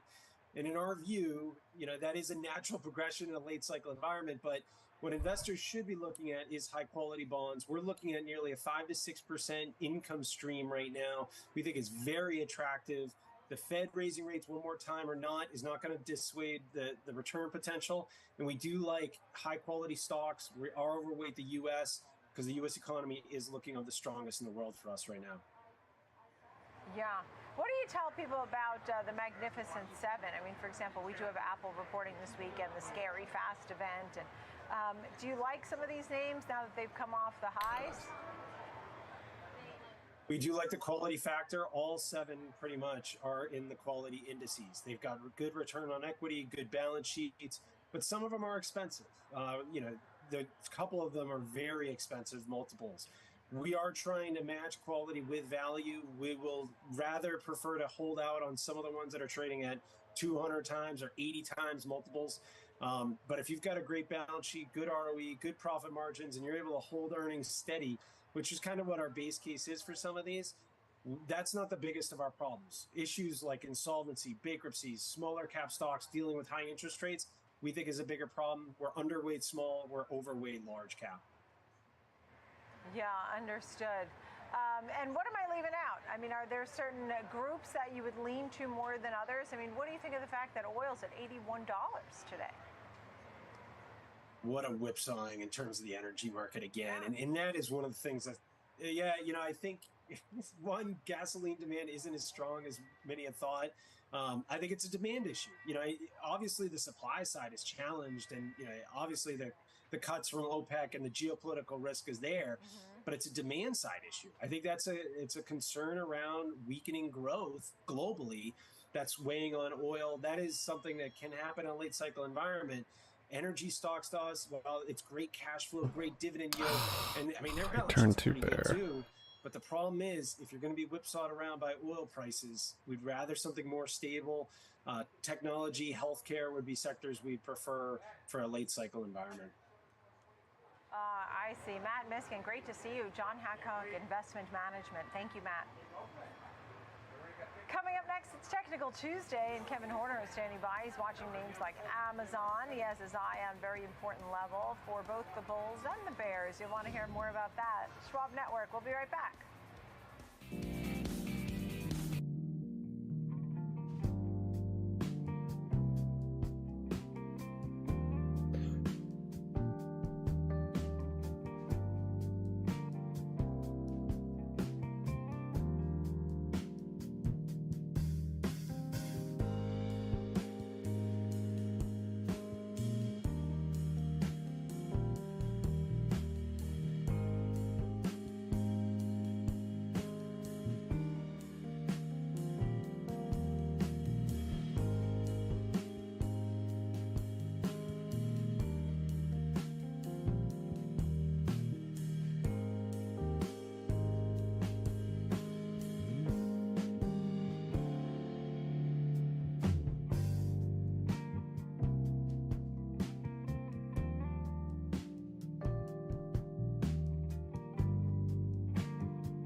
SPY. I'll close my first 5. This support, or 1740, which is also the bottom of that channel. We get there.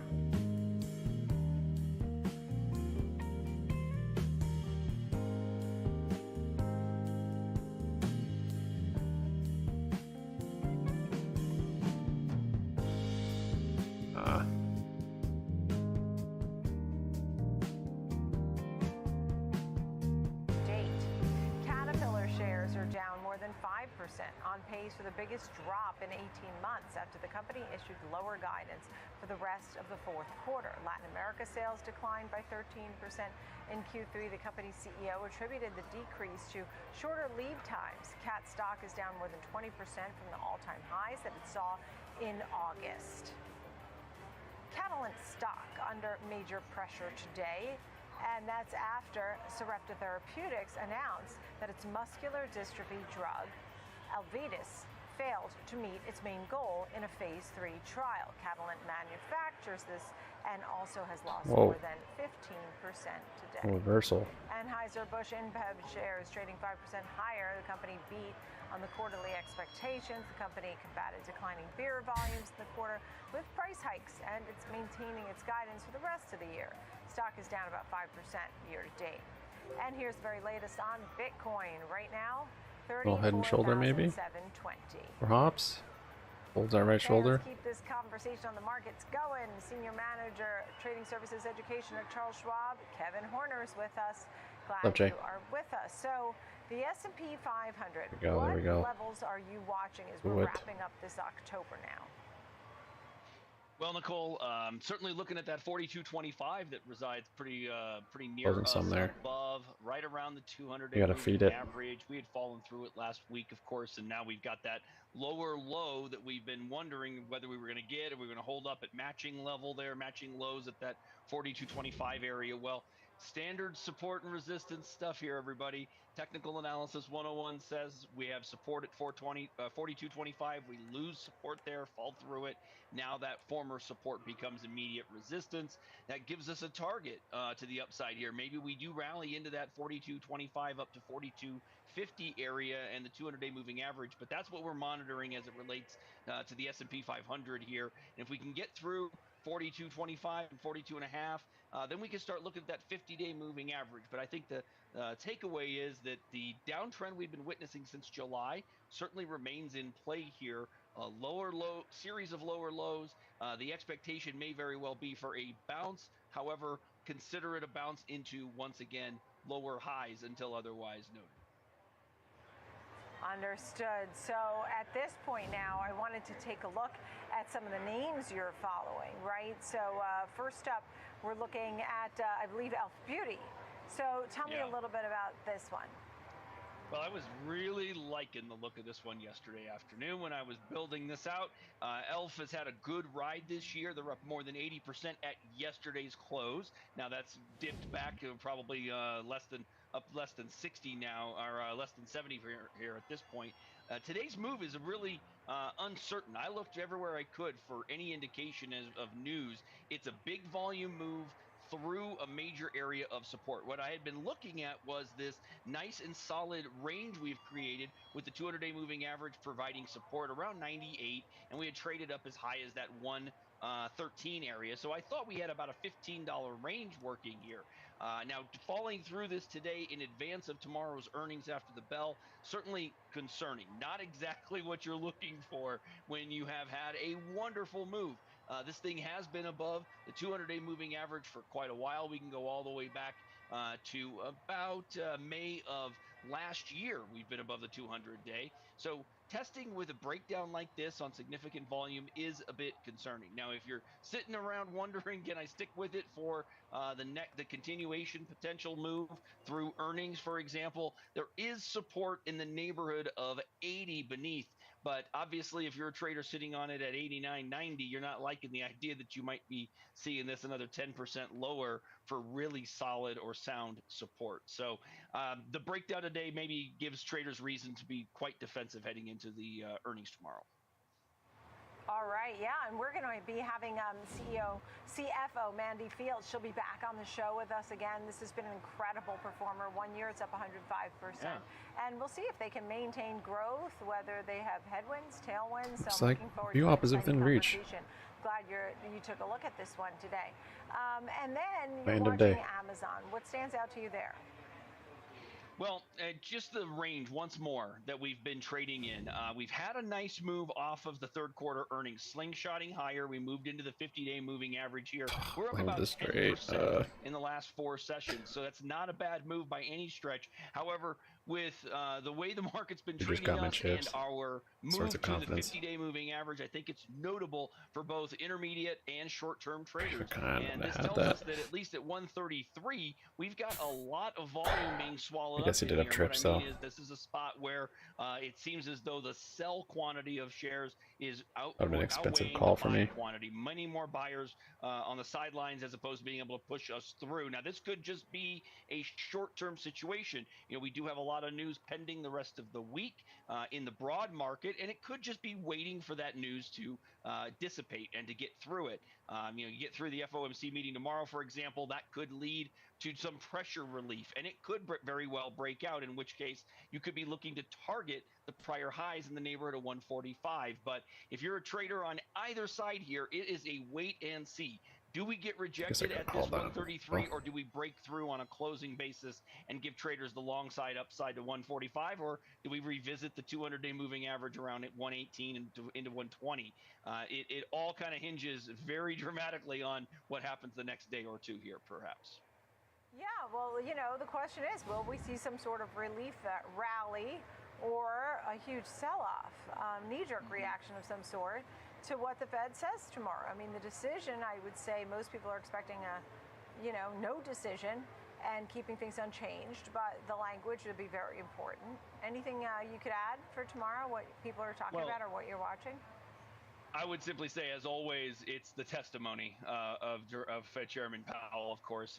The expectation is fairly well founded at this point for the pause, not just for this month. In fact, the pause is still at 0.75% likelihood, 75% likelihood, of pause in December as well. But continued conversation from that testimony will be, or at least the commentary afterwards will be fairly informative. And I suggest we'll get some volatility from it. That's the one thing I'm pretty confident in suggesting is volatility. We tend to get volatility moves when he is speaking. All right, Kevin Horner, great to see you. Technical Tuesday, every Tuesday. Thank you. Coming up, we're going to talk all things Apple. We have the company's Scary Fast product event, and then we have the earnings report coming up on Thursday. That and much more, and we come right back.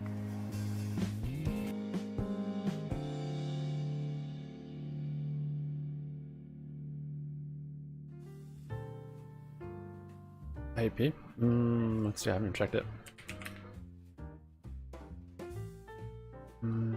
No. Not that I mean, not too bad of a drop, really. 2.5%.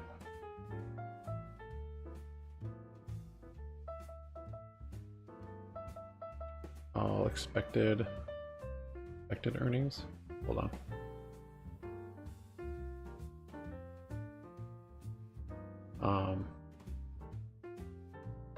Icon.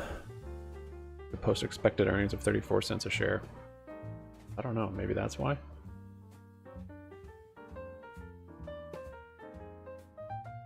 Expected earnings.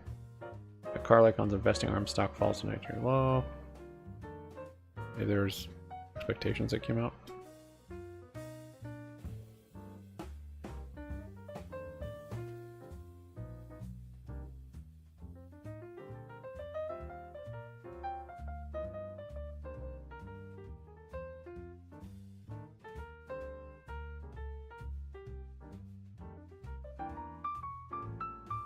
Oh, it doesn't have spades. Got trips.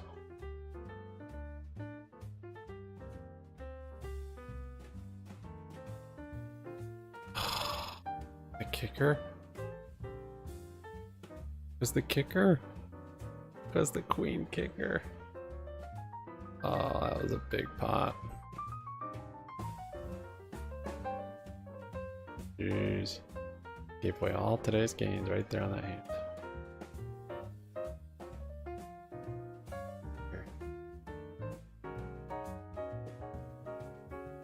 Didn't even have the flush. Would have been fine losing to a flush. It was like 20 something million pot. Can you imagine?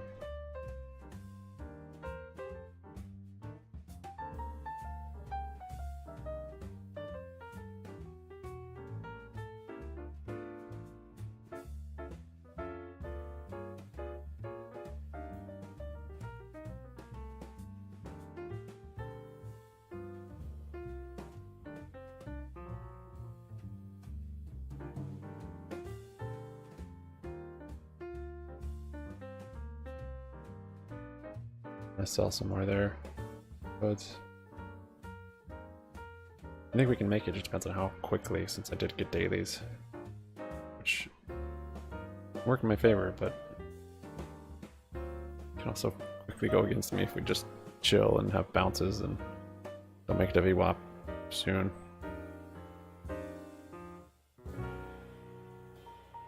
Kind of selling off into earnings too, so maybe their earnings expectations on IEP is pretty bad. GME's up 6.25. Actually outpaced AMC.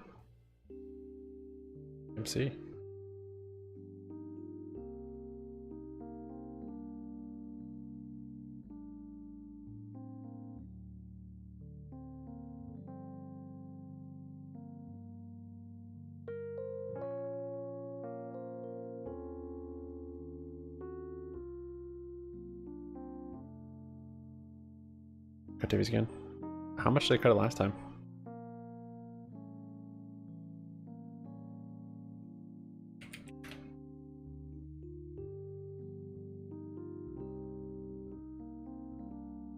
Oh wow, cut it 50%.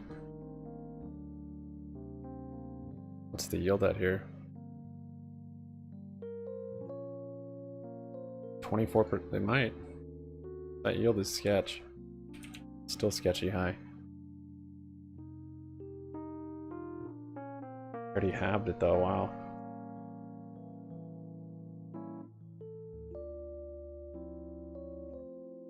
I mean, 24% is just not sustainable. So unless that share price comes up. But I'm not super well versed in how he runs that.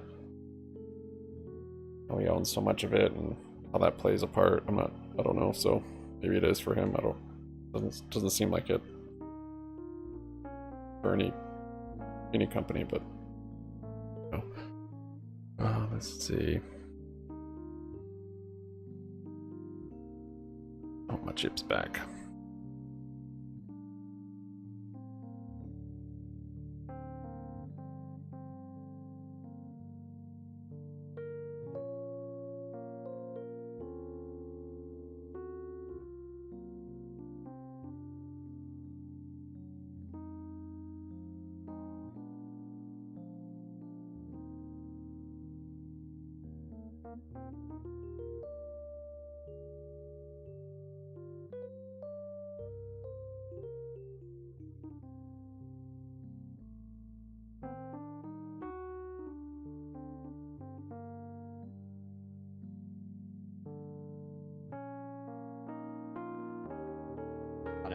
Most people I know are totally fine using an iPhone from 3 years ago, and then waiting for that next one to come out, which will feel like a more substantial upgrade. Even though the iPhone 15 has some nice new technologies to it, if you have an iPhone 14, a couple more it's of these. going to feel mostly the same. Yeah, understood. How about the VR headset and all that kind of stuff? Any updates there?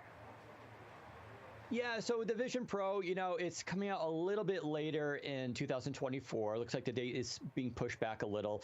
Part of that's going to be production issues, and so we're wondering, how many they're going to get out the door. You just got to feed that is pulling back beast a little bit. on, how many think they're going to actually sell here, especially at that Beat 'em a couple close $3,500 price contracts. tag, which is the starting price.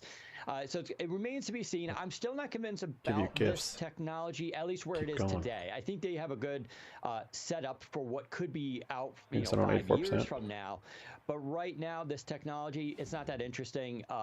Just because we have 3D monitors about to come out. Doesn't he there's have a company a? called X-Real who just released their Wasn't there AR filing saying glasses, he's which gonna cost about own or can open up to like $350. 95% So or it's something? a lot cheaper. Or is he These are planning on simple, it, you or plug them where into did I your hear that? phone, including an iPhone, and it just creates the display. So that'll be a virtually nice for bullish you, and you can catalyst, even use some AR think. capabilities. So I think that's kind of the interesting thing. What I would also Alright, spy. caution with Apple a bit too here is, last week I was in Was that Hawaii, enough? wasn't for vacation. It was Qualcomm. They had their annual Snapdragon Summit where they announced their brand new processors, which don't come out till around June, July of next year. So there's still some time before they come out. But this is the new ARM processor from Qualcomm, and it's actually built by ex-Apple engineers. So Apple engineers left the company, formed their own company called Nuvia, and then Qualcomm bought that company. And Apple, I can tell you, is not very happy about that, because these are the same people that designed the A-series chip, which led to the M-series.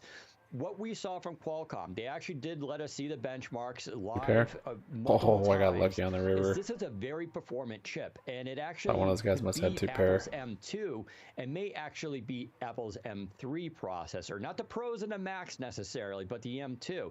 It's a very good start for Qualcomm. These Just are going tries to to use take it Windows private. PCs starting next year, and it's going to really kind of up the competition. Plus, NVIDIA He's is won a now lot rumored in to be his getting life. back into ARM processors as well, but not until 2025. You have selfish motives for wanting to That see will him open win. up a whole other market for high-end gaming laptops. So that's going to be really kind of fun to watch as well. And then as we think about the earnings that we're going to hear from the company, I mean, we know that there's competition in the space. We also know that the Chinese government has sort of basically said no iPhones in the buildings, but not everybody in China works for the Chinese government. I mean, there's plenty of people who want Are you sure about that? But you do have competition from Huawei and the likes. What do you think we might hear from this quarterly report, and are you worried that you might hear something that you don't want to hear, like? Yeah, so sales in China is really big for Apple, and they've actually done quite well there because Apple is seen as a prestige brand, for that market. Huawei was doing exceptionally well. Huawei was on track to start challenging Samsung, but then what happened was the U.S. government put on sanctions against them, banned them from a lot of technologies, including the operating system, Android OS, as well as the chip technology for making, say, Balance on the 5G support. modems. So what happened recently was Huawei just came out with a brand new phone, and it has a 5G modem. We don't know how they created that 5G modem because they couldn't have used, or they're not supposed to have used, technology from the United States and from our companies. So they're back. They're apparently doing pretty well with this smartphone. It's actually very impressive. That's bad for Apple because as a Chinese market, they're going to push Huawei, and Huawei is starting to gain back ground here, and that could affect the iPhone sales long term for Apple. We'll have to see where Huawei goes from here. I used to really appreciate them. I thought they were an amazing company. They were accused sometimes of stealing things, which may or may not be true, but they were innovating in a lot of ways and making some really compelling smartphones, and that may be coming back, which is going to be kind of interesting to watch. Instead of having Android OS, they built their own operating system, so it works well for the Chinese market. I would not expect them, though, to compete in the Western markets, which is where they were getting a lot of ground a few years ago. So do we need some sort of innovation or something to talk about for the holidays when it comes to Apple? I mean, are they doing enough? This is sort of I think a lot of technology companies are in. Smartphones are a flat market at this point, or slightly declining, right? Because I just mentioned a lot of people hold on to your phones for 2 to 3 years. I know people in my business who hold on phones for a couple years. Right? Wearables are services, smartwatches. Things like that are doing great. Yeah, so if you're into Apple, obviously getting the new smartwatch, their new Apple Watch, I think is a really good move. There are going to be some sales with that as well. You tie it all together with the new MacBooks. You have the new iMac as well. That's coming out, the new 24-inch version. Apple still has that very strong ecosystem. I'm not sure what the big seller still is going to be this year. Possibly the Lenovo Go is a handheld gaming PC that is just went on sale today. It comes actually out in 2 weeks. So this is sort of like a Nintendo Switch, but for PC, and it's a much more powerful system, slightly larger as well. So that might do well. Other than that, though, I think consumers are kind of in a hold position, waiting for the next big thing. I will say 2024 AI, I know people are sick of hearing it, but with NPUs, neural processing units, becoming native built into PCs, you're going to see a lot of innovation happening in that space. And your operating system via Windows will become like an AI operating system. And we're hearing some really interesting technologies that Microsoft is developing. So I think some people may be holding off for next year, or at the very least, it's going to be worth holding off until next year just because of all the new chips that are coming out from Qualcomm, from Intel, NPUs, AI, displays that fold in half, all this kind of stuff is going to be going more mainstream. Okay, Daniel Rubino, we always like your insight. Thank you so much. Windows Central, Daniel Rubino, thank you. Still played the trips. We are 24 hours away from Chair Jay Powell's speech right at the podium. What will he say? What's the latest on interest rates and the outlook? That and much more. We're head to break. We'll be right back.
Nice little head and shoulders building there. Can keep resisting that right shoulder. Got this 417 as a neckline. 416 VWAP is a pretty good potential then. Maybe even below that. Got tomorrow's contracts. They easily just held through this.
last week and over the last few months. Again, I don't think it's going to be enough, though. As you can see, the rally over the last 2 days has us back above 4,200. We're looking at the ES here, the mini S&P 500 contract. These are 5-minute candles. Again, last 2 days worth of data, and how that rally off the lows from Friday around 41.22, it kind of puts us right in the middle of the range that we established last week. So off the lows that we established on Friday, but limited in terms of real significant ability to take out anything, I should say, significant to the upside. Another step back shows us where we are this month. You mentioned October and some of the selling we'd seen, and, well, how it was August and September as well, right? Here you can see September as we traded down to that 4,300 level, all the way down from what was it, around 45, 50, 46, and then again adding to that sell-side activity throughout the month of October, with rates on the rise and some of the geopolitical tensions that we've been dealing with the war in the Middle East.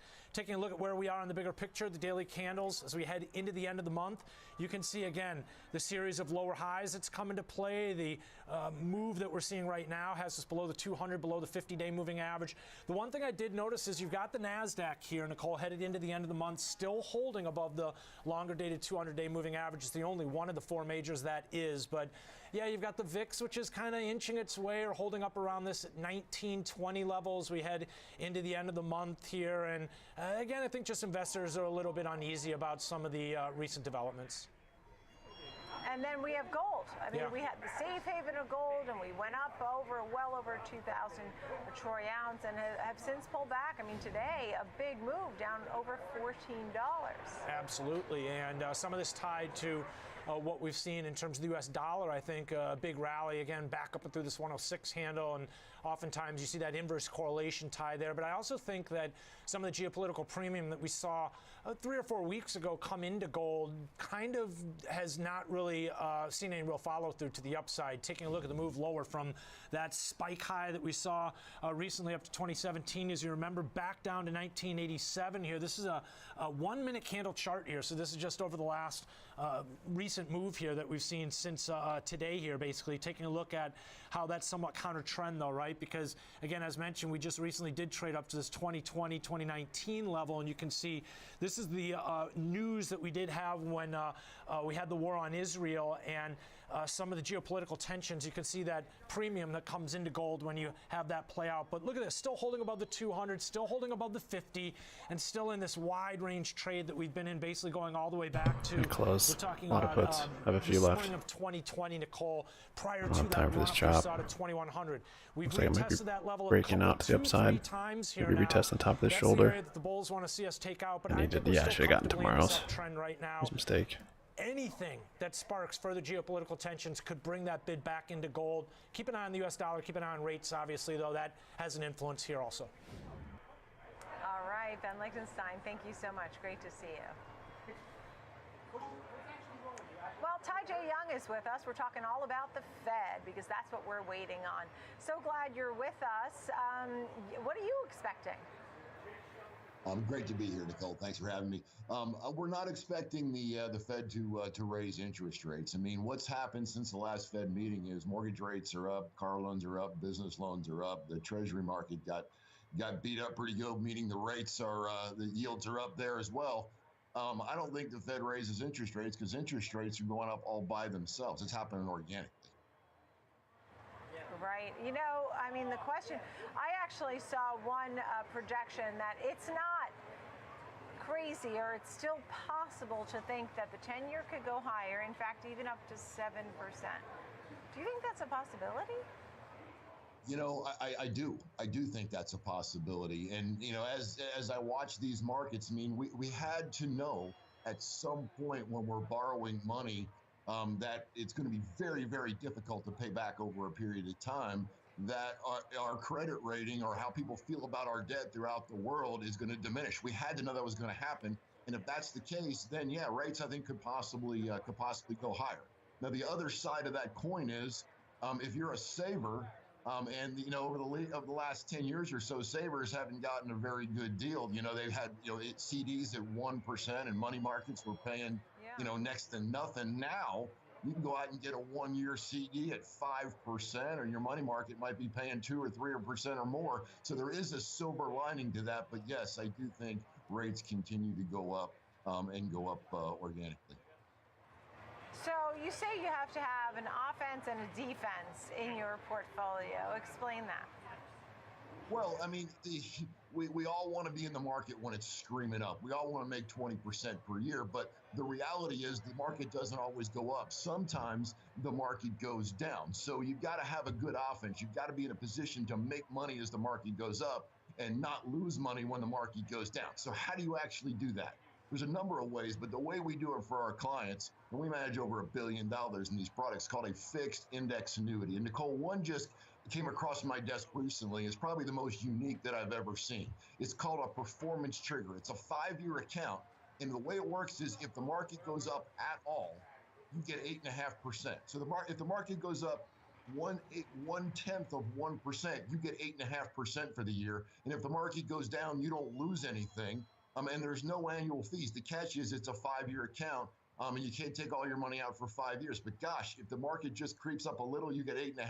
I've never seen, in my career, I've not seen anything quite that good. So we're moving a lot of clients to that. That will help you have the offense, the upside that you need, and avoid the downside if the market does correct. We don't want it to. We never want it to, but sometimes it happens. We don't get hurt by that. So offense meaning growth when the market's going up. Defense meaning keeping what you've made, locking your gains, and not going backwards when the market goes down. And look, some of these great tools do require commitment, whether it's I was retesting that right shoulder. or it looks like or a certain minimum. There are some great ideas out there, but we you don't. do have to make a commitment as well. In the Full meantime, houses, there's straights. it's election year next year. There's no flushes out there. Seeing the market heading higher between now and the end of the year, now and next year. Two pair looks pretty ugly now. It's a tough call. I mean, the reality is we have the Fed Yeah, saying I they're know. going to raise interest rates Nice to 10. continue there, although they really haven't been. Could have raised doing more on that. the flop. Core I have inflation's his hand. still like 10-2. 4.1%. The real inflation Oh, for rate, the flush, if I you count guess. gas and food, is probably That dude's taking twice that. 30 million of my and chips. We have the turmoil around the world, as a lot of your guests have mentioned here in the last few minutes. That said, I don't think the market's going to surge. We think the market's up this year, albeit maybe just a little. And I think the market's probably flat next year is what we're thinking about as well, or what we're thinking is going to happen at this point. Tough to predict, but the nice thing about the product that I mentioned a moment ago, when the market goes down, if we're wrong and it goes down, you don't lose a cent. Market goes up, you capture the gains. Kind of a good position to be in this crazy world we live in. All right, thanks so much, Ty All right. J. Young. 13 minutes to power hour. Thank you. Still ahead, we'll bring in our panel to talk about the latest Glad I closed what I data did. and what it means for the future of real estate. We got a few for the Panel homies. is ready, and one believes the U.S. is short more than 1 million single-family homes that really could be on the move. We'll be right back.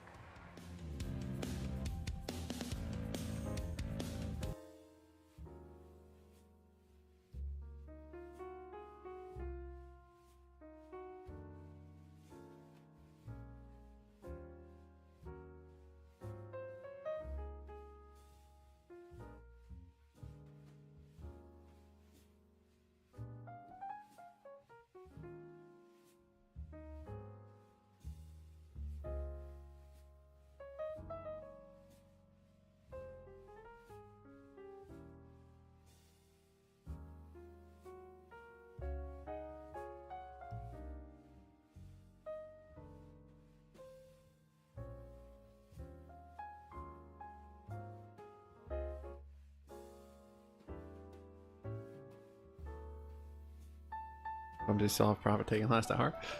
I mean, FOMC's not till like the end of day tomorrow. Buy rip in there. If you make a double top.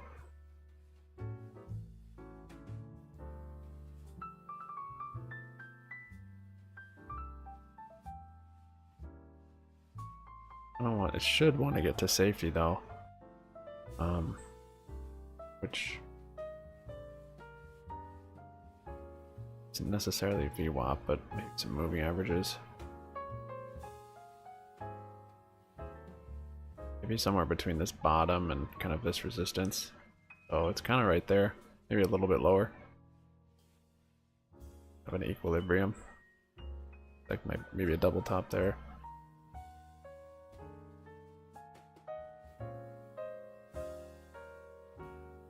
At least the price action finally chilled out. Finally started to not just chop. Time did that happen? Like 3 o'clock, basically power hour, or 2 o'clock. Happened at 2 o'clock. 2 hours of further price action. That was aggravating today.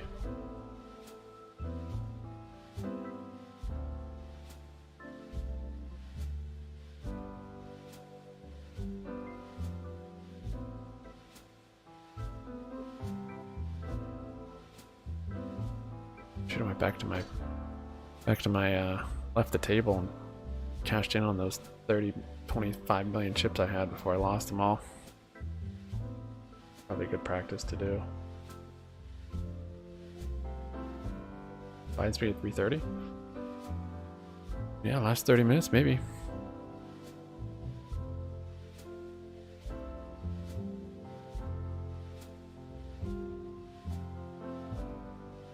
I mean, I'd like it. I only have a few contracts left, but it would help. They are dailies, so you want to get out of them as soon as possible.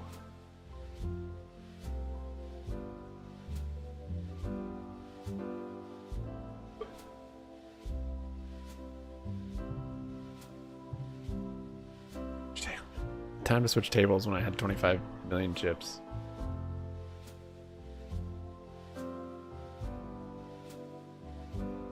Not now that I'm just rebuying back in.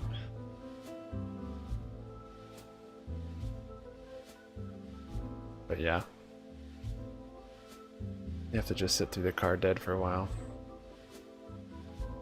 I've taken a couple nasty losses to this guy.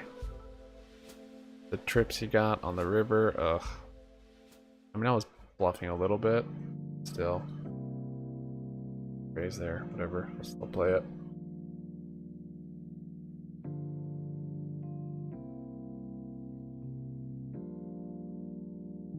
And that other one where he... yeah, he had trips on that one too, I think. This.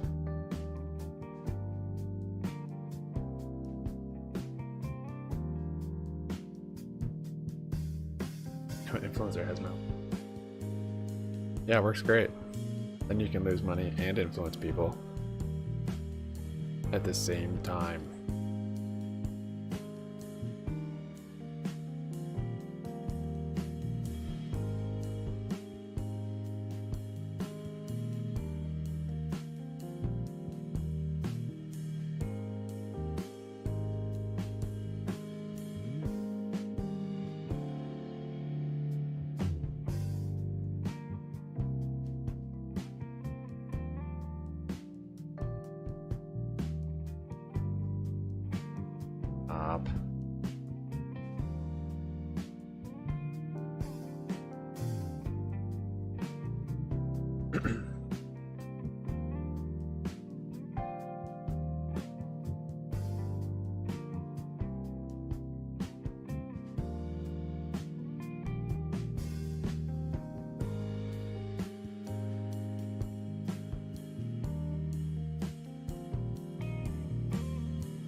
Could have re-raised, I guess.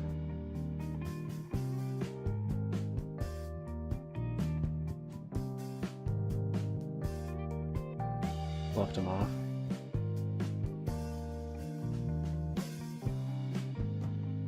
Going for the high card. Oh, you folded. 40 million and didn't call. Wow. Yeah, need to get him tilting a little bit.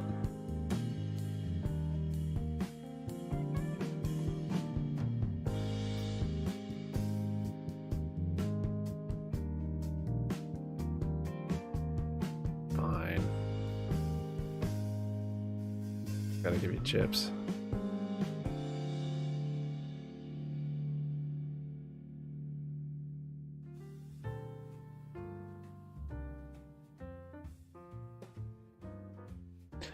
Bye.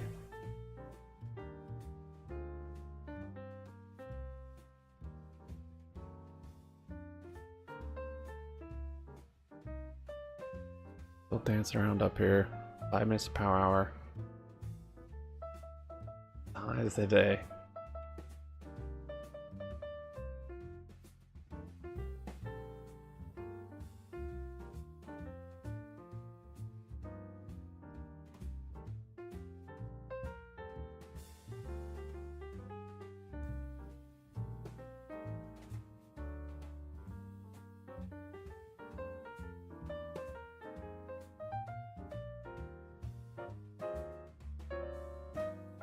You're high on the day there.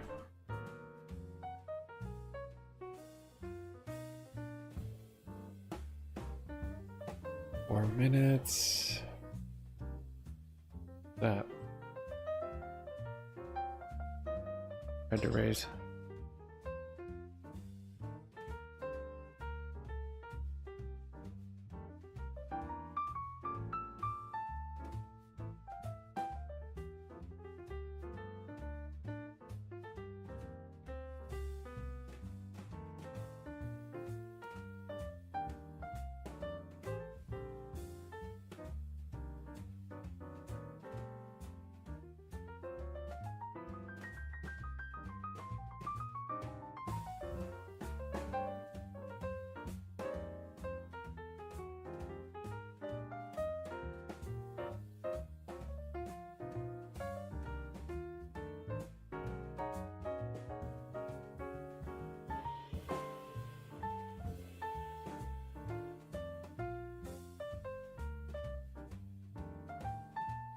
Almost power hour. Guess I might want to keep going. I don't know.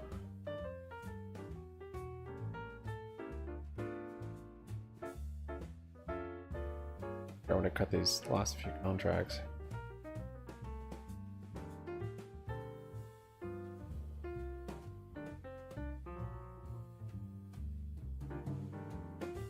Range are not down very much actually. Oh, they're just updated.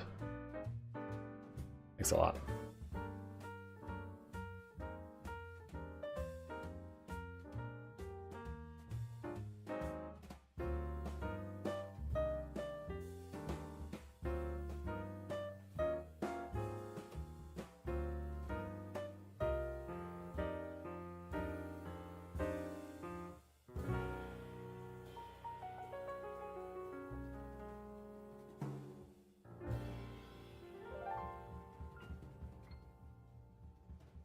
Need a bit bigger on the flop if I have something.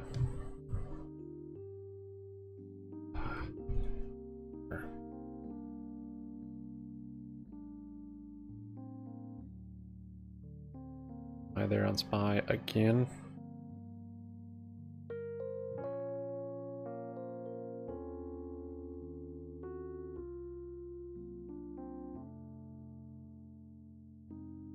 See if it still respects this tapering channel.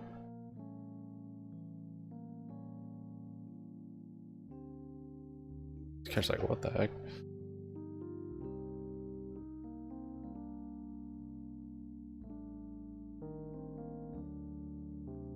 That's one of the advantages of not betting pre-flop.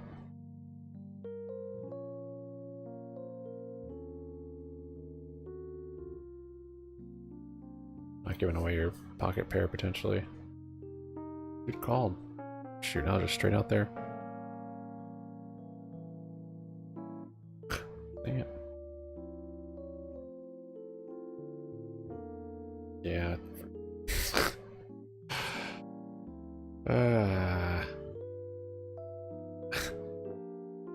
How do I get him to fold? That last bet should have been bigger, I guess. I was trying to have it big enough, not too big, so he would call. He lands, he rivers the straight. Bad day for pocket twos.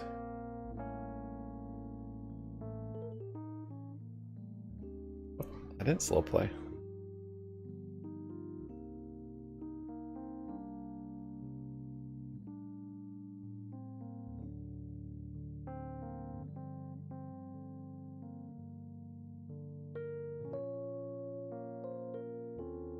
You're saying on the turn, why didn't I bet bigger? I guess I didn't want to scare him off. I didn't want to fold. I wanted to call. I landed straight on the river. New high there on SPY.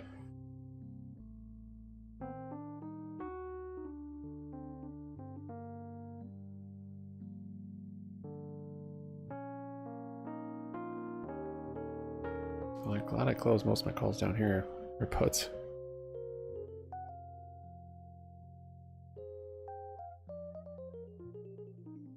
Did he leave? No, he's there.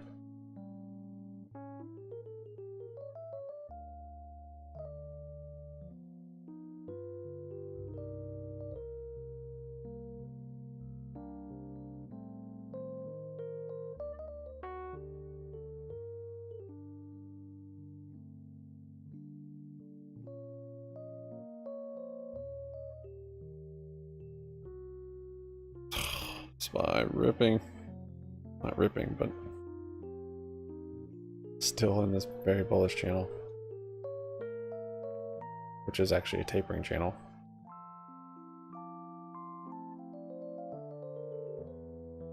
That might break out of it right here.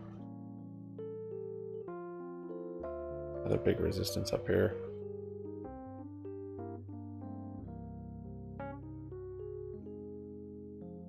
Oh my goodness. Pocket aces, I almost pulled it. Ah.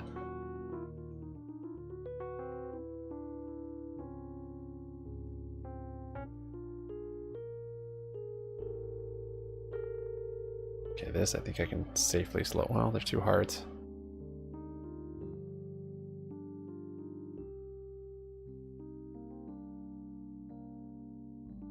Keep it small. People to call. Dude, this guy's so tight with his chips. How did he ever win all my chips? How do he plays? Got potential for clubs and a straight. Why are these guys going back and forth?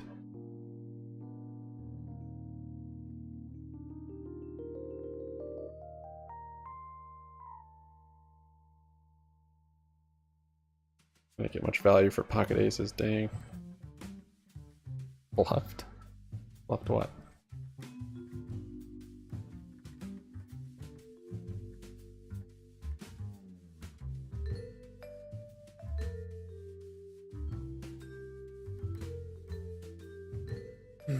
Okay.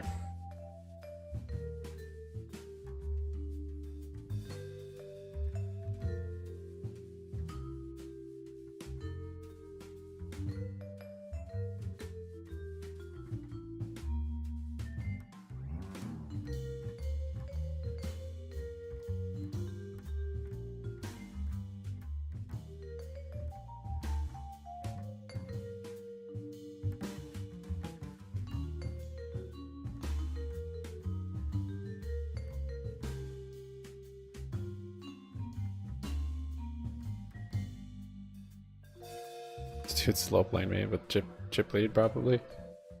The huge stack. That is neat.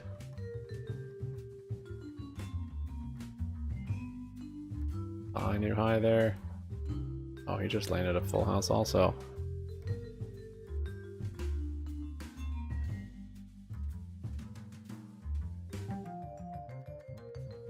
Well, he's gonna call. He doesn't call anything.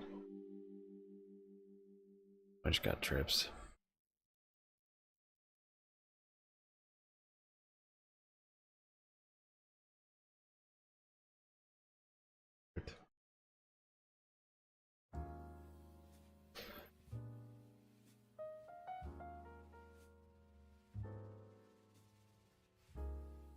Oh, raised.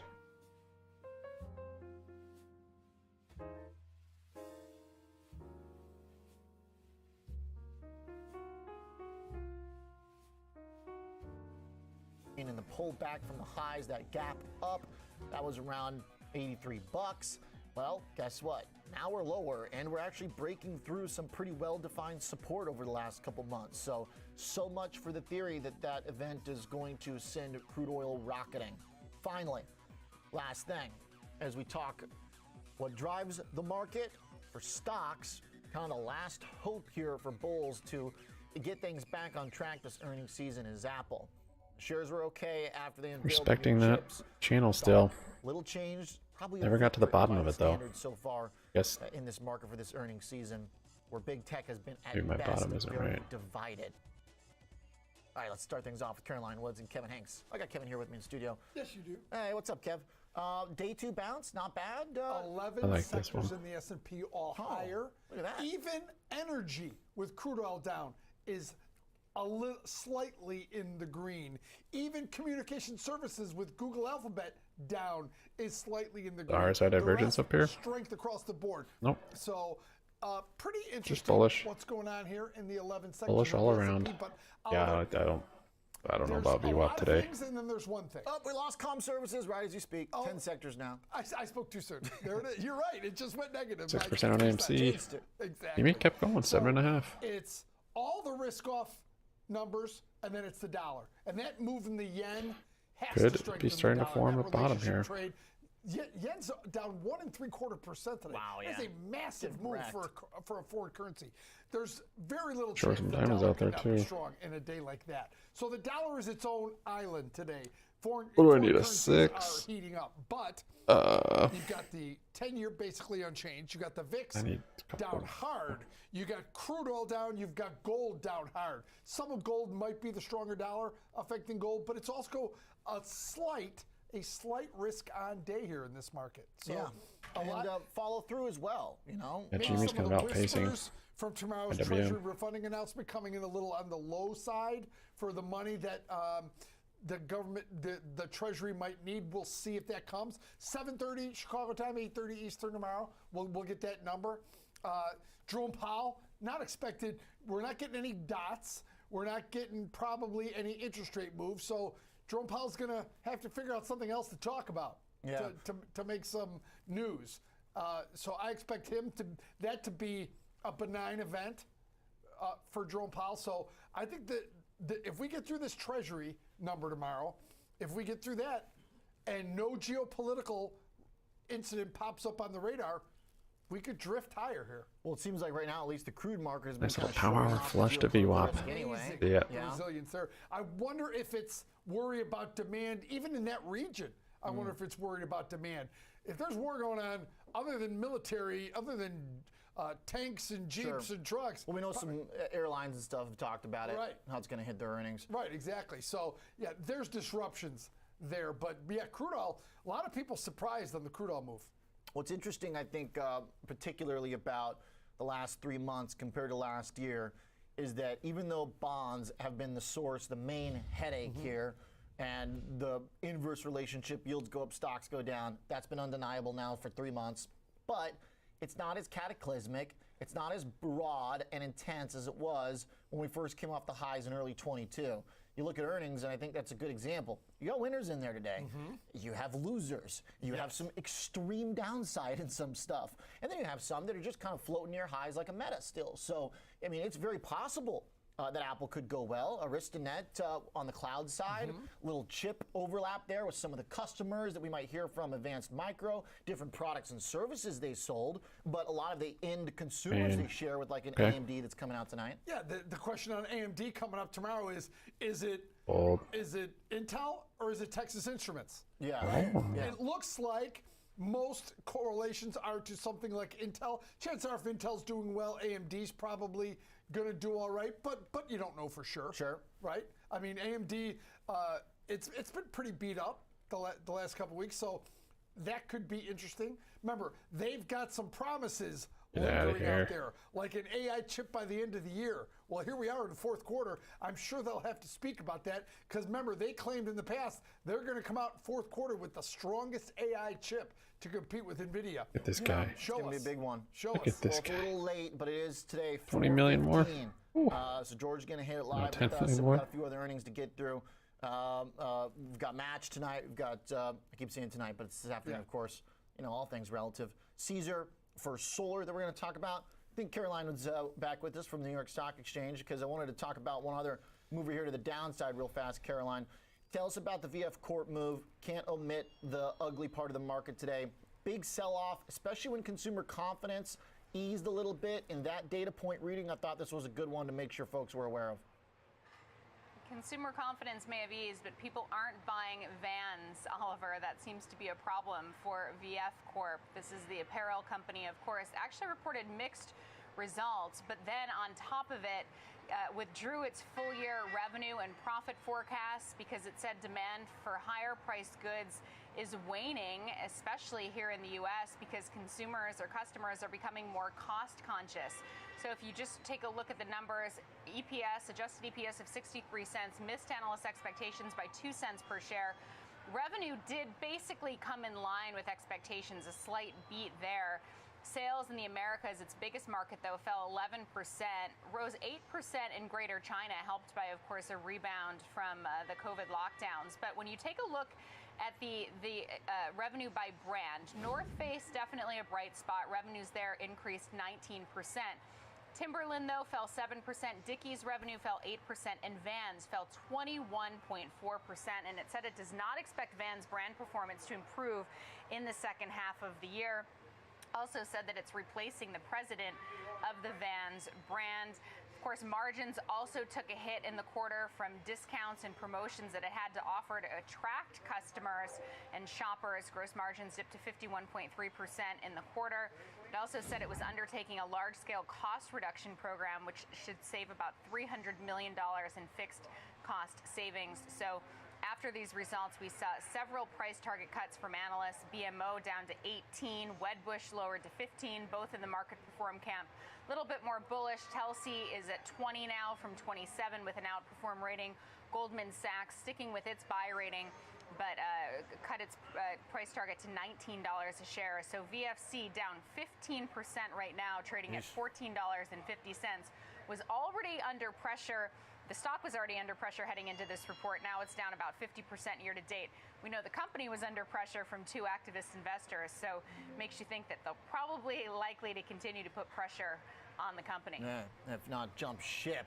If you are a private school student in the suburbs of Chicago, Caroline, Vans are a staple with these kids. Yeah, maybe not a big enough microcosm exactly. to power Very possible, small sample size, yeah, very for possible. Sure. All right, thanks guys. Kevin Hanks, Caroline Woods. So it's definitely a minefield for earnings, but at least the last 48 hours of trading here, equities are able to find the bright spot and go with the winners. Let's bring in Jeff Cleveland from Payden and Regal, principal and chief economist. Let's talk a little bit more about the big picture here. Jeff, good to have you back on the show. What's most important for you the next couple of days? I mean, we've got employment on Friday. We've got the Fed. We've got Treasury plans. Earnings, are going to be a separate stock thing. From your perspective on the economy, which of the others matter the most? All of the above matter. But I think the biggest thing on my mind is the Fed. And heading into tomorrow's Fed meeting, or at least a statement and press conference, I think bond investors are far too confident that the Fed is done.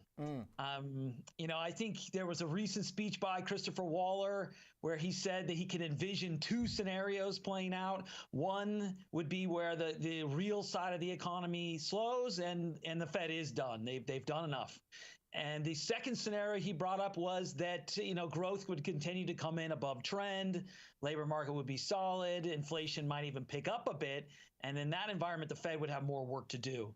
And I think it's quite possible, based on the data we've seen in recent weeks, that sounds like what happened. Yeah, exactly. That's my take. So definitely they got to keep.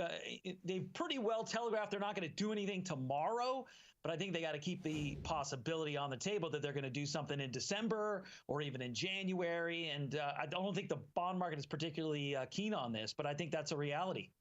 What do you think might give us the heads up that Powell could be thinking about such a scenario? What words, what language, what hints? I mean, he did say from the last time we heard him speak that maybe rates hadn't been high enough for long enough. He's been surprised by the strength of the economy, but that still seems a kind of a step away. Yeah, they keep doing this thing where they say, hey, we're going to expect a period of below trend growth and then softening in the labor market. And that's going to give us confidence that inflation is going to return to its 2% target on a sustained basis. But, then we have above trend growth in Q3, and we have a very solid labor market. We'll get more information on that on Friday for October, but I don't think that's going to change all that much. The 3-month average is looking very strong in terms of non-farm payroll growth. So if your view as a central banker is you expect slow growth and a softening labor market, and you don't have that, well, I think you kind of back yourself into a corner bit where you have to go again. You could argue, hey, we've done a lot. We can maintain tight policy for a while. But if the data keeps coming in very, very strong, it makes that argument more difficult to disseminate. We got the 5% almost GDP figure. Some of those ISMs that were sub 50 are now back above, including even manufacturing. How do we distinguish between sort of an anomaly-style bounce to perhaps real trend continuation in the economy? Is it possible we could see PMIs and ISMs continue climbing from here? I think it all comes back to income growth from my perspective for households, the consumer. So you look at that personal income and spending report on Friday, nominal income growth growing 7%. Year on year, 7% year on year. That is going to support consumer spending, and consumer spending was the biggest chunk of that 5% GDP number for Q3. So if we can have continued solid labor market, income growth persists, then this is no fluke. In fact, if you look at the last 4 quarters, the Bloomberg consensus has expected, the next quarter, the economy will roll over, the consumer will retrench. The reasons for that have varied. GME high on the day up 8%. Consumers are going to run out of savings. That is neat. Consumers are already running up their credit card. The bite of interest rates will finally, be too severe. Yep. But income growth continues at a 7% clip, and I think that's really the tailwind. That's the fuel for the underlying economic situation right now we're in. That's a great point. That employment, Upper is ripping too, 23%. I mean, yeah, we can keep swiping our card, but if we can keep paying it off too, then it could go on for a while. Not to mention also that the math behind the strikes is starting to add up in the favor of the union workers in the autos and some of the other industries too, which seems like something maybe that hasn't gotten factored in yet. I'm pulling up Bloomberg's headline, make sure I get it right from today. UAW scores the biggest wage hike this century in year of union wins. I mean, that's hasn't even been factored in yet, right? Well, the other thing that happened today, now that you're bringing up wages, is the employment cost index. And you look at the breakdown of wages and salaries in there, and it's up, let's call it 4.5% year on year. That's a measure of wage growth that has cooled off a little bit over the last year, but it sort of just seems to be hanging out in the 4 to 5% range. And if these anecdotes that you're spotting here on the labor front also, they just add to that, right? So I think there, in a lot of places, and especially in the bond market, there's been this expectation that wage growth is going to cool, growth is going to cool, the labor market is going to cool, inflation was going to cool. It seems more likely at this point that everything's just staying a little bit stickier here. So again, back to my, preoccupation for the week. I think that very much keeps the Fed in play. Not likely to go tomorrow, but maybe they go again in December. Okay. And if they do go again in December, the last kind of point to put this all together, if we think about what pressure that might add to the economy, it sounds like you might argue here that the pace at which they've gone so far just hasn't had that real pressure yet. So it's not something we should necessarily freak out about. Like if they say they are going to have to hike again, it's not the end of the world, or does it really do meaningfully kind of limit our potential growth from there? No, I don't think it's the end of the world. This comes up a lot in our conversations about credit sectors in the bond market, say like high yield, for example. I think, what's really been weighing on credit sectors in the last few weeks or even the last couple of months over the summer, higher rates. But, you know, over the longer term, if they're hiking because we have great Lost their momentum in the auditor? economy, I haven't heard. then maybe that's not the Like end of it's the world for trending credit up. sectors in the bond market, and in turn, It goes down a bunch. for the It's going to equity have to go market. up some. So it's really growth that's driving things here. All right, great stuff. Love the optimism and, frankly, the But yeah, I don't know if there's news behind that or very, not. real take on the economy that goes underappreciated. But still really ugly. Hey, Jeff, I saw you guys at Schwab Impact, your Payton and Regal booth, but I didn't see you, so make sure you come next year. We can catch up. Okay, yeah, sorry. Hopefully you got one of those Payton dogs they were handing out. Good to see you. Thanks for the comment. Jeff Cleveland joining us from Payton and Regal. All right, with the look at the Fed. 40 minutes to close. SPY doing another one of these. Closing near the highs or closing near the lows, potentially. Let's talk some more earnings. Make another full candle. Really interesting stock coming out after the bell that has a little bit of tech, a little bit of consumer. And Guess we got a little wick bit of yesterday. Surprise to it. It's Match, the dating business, had a huge Just in the rally last in 10 its minutes shares or so. throughout COVID, and then a big sell-off back, and right now is toying with 5-year lows. What can the owner of Tinder do to spark a flame in bulls again?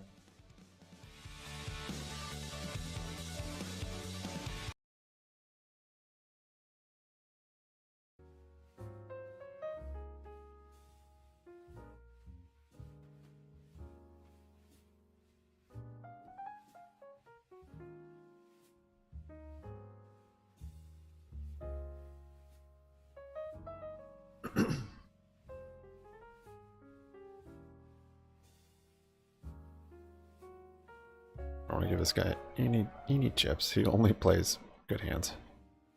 Got a flush for sure.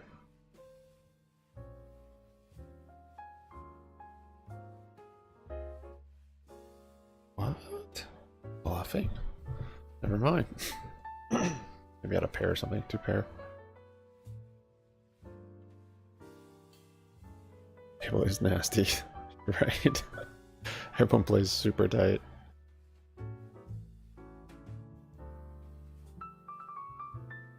You can just play more aggressive. Get people to loosen up. There's a couple new players. Maybe they'll loosen it up. People get sick of just folding pre-flop all the time.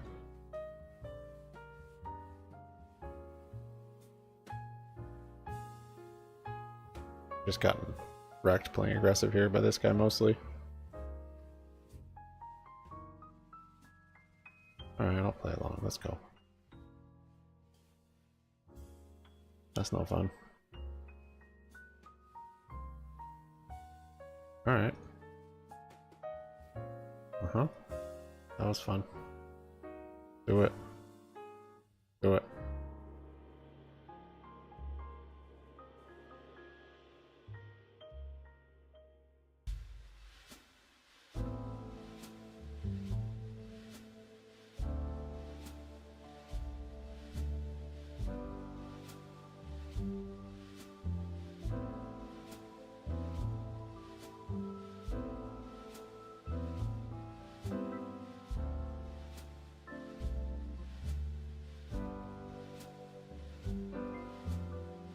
Yeah, I don't think it's pumping from the news of the loss of auditor. Yeah, let's shake this guy out. Loosen him up a little bit.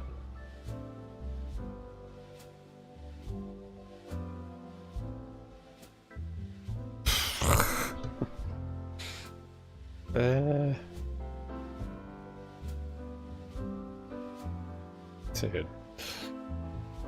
Straight draw too.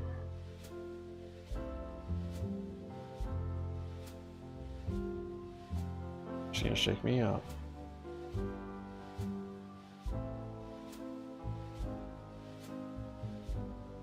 Six five. Look at him getting loosey goosey. 5 suited and he went in.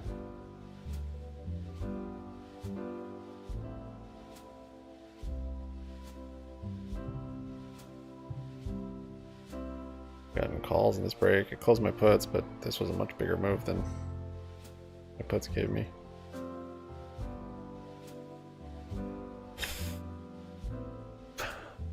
Just don't like calls at the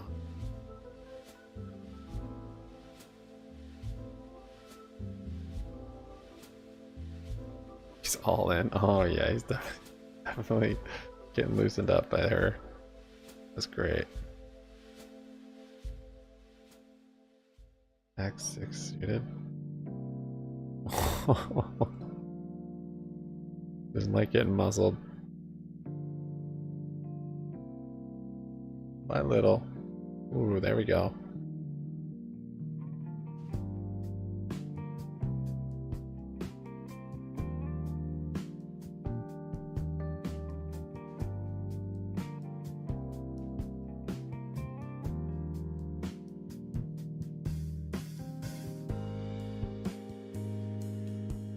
He's all in again. He must be trying to go or something.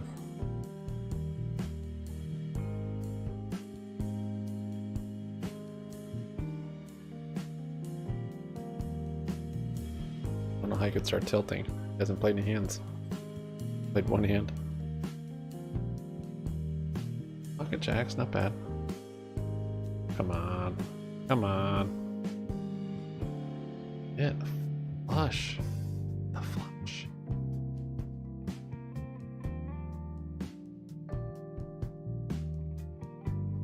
I don't know how he'd be tilting. He only lost one hand. It was a small hand of 30 million chips he had, or 40 million. That person left. Oh, that's so jacked. So did he.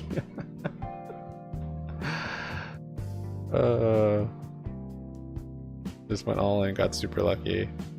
Peep out. Failed.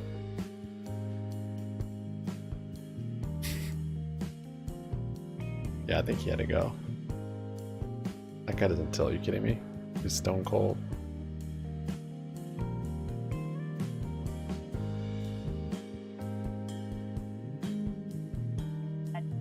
Come back. So you could have a very fast top of the funnel, like for Tinder.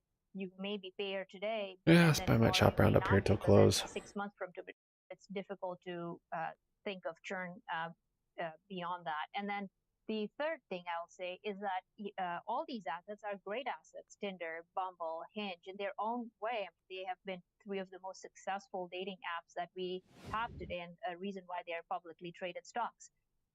But one thing to keep in mind when we think about Bumble also is that, yes, what Tinder does has a huge reflection on what all the smaller, relatively smaller size dating apps may have the potential to do. And we may be seeing what could happen to Bumble based on what's happening to Tinder. So there's that dynamic, and that's where the stock sort of moved in parallel to Match as well, in terms of thinking about the terminal value.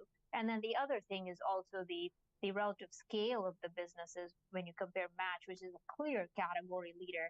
The liquidity of the stock is meaningfully different than that of Bumble, and that also has a role to play in how these stocks trade.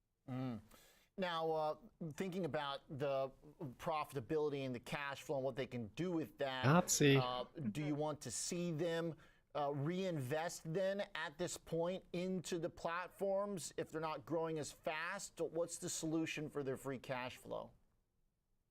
I'll slow play this guy. Give, he probably has a straight two, actually. Investors, and so that the Match, I'm talking about Match here.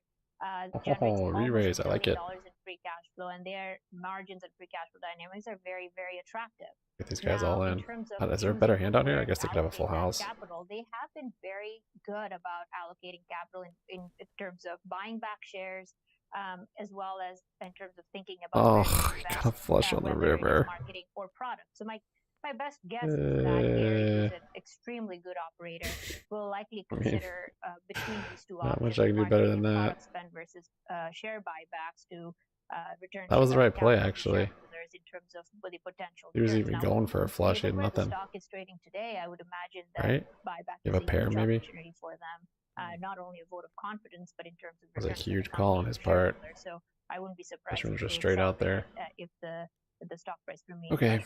And you think that's something that could happen today? Well, I mean, it depends. Let me share what I think what is top of mind. For this guy, what did he have? He had like a pair, I think. To know how the stock's going to trade because it all depends on what the company mentions tomorrow in the color commentary during the call. In particular, you think that maybe they could say something about the buyback today? That might be high on their list. Well, yeah, they almost always do. Got a jack. Intra-quarter, they bought back $300 million of shares, and they disclosed that intra-quarter, post the second quarter. So I would imagine they She may folded. have bought some Oh, more, I rivered. and that's significantly more than Going what for a they did straight in the again. second quarter. So River they're clearly trips. accelerating it, and they'll probably continue that pace. And Guys I play wouldn't be much surprised looser. if they mention it in the shareholder letter. Okay. Shweta, thanks for the deep dive into the company. Interesting one. Thanks a Loosen, lot. take my chips. AMC 7%. Yeah, sure thing. Shweta Kajuria from GME Evercore almost ISI. 8%. Still with the outperform, looking for a turnaround here. SPY's up in 0.5%. shares. We'll look to see what kind of shareholder-friendly activity maybe they can sprinkle on top of earnings this afternoon. A lot of bulls in the options corner. Coming up next, Starbucks, JetBlue, and Western Digital. Tom spotted all favorable trades. Oh. That's interesting because I'm pretty sure when I was standing next to him earlier in the office, he saw something super bearish in JetBlue. But I guess. Yeah, dip buyers on those options.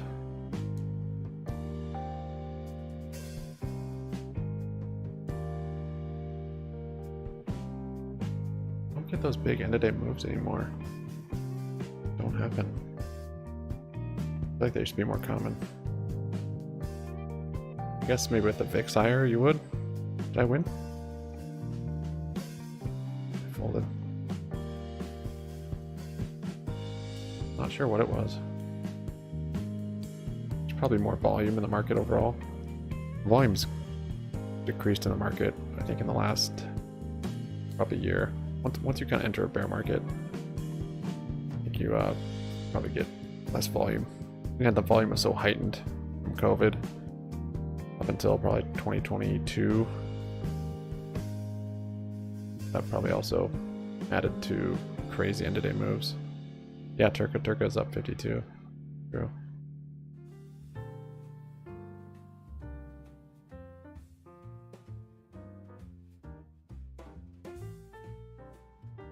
I haven't looked at it yet, but I did see it up there on the watch list. Got an RSI divergence. I don't know. Need to see some sustained momentum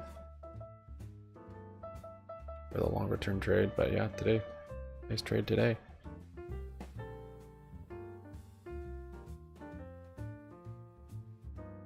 Top hanging out at 21. Pins held strong.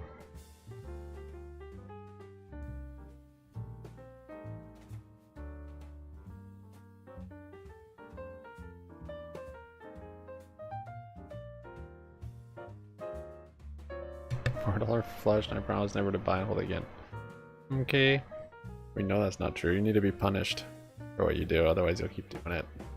And even if you do get punished, you'll probably still keep doing it. It's only if you've hit complete rock bottom.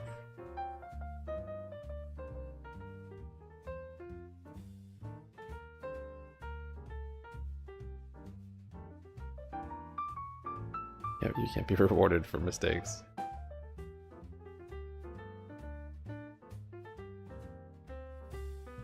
But yes, I feel Bubba.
Did I lose a bunch of chips?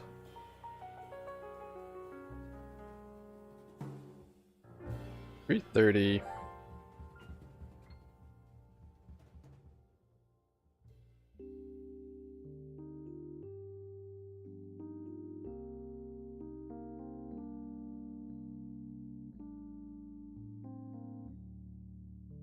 Both had 10 queens. Congratulations.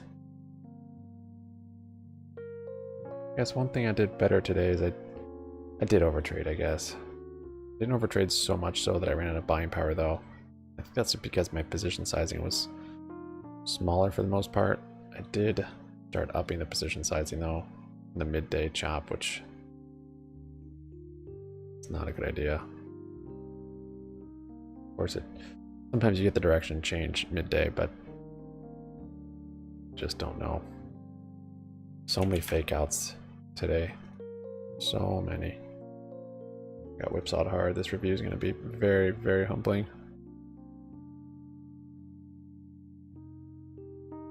I mean, it's not even going to be humbling. I can't be any more humble, I don't think. Is that proud? I have no pride.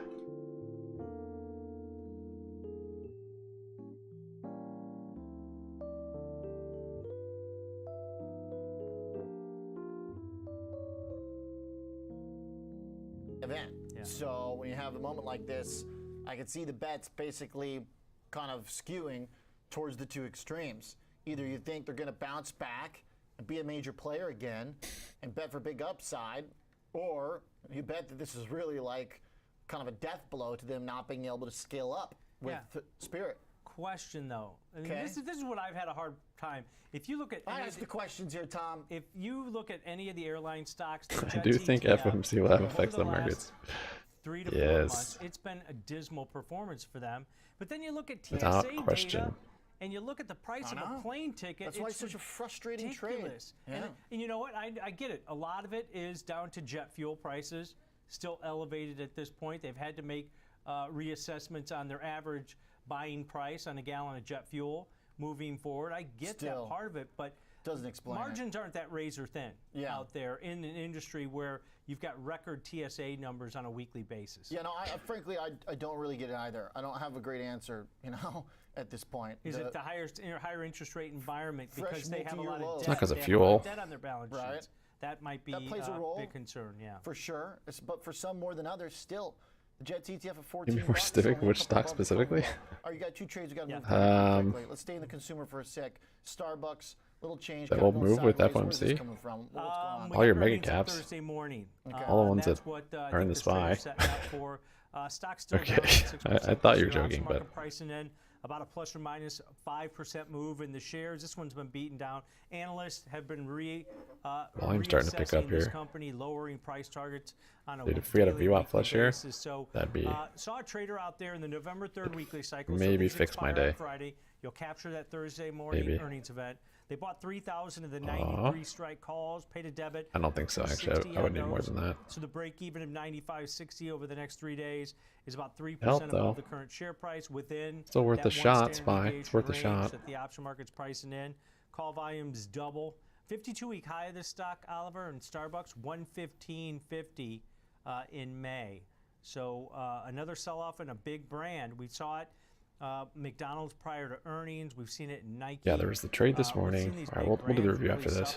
There really wasn't a trade other than this morning where I caught one. Somebody taking a shot here, And then not until like, what was it, 2 o'clock. Other than that, you're just Starbucks has been becoming steadily liquidity. grinding higher this Oh, nice month. trade I folded. Trying to go the other way of the market a little bit. What about Western Digital? We keep seeing this pop up now day after day because there's so much volatility around it. Well, last week was, and heading into earnings on Monday morning, a lot of news on this. Remember, the merger with Kioxia. Not going to happen. Not going to happen. So then they split up their business. Yep, splitting it up. Right, time for some all-ins. And Flash Business splitting up. Even though they guided lower moving forward, this was seen as a bonus. Like yesterday, the stock jumped 7%. Today, getting hurt a little bit, down over 3%. Oh, and this one pre-flop. Gotta go all in 27% on the pre-flop. years, but we saw some call buyers in here, and it was a strike pretty far Here, a above couple the current double share ups. price. The 50 strike in February. Trader Then bought bail. 13,000 of those for an average debit of 115. So the break even of 51.15 over the next 108 days. So you got duration, you got over 3 months in this, 27% above the current share price in there. Call volume 3 times normal daily average volume. Remember, on the backside of this, the breakup of the merger deal with Kyoji out of Japan is the fact that they've got some activist investors involved in this too, Elliott Management, and maybe some others that might get involved. But splitting up 7.6, that's the one. 7.6 off. Yesterday, giving back some of those gains today, but somebody thinks it's EEA going to pop before beautiful. February. Yeah, the 3.5% drop, a little frustrating because yesterday it was real close to closing that gap from the merger breakup. All right, nice. Thanks for the trades, Tom. Bullish with the exception of that deeply bearish, possibly hedged JetBlue trade. When we come back, let's talk some of the other stuff. Crude oil and Bitcoin. Go. And then we'll get back to the macro. And Jack. Close to the bell. I want Then earnings 3.6 after the bell. Right now, though, we'll get an update on a big bullish call out for All right, BTC, one as well more. as a little chat about WTI down in the One low more, see if I eights. can Stick triple around. up.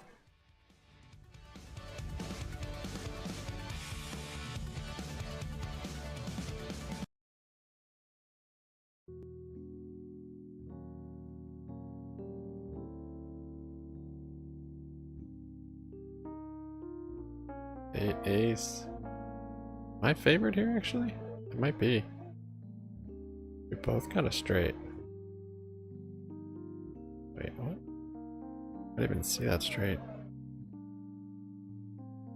7-4 suited, I like it. I like it just enough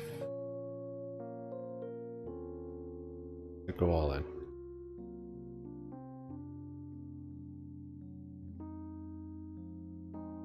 Alright, spies. There's still time for VWAP. You got 20 minutes. 4 suited. He's got Queen 8 suited. Jack 9. Oh, we got a lot of players here. Uh-oh. Got a full house winner. Oh, what the heck? 2 pair. Alright, I think that's good enough for me. Oh my gosh. 9 Jack suited. Okay, alright.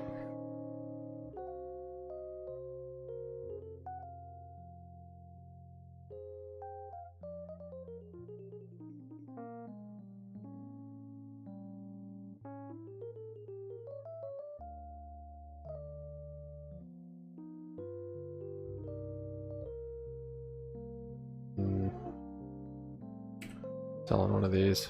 Dang. Playing too much poker. Look, everyone all went all in. I love it. It's funny how you can just get people to start playing crazy. Well done, table.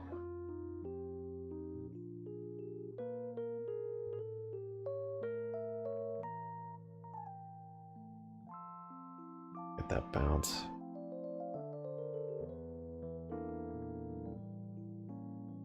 Okay, I'm out. Hold on, one sec.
15 minutes. No VWAP for you.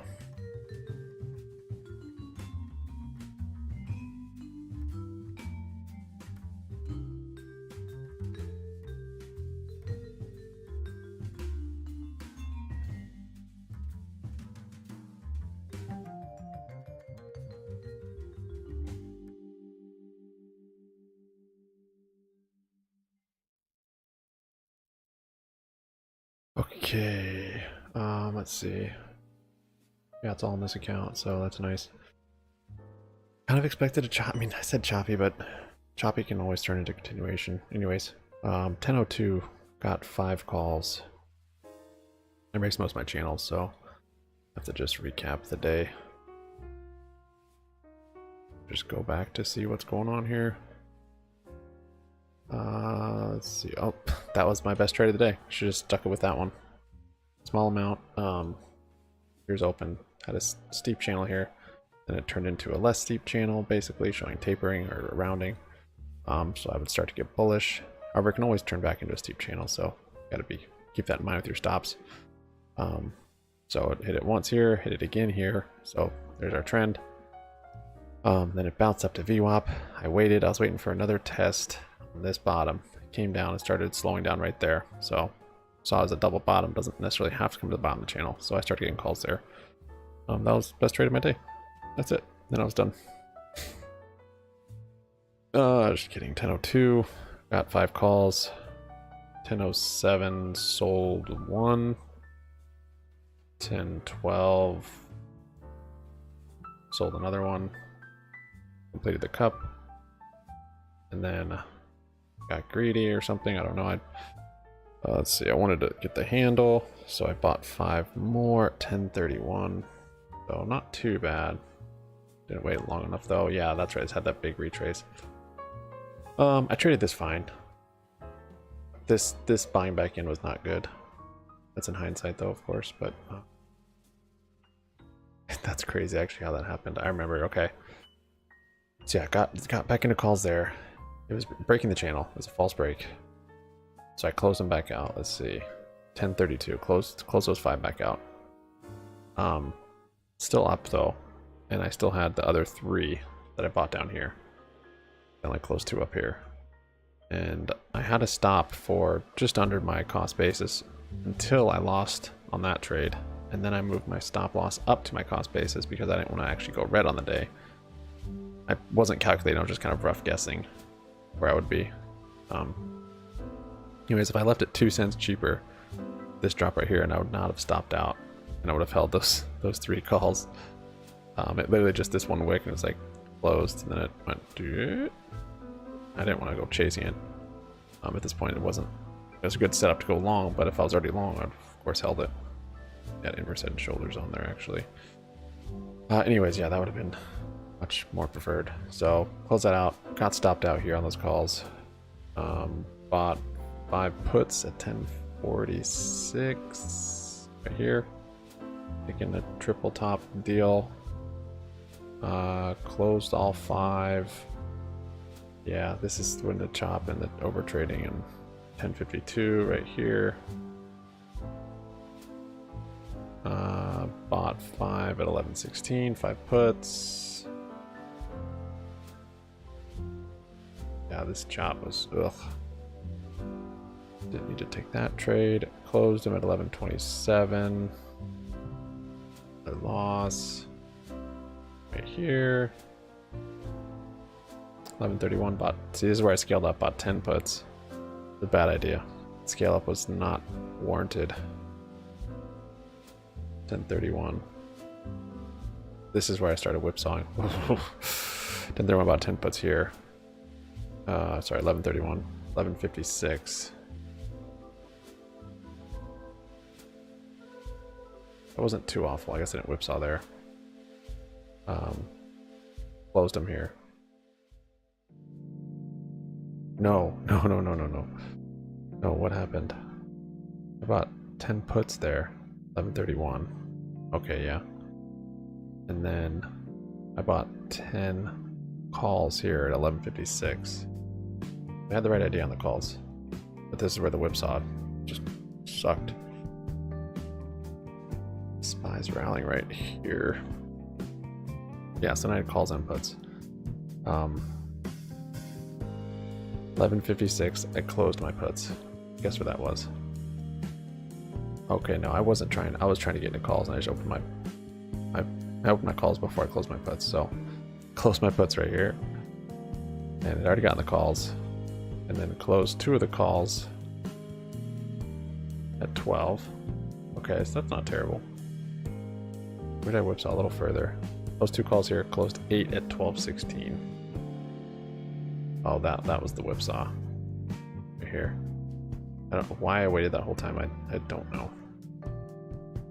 Was that a stop actually? No, it wasn't a stop. 10 minutes Fugazi coming in. But yeah, literally right here. Close the rest of my calls. Yeah, on Reddit, that's just everything was bad about that. That was the whipsaw. 12:33. Opened up calls. Get out here's the whipsaw. There was a little bit there, but it wasn't too bad. Then I was totally out of rhythm. So then I opened up calls up here, 12:33 on that channel break. Happened to be a false break. Oh my gosh. Closed them at 12:35. You can imagine where that was. Right here. And I was done for a bit. Okay. Yeah, channel breaks on both sides, false breakouts both sides. Midday chop. Designed to frustrate, designed to trigger stops. 130, let's see, 12, let's see. Oh yeah, 124, I opened up 5 puts. So I see I waited a while there. Right here, 124, a little double top, 5 puts. Got out of them at 144. Why did I hold those so long? What in the world? What? Is that real? No, never mind. I added to them. 144. I bought 5. Wait. 124. I bought 5. 132. I closed them. Okay, yeah, that makes more sense. Not like any of this made sense, anyways. But yeah, right here I closed them. That was actually a small gain. No. Wait. No, a small loss. Bought 5 puts at 144. He sells at the top of the channel here. Bought 5 puts here. Bought 5 more at 153. Right here. Maybe a double top knowing it's tapering. Bought 5 more at 156. Again, these were dailies. If I had got tomorrow's, that would have been much better, I think. 156, got 5 more. 158, bought 5 more. Only had gone the other way. Given I did capitalize on that little move, helped me count a little bit today. Yeah, and then I was out of buying power, which was fine. I didn't want to do any more trading. Closed 5 of them at 217. So a little pullback here on that channel. Bottom support of that channel, 217. Closed 5. Closed 5 more at 226. So another nice close there. Closed 2 more at 229 right here. Closed 5 more at 242. Yeah, once I saw it start to bounce, thought about calls there, but it's tapering. It was already high. Just I didn't see a good amount of risk reward, and then just closed 1 at 342. I only have like 1 or 2 left, which I would have closed, but I was reviewing for you guys. Just find these don't have a lot of value. Actually, they still kind of do because they're in the money. These are 418s. So yeah, they're still actually holding, retaining value. That's crazy. That works.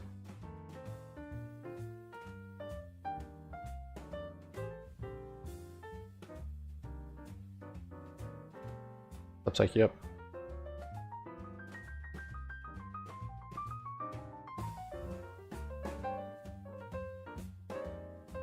Full stick of butter.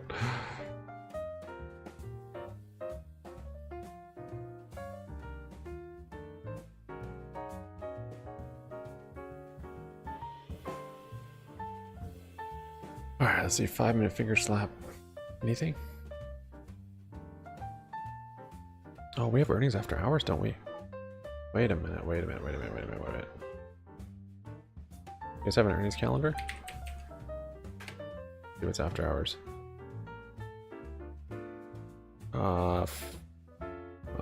Today, let's see. Oh, what? Not like a quick. Did Market Watch have it?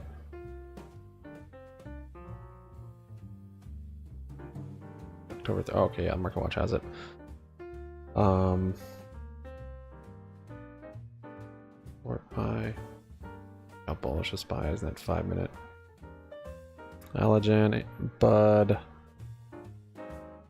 Was AMD after hours today or is that tomorrow?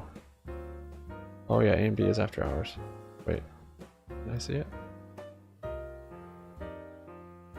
Holy 5-finger.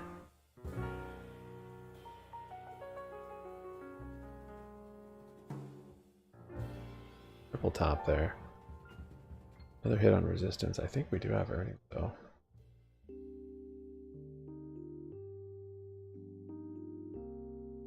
No, there's not big earnings. Not that I see. BP.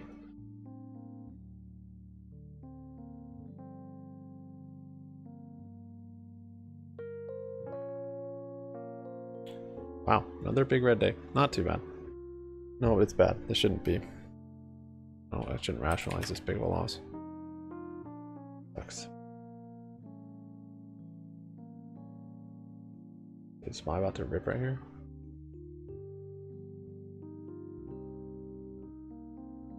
Too high the day there on SPY. Maybe psych you up. We just have a few neighbors that we're friends with. We go and hit their houses just so that they can see the kids in costumes and stuff. We'll see.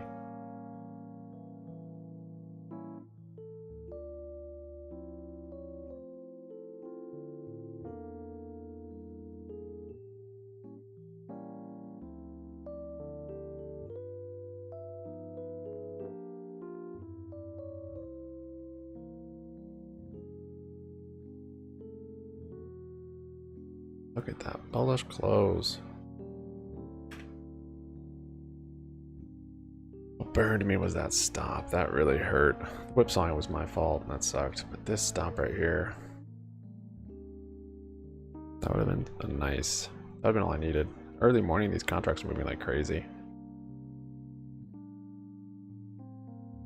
Been nice. I didn't. By this point, it was so choppy. I saw it breaking this channel. I didn't even want it. This was just all so ugly. I just, yeah. Really all day.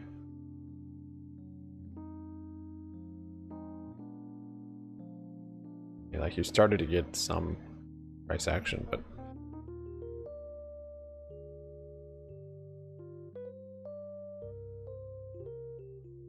thanks, Jay. Yeah, I think I got it. Yeah, I think nothing too significant after hours.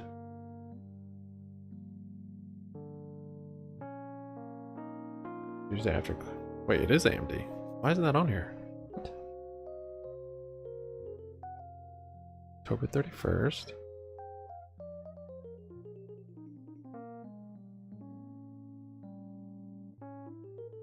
Seems like that one should be on here. Weird, they're not showing AMD.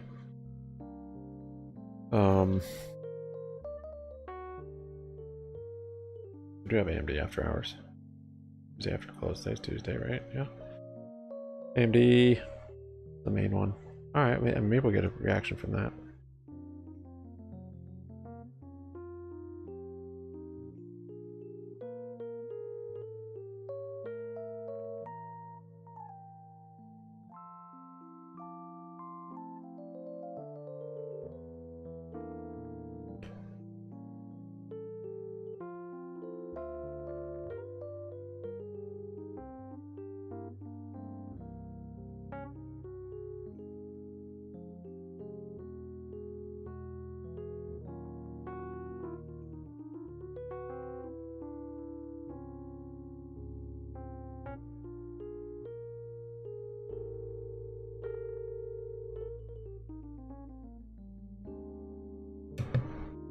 All right, there's 1 minute to close. Close.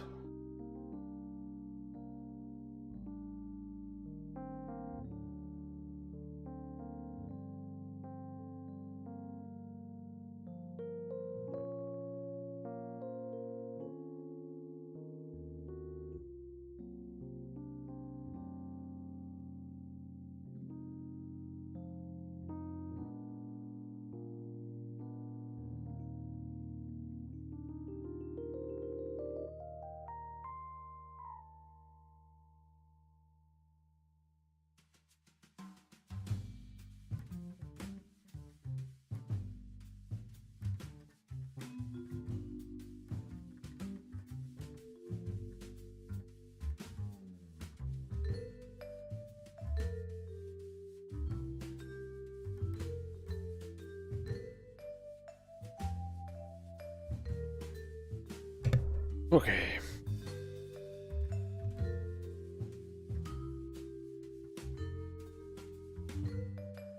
Dressing up like a broker. I wasn't planning on it.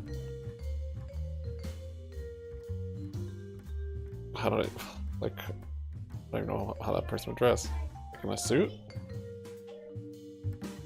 What makes you think I'm already in a suit? Oh.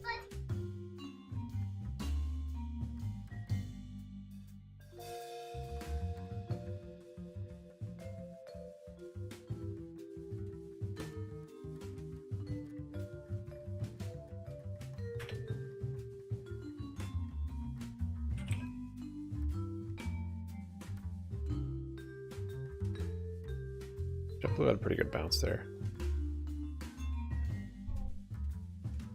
Let this shake out a little bit, see where it settles, but this is at a nice support. Multi-year.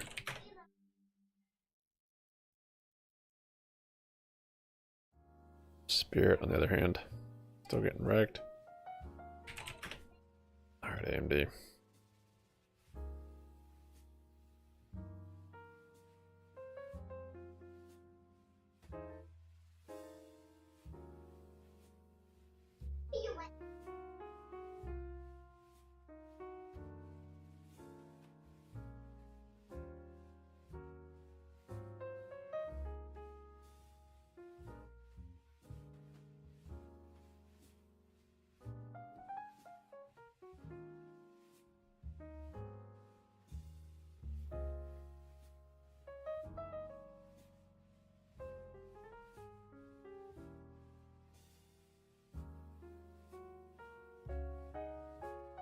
Gonna move to UOP after hours, eh? AMD missed. Lots of misses? Maybe? Hopefully they come out before 15 minutes is up.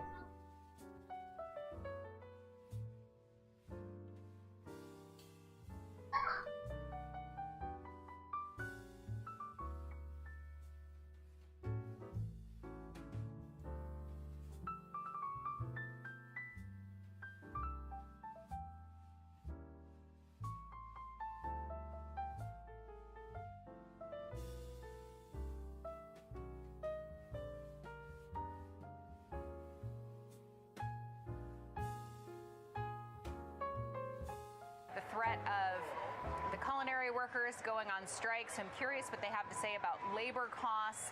And, you know, obviously the 2024 outlook, I think, is going to be key.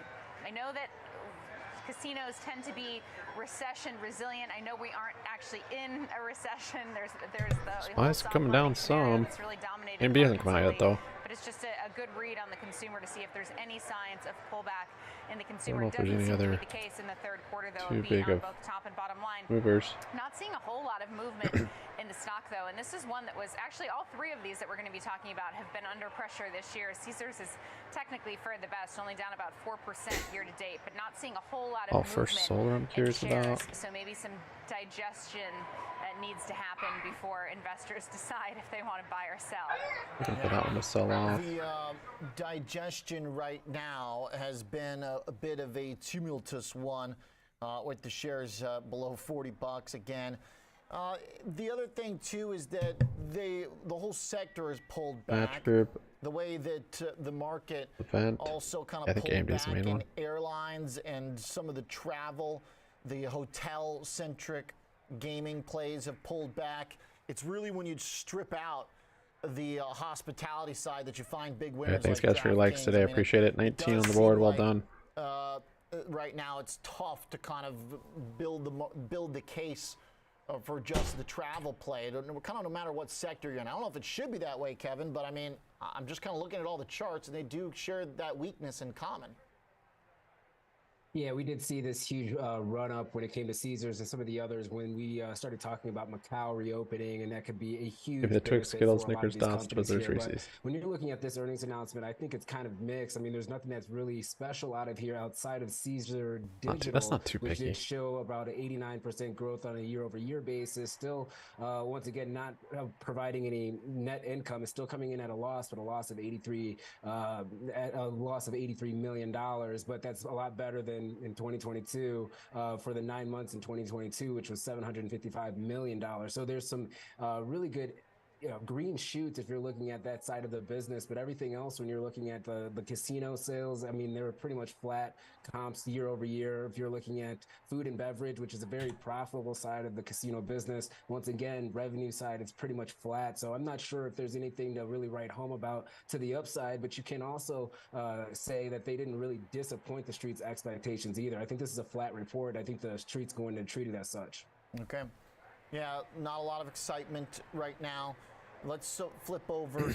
Let's talk First Solar.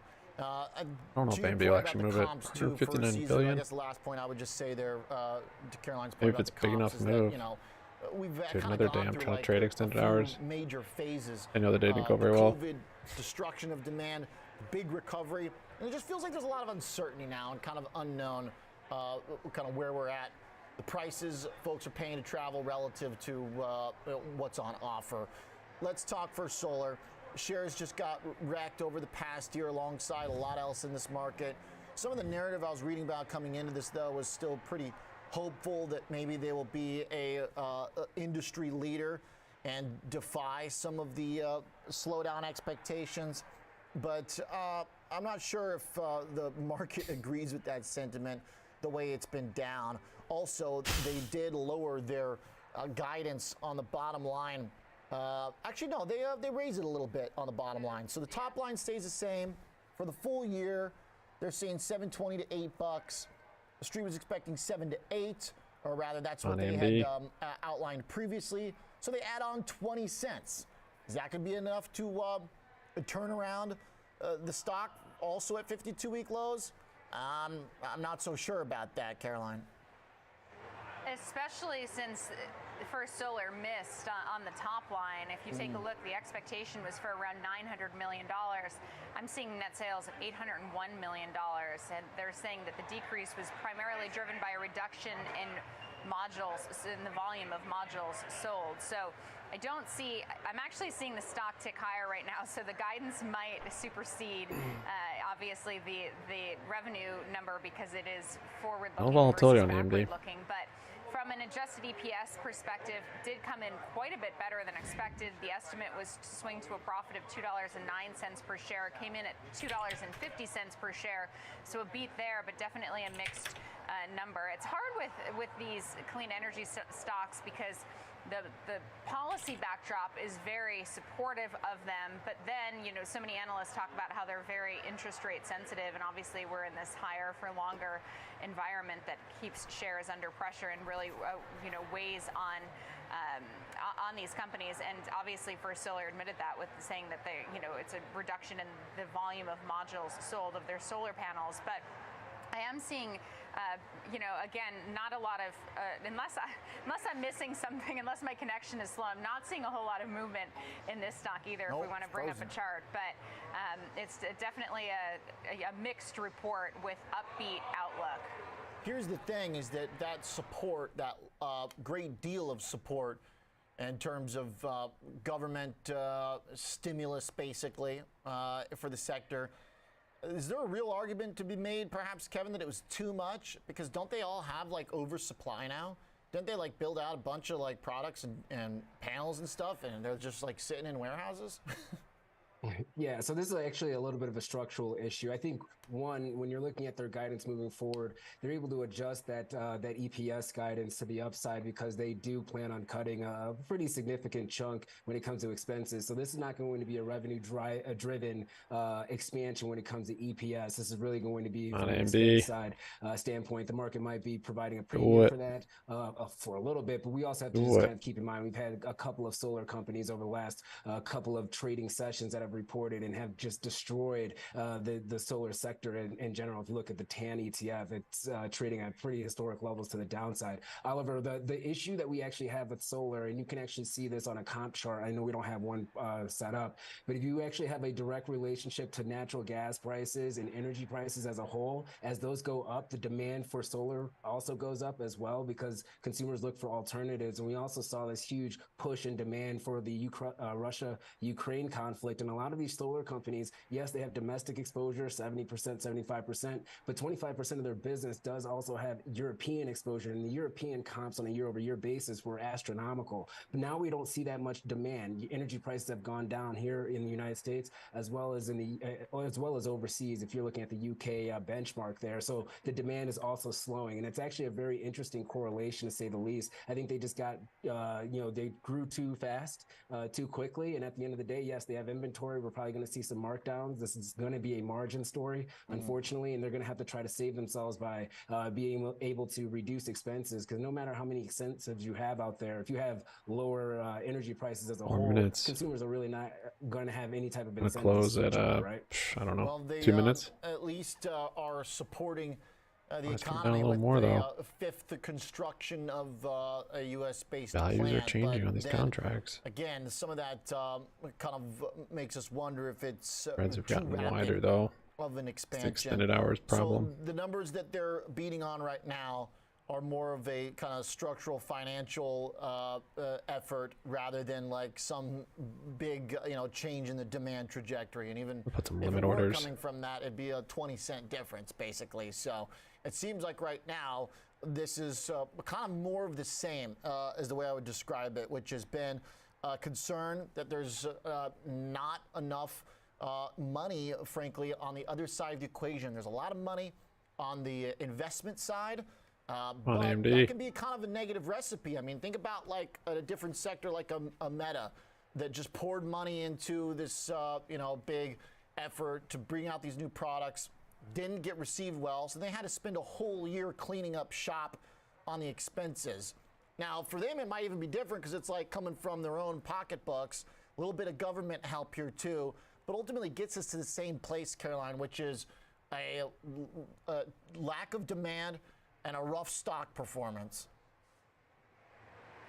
Yes, but First Solar is a company that analysts on Wall Street remain very bullish on. If you take a look, there's 21 buy ratings versus 7 holds, not a single sell on Wall Street, and the median price target implies quite a bit of upside. I mean, that guy just $234 photobomb? median price target. It's currently trading at 140. You say, hey. So I mean, sure.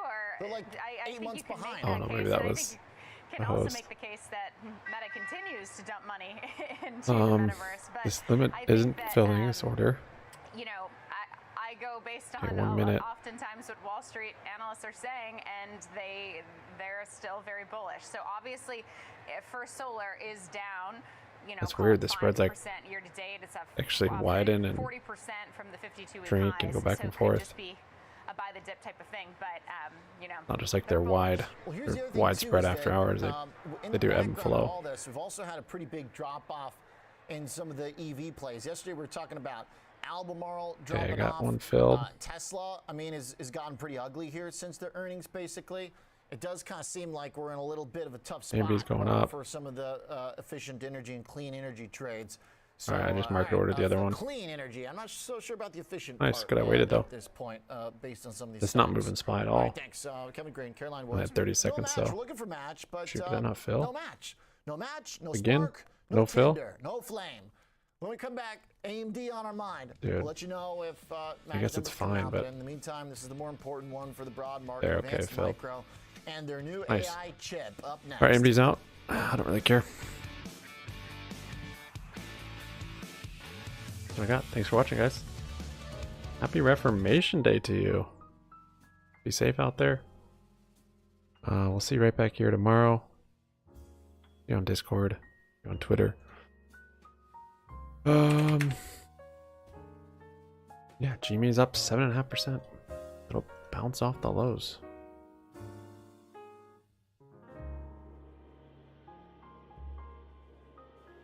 Still on a pretty severe downtrend.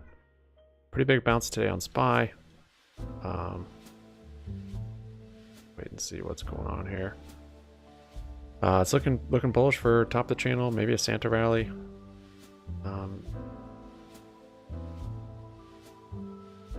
If we get to the midpoint, Bollinger there. The top Bollinger is actually moving back up now, so yeah, it's looking kind of bullish. Good.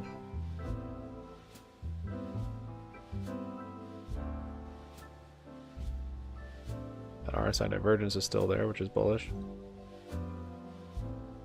Oh, there you have it. Thanks for the support, guys. We'll see you tomorrow.